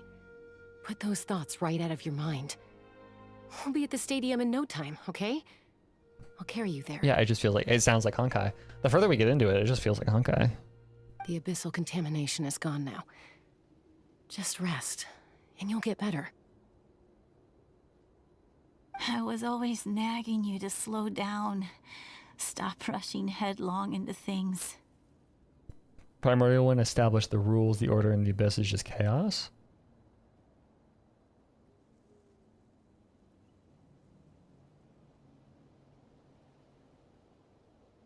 Maybe. I just didn't want anything to happen to you. Or to anyone else because of you. I worried about you so much. But now, I realize I never really understood what it's like for you. The fact that you survived an abyssal contamination was a miracle. But it also left you in a constant state of agitation. The fact that we became family was another miracle.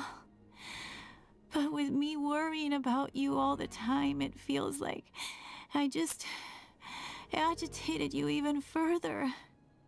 No, absolutely not. Nothing could be further from the truth. Do you hear me?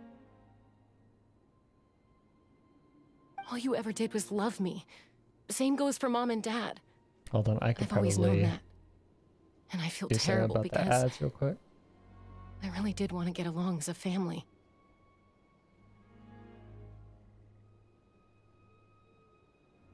Okay, that should be better. It might take me some time, but I'll find a way to make it work. I'm so sorry, Koichi. I never meant to make you feel this way. It's okay, Chaska. No need to apologize. You didn't do anything wrong. No one did. It's nobody's fault that things didn't turn out great. We still don't know the whole story. True, but here's the thing, though. Yes, Celestia are the colonizers, but one of the things that I've noticed is that, especially like right now, we don't know how this might have gone in the past, but Celestia just kind of doesn't attack unprovoked like this. Like, Celestia only does crazy shit in response to the Abyss. I get it now. So, no nagging from me this time. So, like, maybe that's... But, like, where does the belief system of the Abyss differ in enough... Where's the core conceit of the Abyss's belief that makes them think that doing this is the right? You keep forging ahead, sis. Never slow down, and never hold back. Spread your wings and fly free, like the fiercest kukusaur in the sky. Show the world who the bravest flower feather warrior is. Because that's who you are. And that's the sister I'm proud of.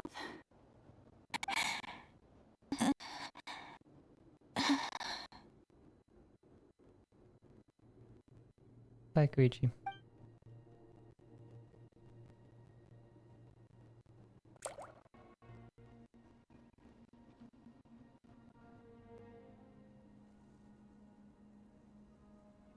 Koichi! Koichi! Can't escape the animal curse. Fuck off, Ozzy. Shit, okay.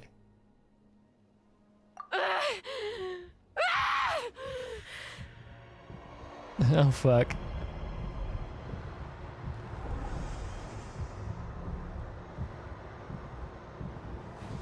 Oh, shit.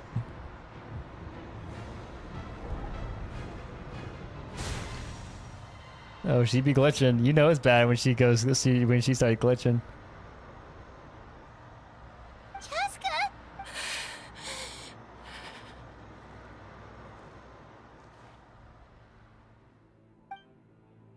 Ooh, she composed herself?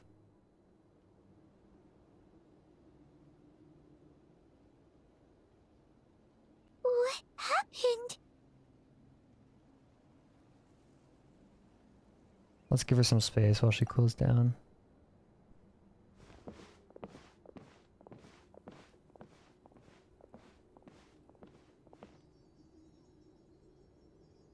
What was that just now? It looked like abyssal energy was flowing out of her, but then a split second later, it disappeared. Chaska managed to rein it in. Koichi did say that Chaska needs to let off steam now and then, or she'll end up losing herself. But this time she wrestled back control. Just like Koichi had always hoped. If only we were faster! Dealing with abyssal contamination is a piece of cake for you. We could have gotten to her earlier, then you could have treated her before it was too... Wait. What's happening to Chaska?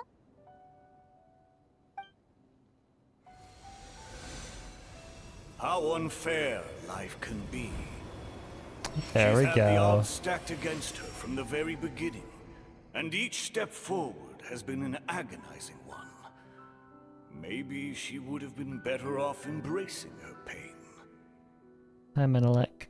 But her journey goes on, and one question looms large in her mind. If she could rise above the layers of pain and ascend over the dark clouds of her mind, what then would she find? Maybe the glorious light of the sun, or maybe a dark, empty void. There is only one way to find out. She needs to spread her wings and soar to new heights. That is the true meaning of life. You're from 500 years ago. My life's suffering shall be my epitaph. To remember the pain I endured. And finally, transcended.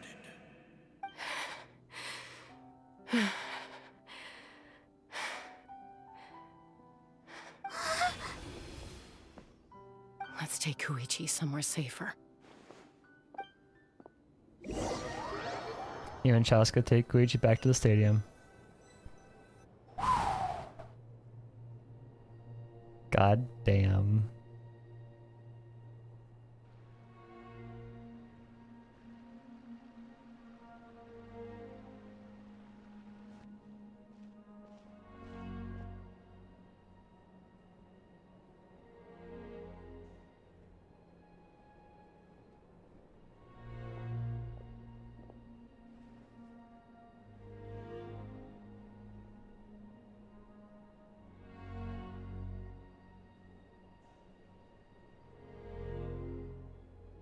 Please, take care of Koichi for me. I still have more important things to do. Of course. We are grateful for her service. Yes. She served selflessly. I'm sorry, Chaska.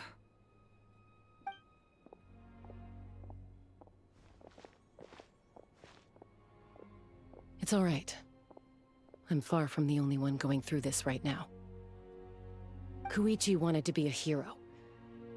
And in my heart, she always will be. If we want to honor what she stood for, not to mention her sacrifice... Archon, we need to hurry. Time for this war to end.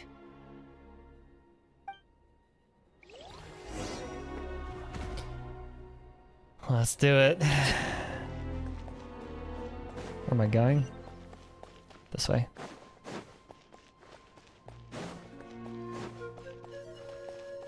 Where the fuck do I go? This way. Okay.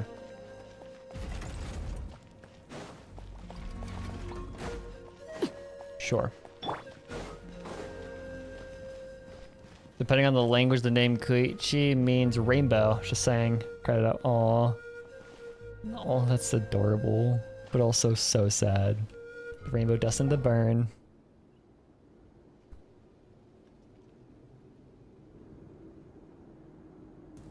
Everyone, are you ready? A bitter war lies ahead. Our victory begins in each of your minds. So ignite the spirit of victory for me. May no further lives be lost, and no one else made to suffer the loss of their loved ones. As long as blood still runs through your veins, even the tiniest spark of steel against stone can ignite a flame.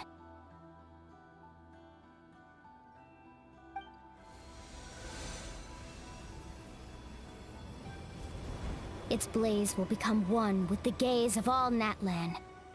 Even amid everlasting darkness, our bonds remain eternal.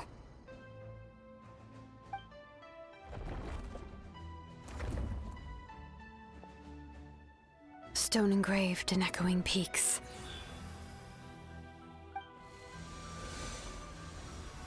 Converge, disperse, in ashes be reborn.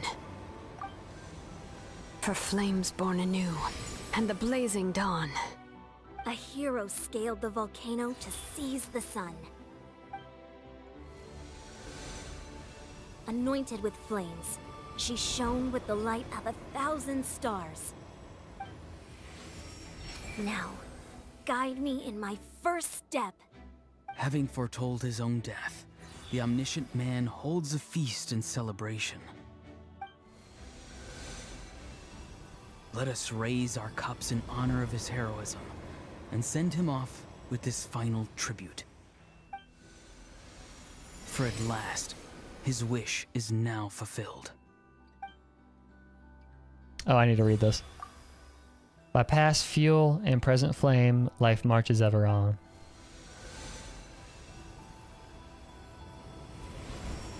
We will answer to the fire for all our deeds. My life's suffering shall be my epitaph.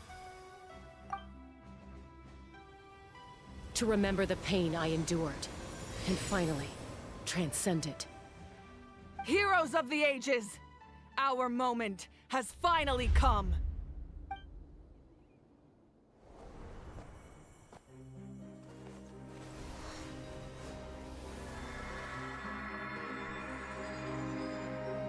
We unite as one! Baptized by the Turnfire. Bearing an ancient blessing. Knowing true power. And accepting a fate of devotion. We embrace the transcendent flame. For Natlan! For Natlan!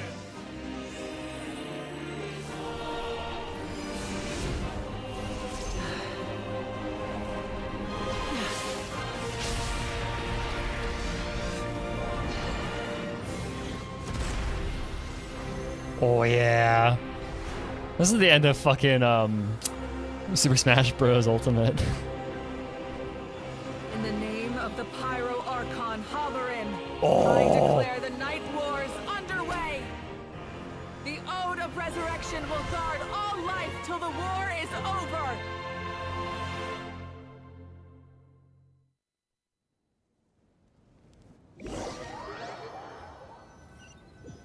Haborim. That's dope. Yeah. Fucking friendship is magic, dude. That is an outright scary level of power. So, from now on, all warriors will be able to resurrect themselves using the sacred flame. That's right. No more casualties. It's time to wipe the enemy off the face of the earth. And to reclaim our lost territory. This is all for those who gave their lives for Natlan. Everyone, let's go. We'll come with you. Paimon, traveler. This is I'm so Galeen grateful versus you Dark. got Yeah, to us when you it did. kind of is. You gave Koichi the chance to say those words to me before the end. If I'd lost control out there in the wild, this counterattack might never have been possible. Probably best not to think about that. More importantly, how are you feeling now? Any better? Not really. But now's not the time to deal with it. Transcension. In the spirit of VUCA, I have to rise above it. The conflict and suffering in me are there to test my character. My struggle will make me stronger, and make me the person Koichi believed I can be. I have faith in you. All right, let's go show the Abyss what human beings are made of. They'll be sorry they messed with Natlan after we're through with them. You're not human, Paimon. I'm sorry. Like, I know you kind of are, I know identity's a weird thing, but you are not a human.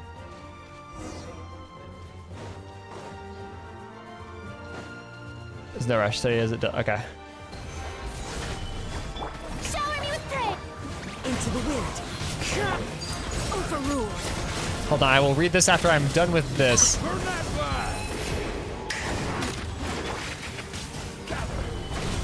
This is order.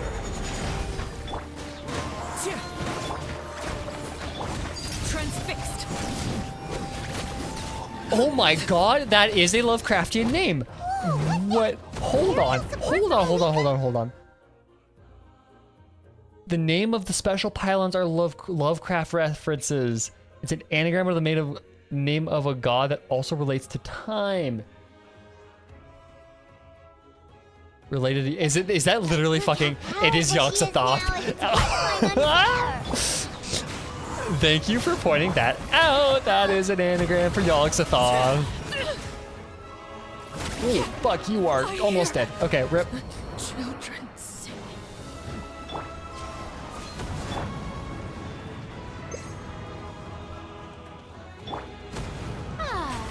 You know what song would work with this passage really well?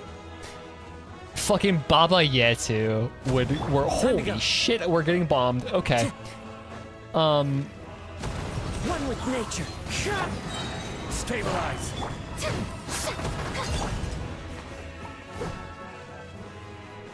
Time to go. Clouds high. Birds call. The wind knows me. Let my name. Use my power to destroy the abyss tumors. Got it. Thanks for the backup.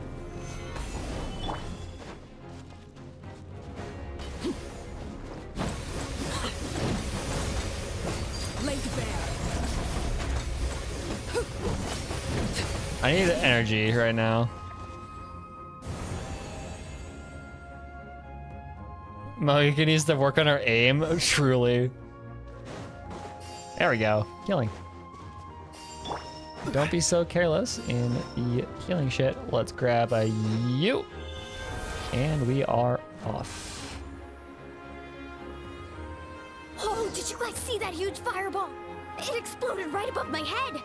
Hell Sorry, yeah. Mulani. I'll adjust my aim. No, She you're good, knows. Archon. It didn't hurt at all. Plus, it was freaking cool. Not great for your eyesight, though. Oh yeah, fair point. Flashbang out. Ugh, a howl's coming in way too hot. Is it possible to mute him? Mute him? What, are we in a fucking Discord call with? Thank you, Malika. Literally. We're in a Discord call with a Howl, and he's on mute. Yeah, he's already on mute.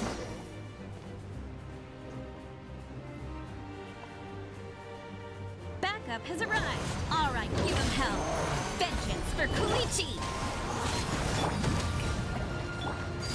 We don't got no corrosion to worry about, so yeah, Moika is the server mod.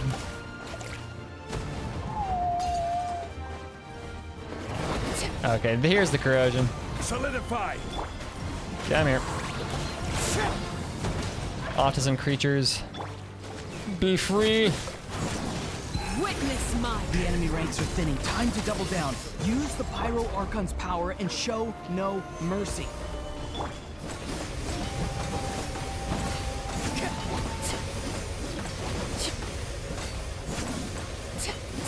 Mark of Yogg-Sothoth.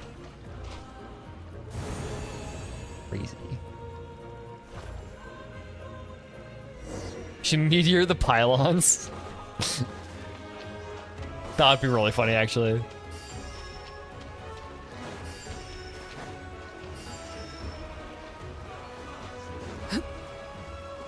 Okay, let's go. Your soaring ability is head of the. I get. Okay. Kachina, over here. I'll send you up. It'll be quicker. Whee! This is just like raiding a Spareway. That's my turn. Go Turbo Twirly. Hell yeah. Oh, I can't wait until we get this released on the soundtrack. Oh, this song is incredible. Granny, please go on ahead with the others. I just need some more time. I promise. I won't hold things up. Oh, Roron!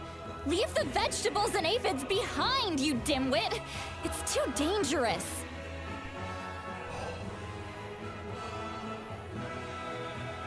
I think it's just because we just passed the Scion of the Canopy.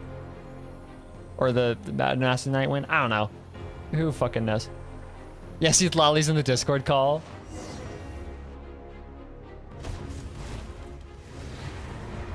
Boom. Boom. Boom.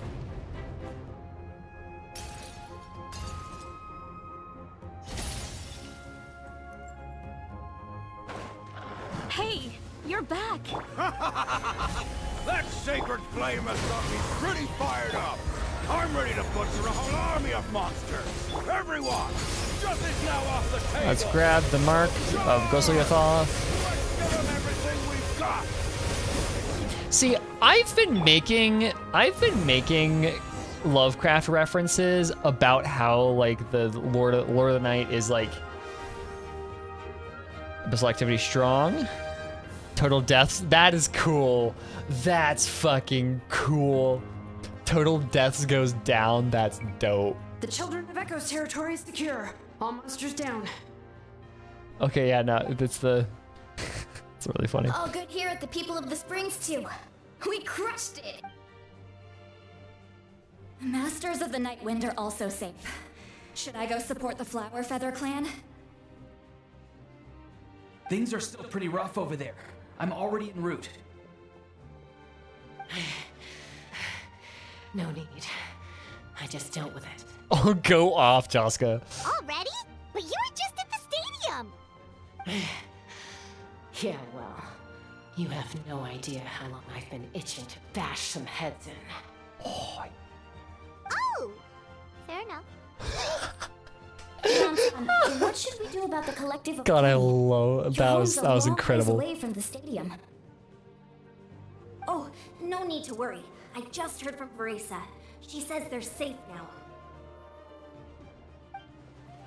Sounds like all regions are secured. The Abyss forces are weakening. Yeah! Their only game plan was to outnumber us, and that ain't gonna work now that we have the Ode of Resurrection on our side!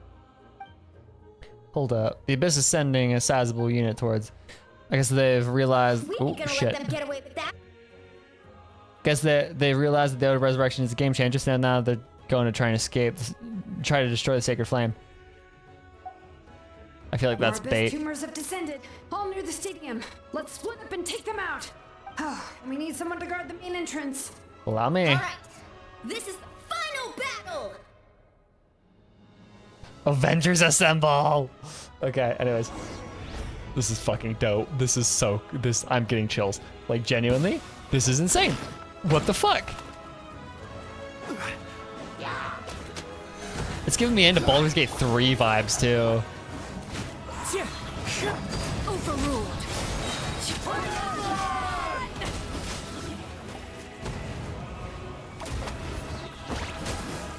Oh, by far one of the best quests in the game. This is order. For Natlan! Ah!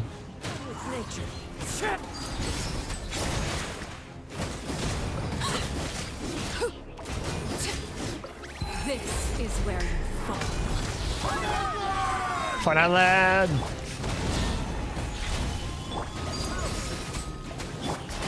Let the world collide! People wanted war. Yeah, oh yeah, we did. And this is fucking dope.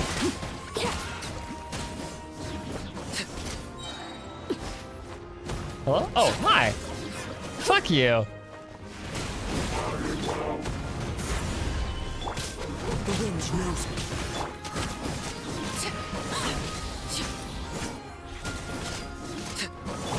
Strike a pop!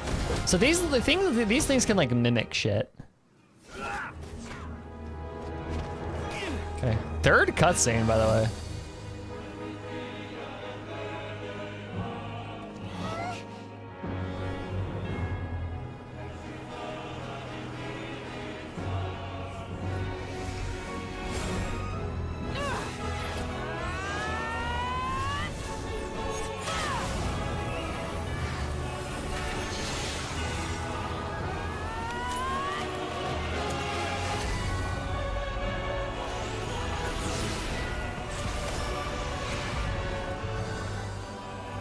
Huh? What the fuck? What the fuck? What the fuck? What the fuck? What the fuck? What the fuck?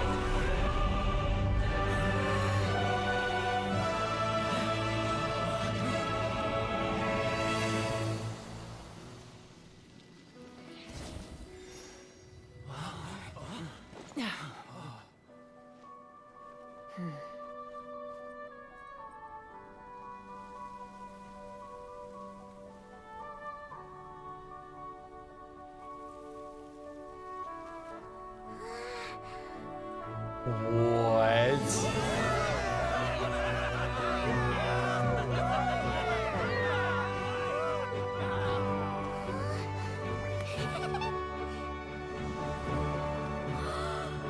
We won! We won! They're so adorable. I love them. Oh, don't worry. We're going back and reviewing the VOD for that shit.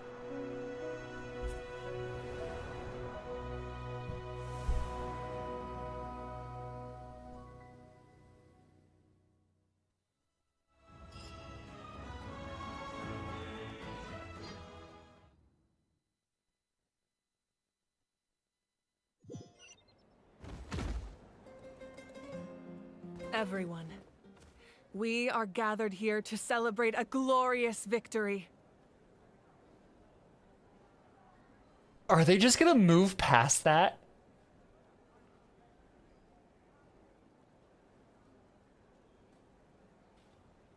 Are they not gonna circle back? Are they just... Okay, okay.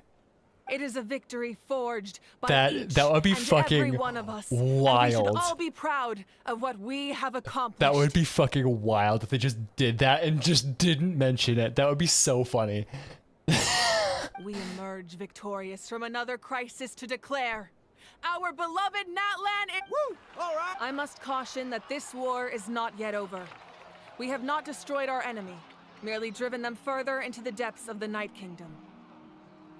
But the Abyss underestimated Natlan's forces, and they have suffered a devastating we're gonna defeat. review the It'll be a long VOD time later. before they are able to pose a threat to us again. We're gonna review the VOD after we finish this. After making some preparations, I will launch my final counterattack. I shall strike them in their lair and wipe them out for good. Oh, man. Wait, Archon, are you saying you're going alone? Yes. The abyssal energy there is too strong. Contact with it. I'm sure you're all still fired up, and you must be eager to take the fight home to the enemy. Yeah, this is only But I Act must 4. ask you to temper What the your fuck? ambitions. I will return victorious. What for is all this of us. bullshit? It's kind of a shame that we can't join in with a final showdown. Like, I was thinking that before the fucking sky broke. Please, Which is look at the whoa. bigger picture. Thanks to every one of you, we have already secured an enormous victory. Tonight, we should celebrate to our heart's content. Okay, when we go back and watch that, something I want to look for is any similarity to the opening launch screen of the game. Any similarity. I guess There might not be, if but our lives are no longer at risk. Things can basically go back to normal, right? That's good enough for me. Beats having monsters everywhere. When the time comes, I will gather everyone here again.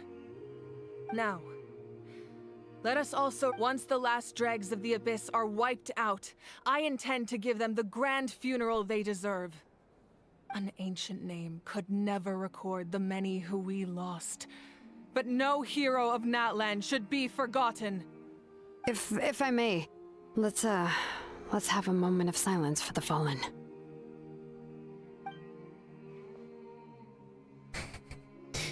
I mean, Kenichi was gonna have a moment of silence anyways. It's not like he has a voice.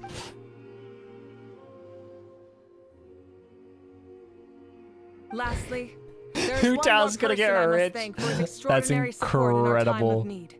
And that is the captain. That's hilarious. Speaking in a personal capacity, I should like to offer my sincere congratulations on your victory. Well, everyone, please enjoy the victory feast. I hope it's a chance to... The victor shall burn bright, while the loser returns to ashes. Okay. Anyways, yes. Message. Theory. Okay. Rika says. Whoa. Open browser. Okay.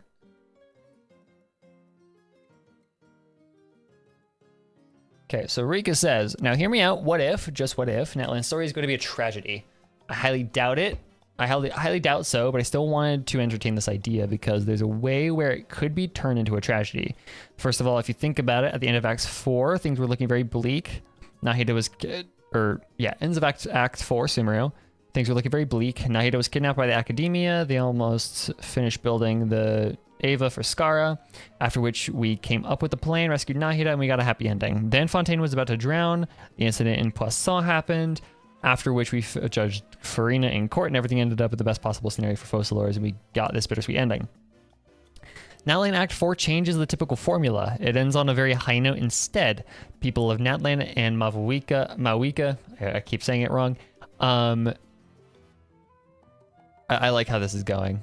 Yeah, actually, straight up. Whoop. There you go. You can see this. Natlan Act 4 changes the typical formula. It ends on a very high note instead. People of Natlan and Mawika successfully defeated the Abyss. Just one tiny thing left, but it's presented as such a nothing burger that it feels like just clean up after Act 4, like doing the dishes. And also, do you remember that Mawika is destined to die? And yes, we can cheat Destiny, but we cannot cheat death itself. Now, on the flip side, the 5.3 quest feels like it's going to be kind of detached from the main Natlan story. Like, if we think of the Sumeru story as one big hero's journey, that applies to Fontaine too, the Natlan is like Acts 1 through 4, one big hero's journey. We still struggle to triumph over the Abyss. Act 5, a separate hero's journey that's separate from the main Natlan story, but still connected to it. Sounds contradictory, I know, but I don't know how to put it in better words. After all, Mawika said that we will have to go somewhere else in a super dangerous place to defeat the Abyss there once and for all. If that's the case, then it will still end in a good or bittersweet ending, just like all the other storylines. It turn out is a tragedy for Mawika personally, but Natlan is going to be fine in the end, which will give us a bittersweet ending. Okay. You know, I totally agree, especially with how we've been talking about Natlan since release, how it's already just victory shall burn bright. Yeah. Right, we've been talking about ever since Natlan's release how it breaks all the rules, how it flips everything on everything about Genshin on its head. And the fact that we're coming out of Act 4 on a high note, on an emotional high, we're all excited, things are looking up, we're gonna finish this fight once and for all, even though we know this is not the end of the game, right?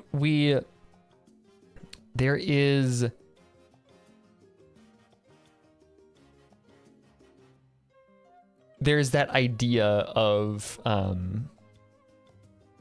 there's that idea that every Archon quest up to this point has ended well, but because Natlan is the opposite nation, is the weird nation, is the one that swaps everything around, it would make sense if it's more of a tragedy story arc.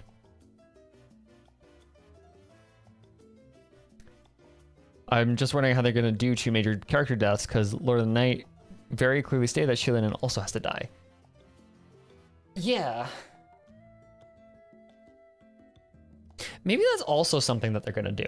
Maybe because Natlan is the weird nation, maybe they okay, this would be really funny. This would be so big brain if they ended up doing this, but literally 4 years of them constantly dangling playable character death in our face and then backing out every single time they back out, right? No one has died. Natlan, being the nation that does all the things that have never been done before, a genuine war story, what if they're kind of like baiting us in? It's like, oh yeah, no, we're not gonna kill these characters. It's gonna be someone else is gonna die, or it's gonna be a fake out, or whatever. And then they actually just do straight up fucking kill them. Like that would be hilarious. But that would be really like a big hit, because we know this game as we know this game as the game that is too scared to kill off its playable characters. For 4 years, we have been kind of giving this game shit for not killing off its characters.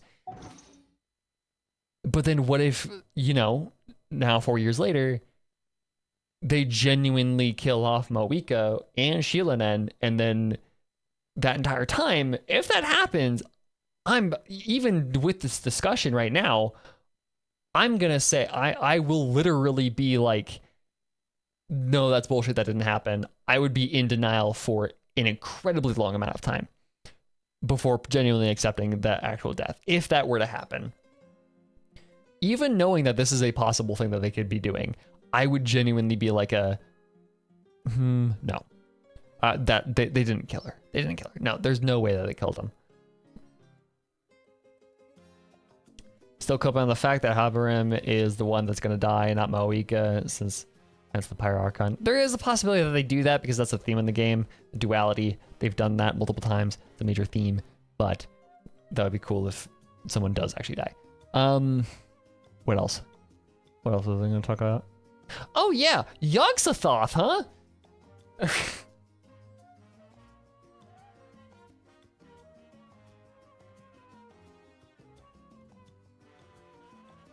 Yogg-Sothoth, huh? What's that about? Okay, so for those that are not obsessed with Lovecraft's shitty ass writing. Oh no, I'm getting there, Rika. Don't worry, I'm getting there. I have a list in my head. Yeah, so for those that understandably have never read anything ever written by Lovecraft, Yogg-Sothoth is a god, part of a core to the Cthulhu mythos. He is the progenitor of Cthulhu, Hastur, a bunch of different Lovecraftian horrors.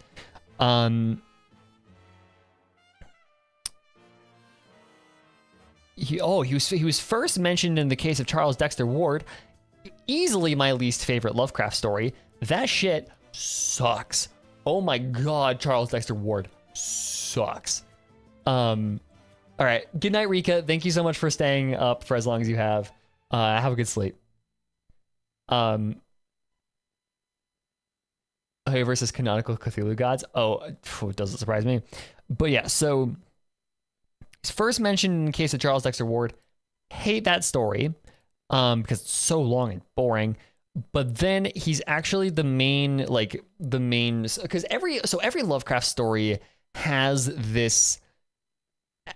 a power core to it, right? It has this power a horror core to the story. And so Yogg-Sothoth is the core horror to the Dunwich horror, which, because the Dunwich horror is the thing that created the titular Dunwich horror, that is defeated at the end of the story, because yada yada. He fathers twin children with a human. He is countered by Randolph Carter. Here at Horror in the Museum, yes.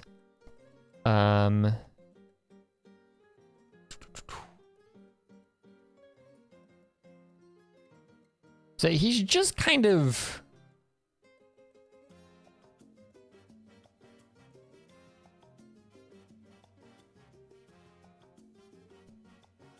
Yeah. Which I got Yogg-Sothoth.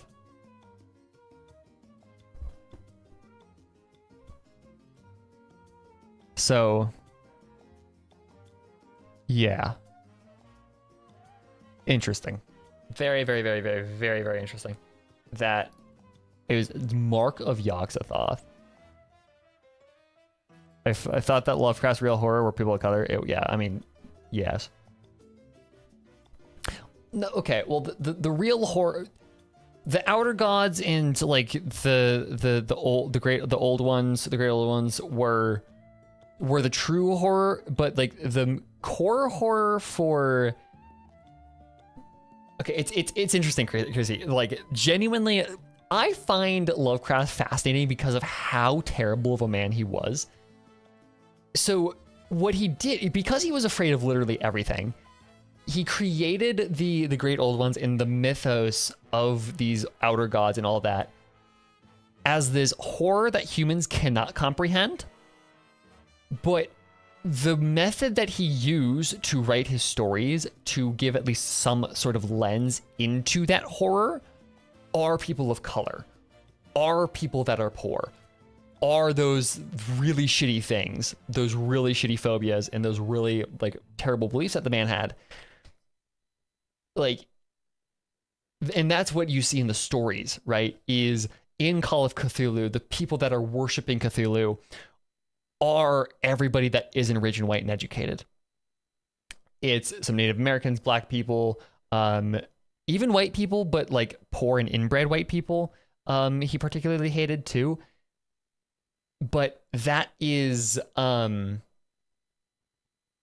that's how Lovecraft saw the world, and that's how he wrote about these things. Is it wasn't that the horror was the black people. The horror was the fact that black people were willing to worship the great old ones. So that's the kind of idea that Lovecraft is. I love Lovecraft. Oh my God. Just because of how he's so fascinating. Inbred, didn't he like marry his cousin? I don't think so. I don't think his wife was like his cousin.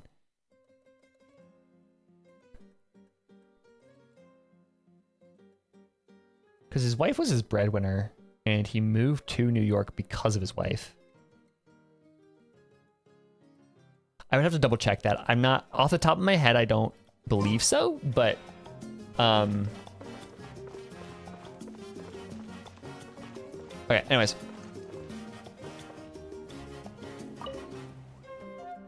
You did a great job, Kachina.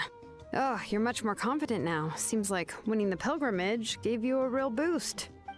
Nah, I just figured I should do my part, you know? I spoke to your mom and dad. They were singing your praises. How are things at the People of the Springs? There are some casualties, but the overall mood is very positive. I reckon they'll start rebuilding. Same situation for the Children of Echoes. Still, it's so sad that some people couldn't be saved without the resurrection. I think I want to hold a candlelight vigil for them when I get home. Oh, that's a great idea. Let's hope that their sacrifice marks the beginning of a new age for Natlan. Okay. Imagine Kachina with Boot Hill's voice. Oh yeah, let's talk. Talk to other people first, and then Maoika. I must congratulate you on your efforts during this war. I'm told you have proven yourself to be an outstanding adventurer and warrior. You remind me of the princess. Similarities in your approach are striking, especially when you told me you wanted to win. Hell yeah. You will see her soon. Thank you. Hey, Auroron! How are the Masters of the Night? I'll have to give her a fucking Citlali style scolding when I see her next. Granny Citlali's been there the whole time, and she's a tough one. I think we should be fine. I'm gonna read Yoxathal's wiki from GGZ. I'm yeah. sure there'll be some patching up to do, though. That's a job for the young folks. I should probably head back so I can pitch in. Do you need support from the Fatui? Probably not. Well, it's a good place to start and in our end. tribe, and I suspect they would find your comrade's presence a little distressing. Right, because often they look like a bunch of intimidating thugs. Well, also in my tribe, excessive use of elemental energy. Oh, right. Okay. Who else is to talk to?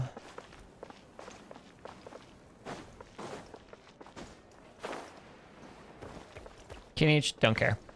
Maoika, what up? Welcome. You seem a little out of sorts. Are you just tired, or...? I guess I am. Don't care about Ian-san either.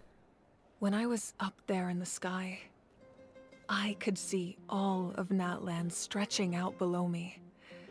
People everywhere, giving everything they had for a chance at victory. I just...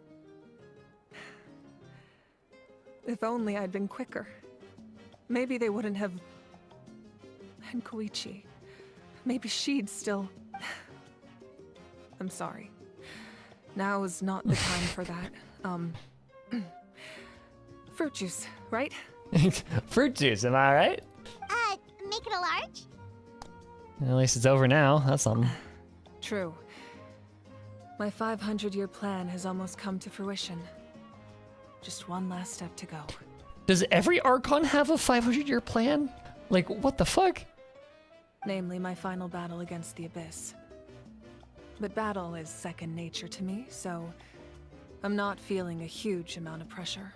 It was so awesome. The way you exploded that thing in the sky with one almighty punch.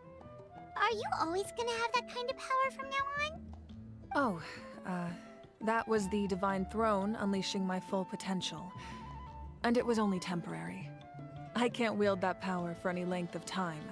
My body wouldn't be able to handle it. The Divine Throne? So did they just, like, let her limit break go? Likewise, the amplified power of the Ode of Resurrection was also temporary. From now on, it's back to ancient name-bearers only. I'm guessing the Night Warden Wars are over for the foreseeable future? Correct. We dealt the Abyss a critical There's a chest blow. back there. So for the time being, it's too weak to sustain regular invasions. I think both. I hope the people will be able to enjoy this period Now, of peace. what it was... Or rather, assuming all The- goes to plan, eternal peace. The increased power to the Ode of Resurrection, we know at the very least was Renova's power. Maybe the rest of the throne gave her more power. But then that also implies that the Heavenly Principles woke up in order to allow her to give her that power, which is weird. We've had centuries of war with the Abyss, and it's high time we brought that chapter to a close. Anyway, there's something I've been wondering about. I know you've been at the center of some major events in other nations too, and fought many powerful foes. In this war, you were in the thick of it once again, dashing around tirelessly, supporting the fighting on all fronts. So tell me, what drives you to do this as a mere traveler passing through? Why risk life and limb for a cause that's not your own? I just can't turn a blind eye to injustice. You know, it's that mindset that distinguishes the heroes in every story. They're the natural protagonists. She just literally said either you have main character syndrome. What I'm really trying to say is, I would love for you, with your extraordinary talent and your sense of justice, to join me in this final step. You I and could do I that. together, finally putting an end to the but I also don't want to take advantage of your good nature and readiness to help others. The final battle will be very dangerous, and you have the rest of your journey to consider. Fucking wiki explains that God's power is the power of words. Huh. I'm sure Neat. you must be weary. Sleep well tonight. Let's talk again tomorrow. I'll give you more details on the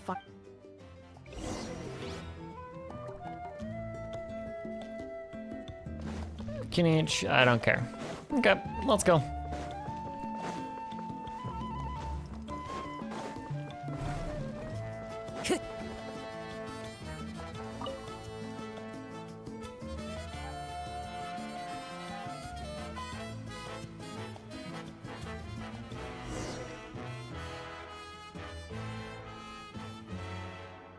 Time to go. Oh, wrong way. Time to go.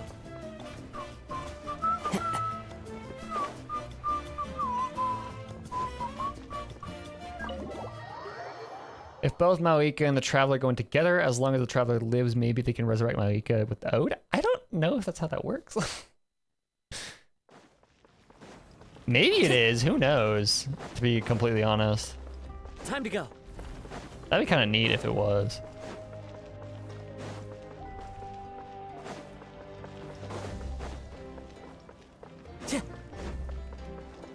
Time to go. I give you 3 stories and one that explains what the 3 stories means.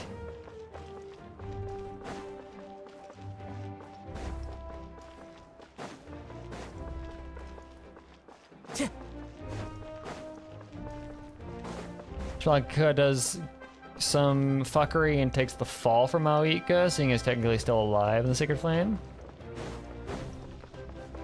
Maybe.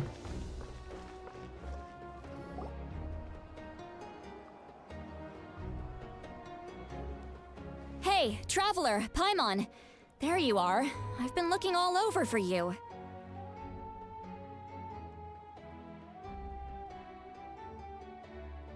Use your words to shape things into beings constrained by time and space. Oh, hey, Sweet Lolly! What's up? Listen up. I have something... Explains her concerns about Maoika's death. What? Are you serious? Yeah, shit, yeah. Natlan must pay the price for Maoika's use of the Ruler of Death's power. I had thought that the Ruler of Death might have a change of heart after seeing the people of Natlan come together. That's not how this shit works. And fight so bravely. But... A god of death can't do anything except for, you know, kill people. even now that the war's over and the threat to Natlan is gone, it looks like that death is still set in stone. I had to know your thoughts. I want to save her, but I can't do it alone. I'll see what I can do. Okay, good. That makes me feel a little better. Thank you for standing up for us. There's clearly something special about you, so if anyone has a chance of defying the rules, that would be you. Oh, and please don't breathe a word of this to Maoika. I'm sure she's well aware of the cost of using the Divine Throne's power. But if she finds out that anyone else knows, it could ruin our chances to help. Got it. Mum's the word. Alright, that was the last major item on my to-do list. Now, since I've come all this way, I think it's finally time for... Don't worry, I said a drink. Okay. So I don't want Maoika to die. It'd be quite. Yeah, no, it would, and that's why I think it's gonna happen. All right, you little munchkin. If you keep pestering me, I'm gonna have to get serious. Huh? Okay, flashback. I get 100 kids a day Oh, telling okay. me they want Now to be we're the back here. next Pyro Archon. Why should I train you? Nagging isn't gonna accomplish anything. No one can predict the future, and unless you have some exceptional jaw-dropping talent I'm unaware of. I can shoot those cornflakes in your kitchen from right here. Don't be ridiculous. You couldn't make that shot from all the way over here. Wait, hold on. You could hurt someone with that. Well, I'll be. You made the shot. The science of the canopy raised him tough. That's some real skill you got there, little lady. Maybe you really will be Pyro Archon one day.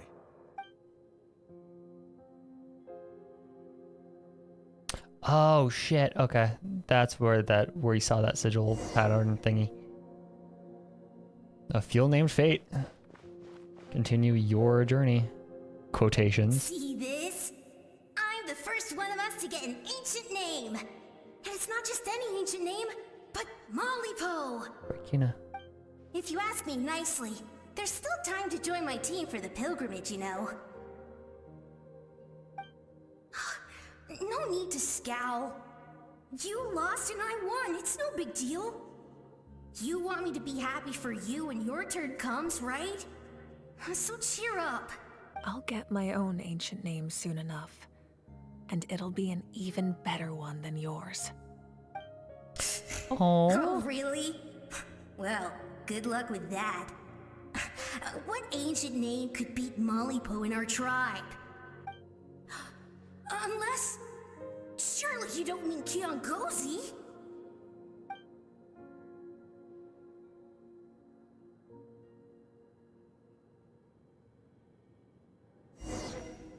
Baby.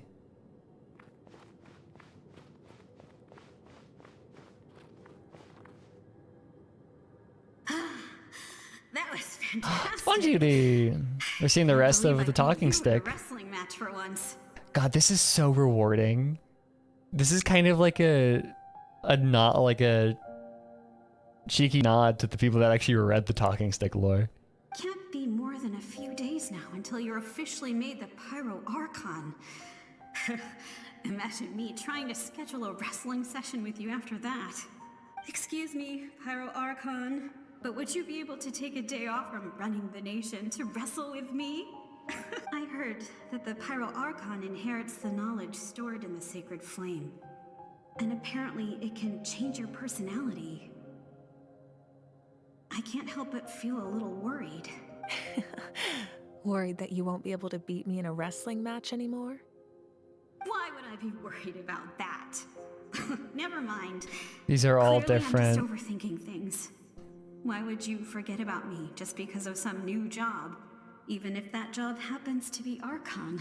These are all covers here the previous Archons had.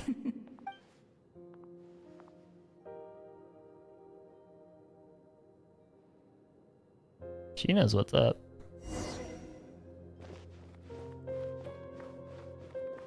After the darkness will come the dawn. The really solemn piano version of the Resurrection.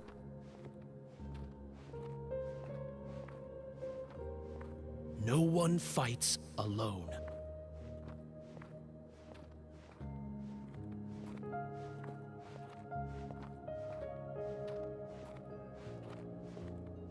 For Natlan!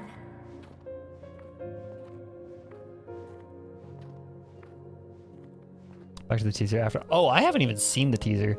I went into this quest completely blind. I hadn't even watched the trailer for this. It's getting brighter at last. Look, da da da do do do, you da da do do do, you da da do do, you da da do do. We walk the righteous path, and the Pyro Archon will guide us.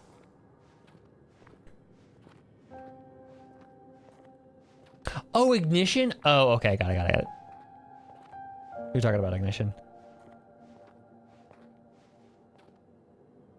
The victors shall burn bright, while the losers must turn to ash.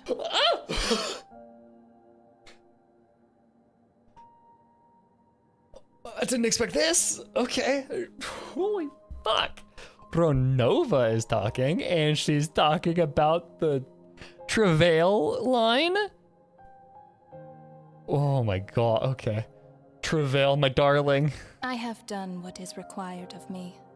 The rules are now written into the Night Kingdom, and this will help you to stand against the Abyss.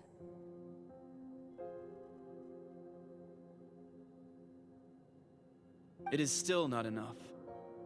Oh, she also spoke Ishbalanke. All this can do is give my people courage. It will not see us through a true catastrophe. If you are to make the Natlanese alone bear the consequences of a broken world, Natlanese, you'll okay. have to bring more to the bargaining table. If you were to make the Natlanese alone bear the consequences of a broken world. Oh, shit.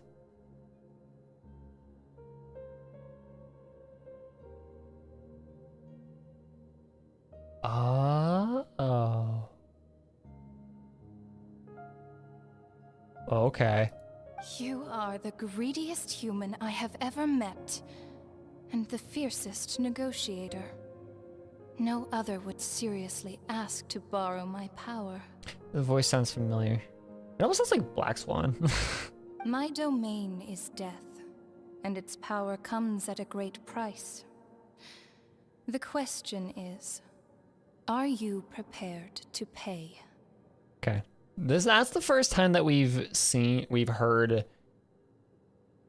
any being of higher power describe the thing they rule over as their domain. I use the word domain, but I don't think it's been seen anywhere else. I need that power. Only a hero can truly wield it, and heroes are not afraid of dying. No. A fear of death is ingrained in all living things. If the wielder of this power cannot conquer their fear, countless innocent lives will be claimed in their stead. For only then can the price be paid. Those are the rules.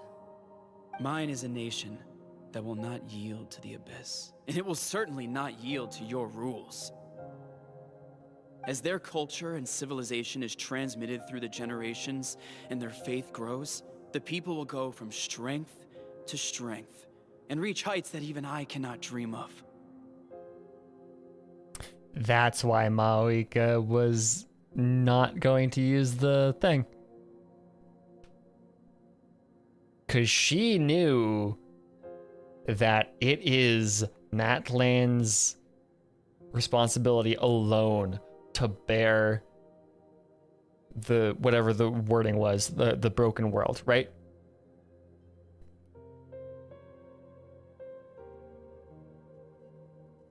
And so without that strength, it's kind of a Fontaine situation. It's kind of a retooled idea of Fontaine, of the Oratrice.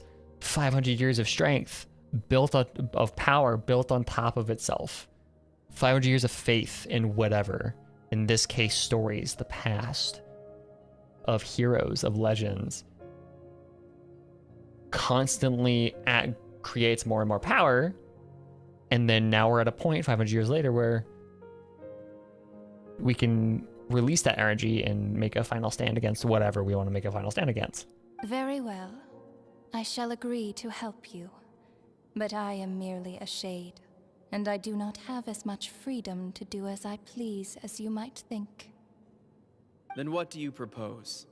Keep this a secret.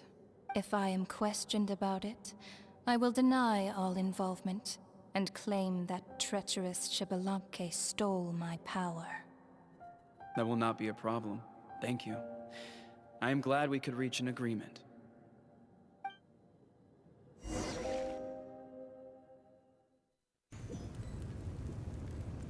Keep what a secret? Come in. As you know, I've asked you to come here to discuss the task of wiping out the Abyss. Oh, but first, any progress on the ancient name? I received the gift from the Lord of the Night. I'm surprised she was willing to help you. And by extension, oh, okay, so I'm very grateful to her. We already know about that. Okay, that's interesting. But Maoika doesn't know. Maoika doesn't know that we know about the deal. Okay, that's interesting. Wait, hold on. Wasn't the whole point of the ancient names for winning that huge battle? Why would the Travelers still need one by this point? Because she wants me to join her in the final battle. That's right. The Abyss has retreated to the depths of the Night Kingdom, a place that has long since been corrupted by abyssal energy. I mean, to be fair, look, rules are meant to be broken. All I'm saying. If we don't finish wrong them game, off but and I don't restore care. the ley lines, the threat they pose to Natlan will remain. The battle we fought yesterday, we may one day have to fight again. This is the fate Natlan has always been resigned to. For thousands of years, we have struggled on the brink of a looming darkness and never known true peace. Kind of like a fire. But this time, I want to break the cycle and free us from this fate for good. With the sacred flame, I can protect myself from the abyssal corruption, but beyond that, you are the only other person who can resist it. If your ancient name can't be forged, I will go alone. But if it can, I'd really love your help. Is the Out of Resurrection working again? Not completely. After all, the Night Kingdom is still plagued by abyssal corruption. But when I used the power of the Divine Throne, it dispelled a lot of that corruption. Plus, your ancient name is a special case, so the Lord of the Night will take special care of you. In short, the Ode of Resurrection still has a number of limitations, but I can promise that it will work reliably on you. Good, then I'll join you in battle. Sounds like it'll be your only option anyway. Whoa. Are we forgetting something here? What about Paimon? What's her place in all this? No way are we gonna leave Paimon behind. Oh, shit. You mean we'll be separated? The Abyss is extremely devious. No If way. you two go there together, you can bet they'll make Paimon their primary target just to put us in an impossible position. That's crazy. Paimon wasn't that worried, but now she's petrified. What you do without me?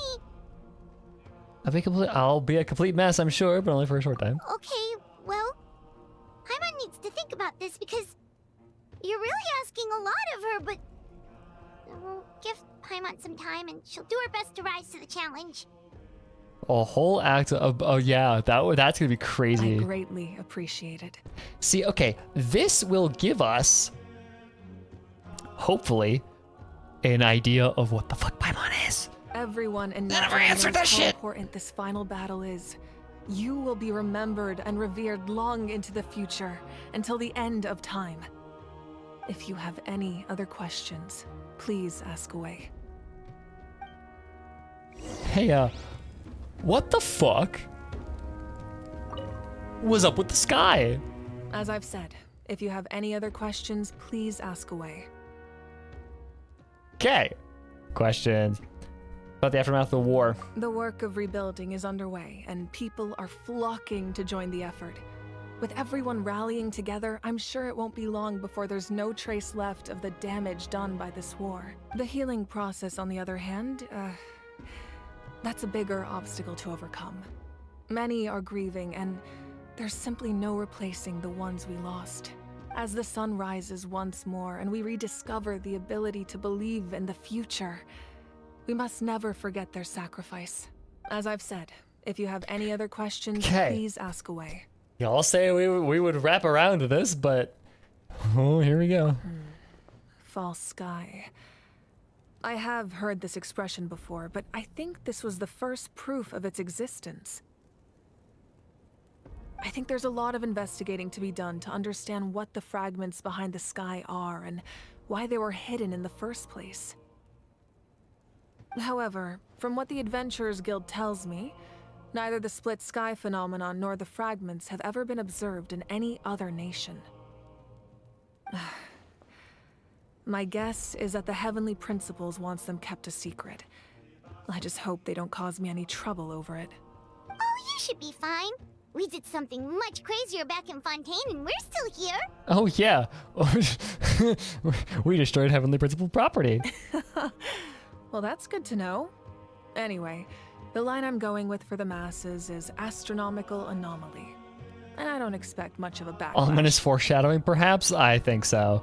Meanwhile, we can, as I've said, if you have any other questions, please ask away. For now, yeah, exactly. But 6 years of their old. souls we saw, but a snapshot of them in time.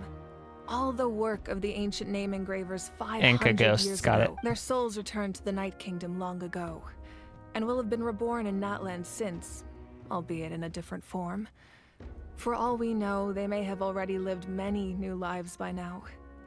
And so, even though we will never meet again, they will always be by our side. I think that gives another layer of meaning to the phrase, as I've said. If you have any other questions, About Capitano. we have a temporary alliance, but I can tell that— Yeah, Paimon still doesn't get why saving Natlan would be so important to him in the first place. Unless he's just a good guy who wants to avoid another Conria. But somehow Paimon doubts it's that simple. I wouldn't worry too much. Based on all the interactions we've had with him and knowing more about his background, I have a lot of respect for him. Now, we should focus on, as I've said, if you have I got any nothing other else. Leave the speaker's chamber. What's waiting for us outside?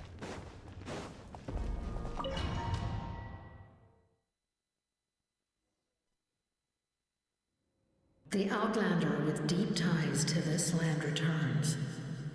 And this time, he is alone. Huh?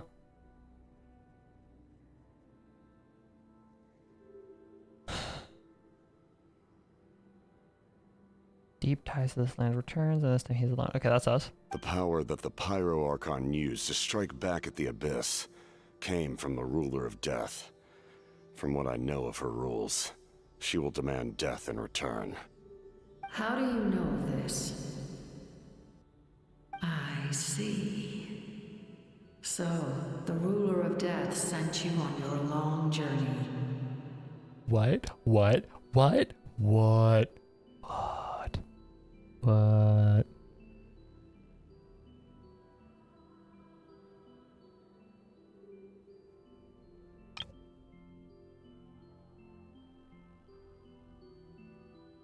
Oh no. Okay, so yeah, she's talking about Capitana, but still, that's weird. Natlan still has a final battle to fight, and I too have a final foe to face. For the sake of those countless lost souls, and a hope for Natlan's future, I need your help.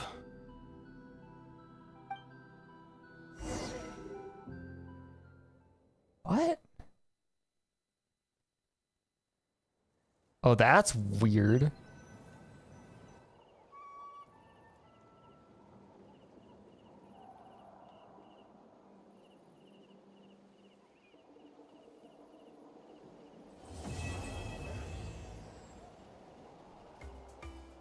Okay. Yeah, we have to wait 2 whole fucking updates now. Okay, where is it?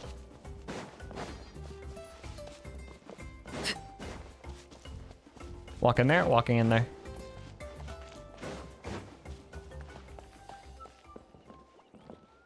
Record penned by all.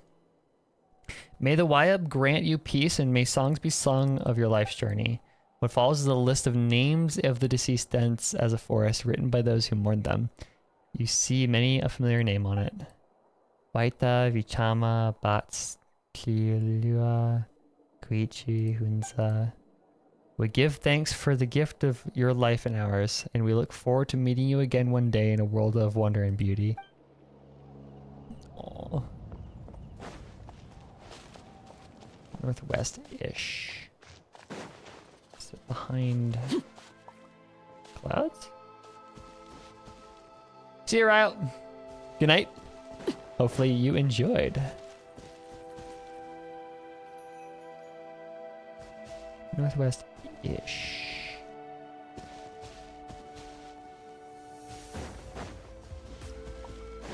I was? Am I blind? Hold on, let me get up here. Into the wind.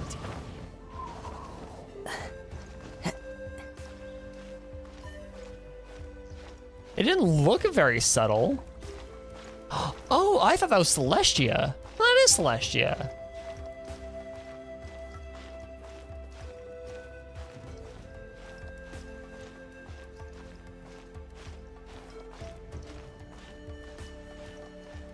Celestia's east? Dude, I should know this. Yeah, there's Celestia. Northeast. That is the Shattered Sky. I'm gonna rewind the VOD, don't worry, but I just want to look at it, how it appears in game.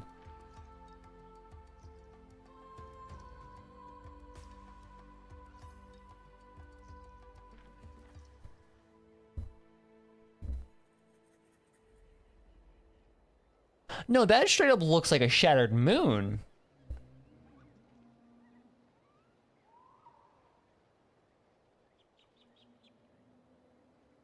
Not like a crack in the firmament. That just looks like a shattered fucking moon.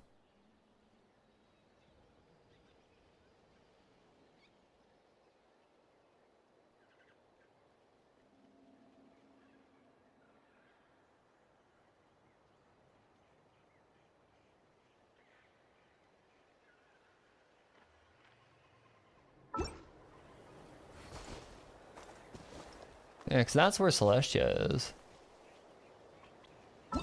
That's wild. Yeah, it's still there. That's crazy. Anyways, let's pull up the stream. Last thing before I end today is gonna be this shit.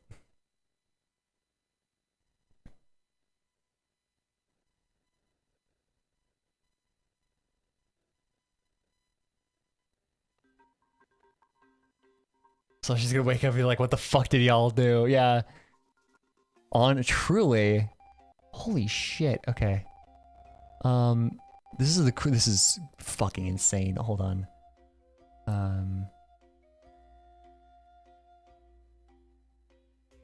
Right in here, I think. Yeah. Let me find it real fast.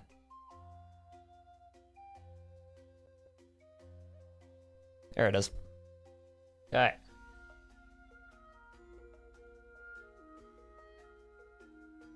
Okay, so here it is. We can destroy it.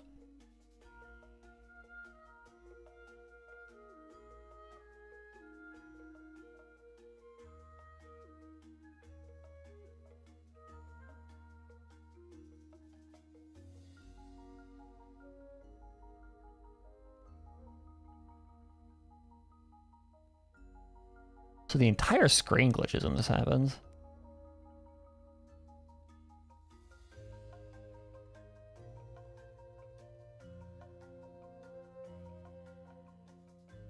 What the fuck?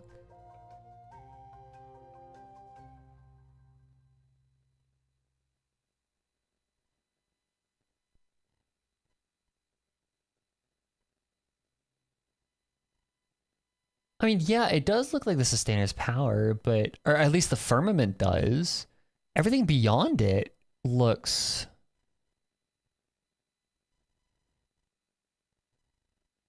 like rock. That looks like a moon. That looks like we fucking nuked our moon. That's what would, but then even behind that is fucking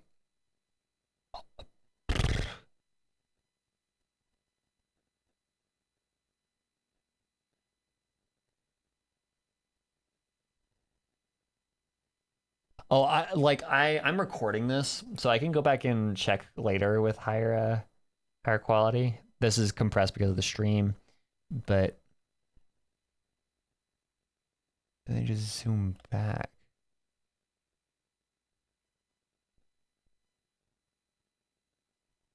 Yeah, there's like it causes the camera to glitch, which is wild.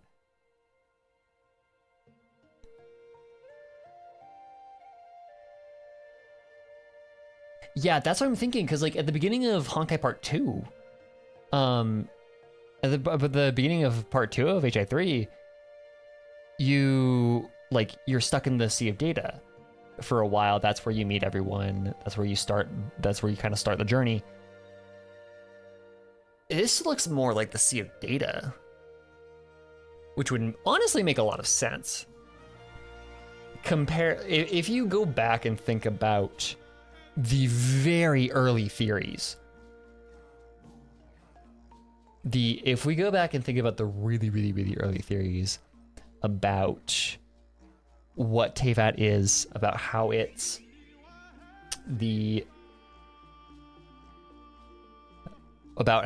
a created, simulated, it's Project Arc, it's all that stuff. This kind of holds credence to that theory.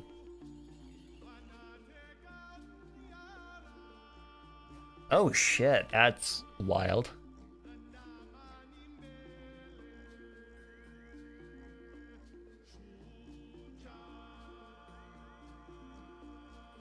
Huh.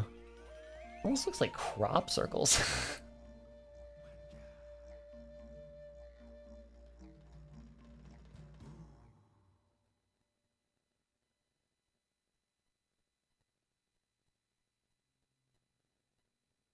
Hi, SCP, welcome. That's crazy. That's insane. That they just left it there. At least we know that the clouds are fake too.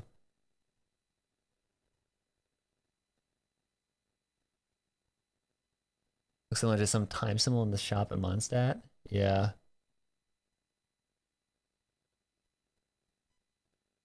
Dude, that's wild.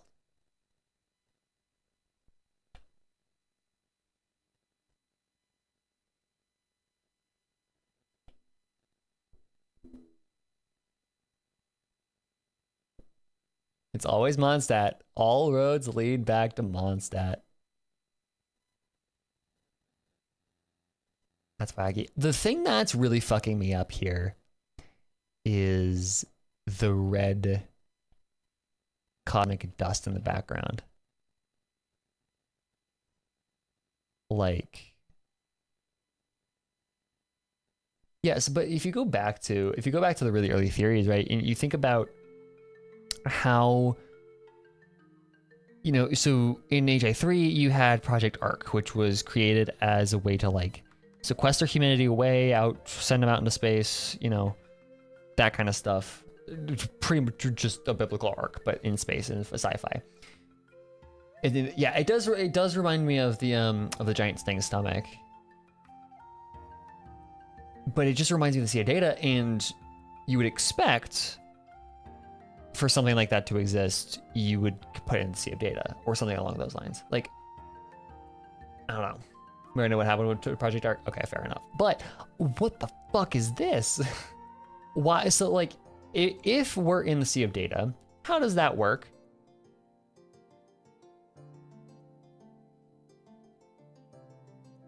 In 5.0, there was a world quest with a kid that found a white piece of rock. Oh, really? Okay. Ooh, that's interesting.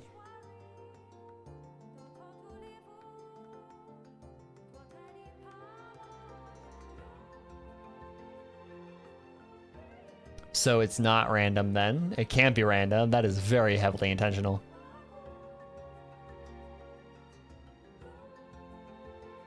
Sea of Data is like a special corner of the Sea of Corner.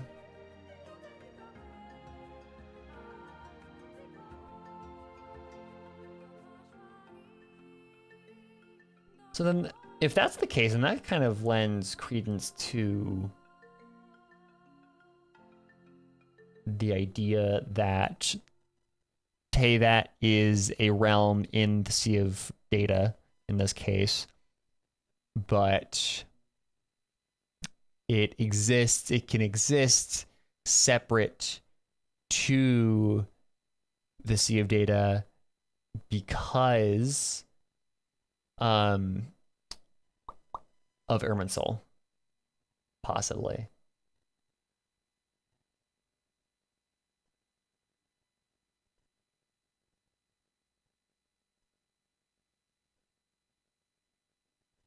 There's a lot to think about with this. That's crazy. Wow. That was an incredible quest, though. I am blown away by that. Time to go.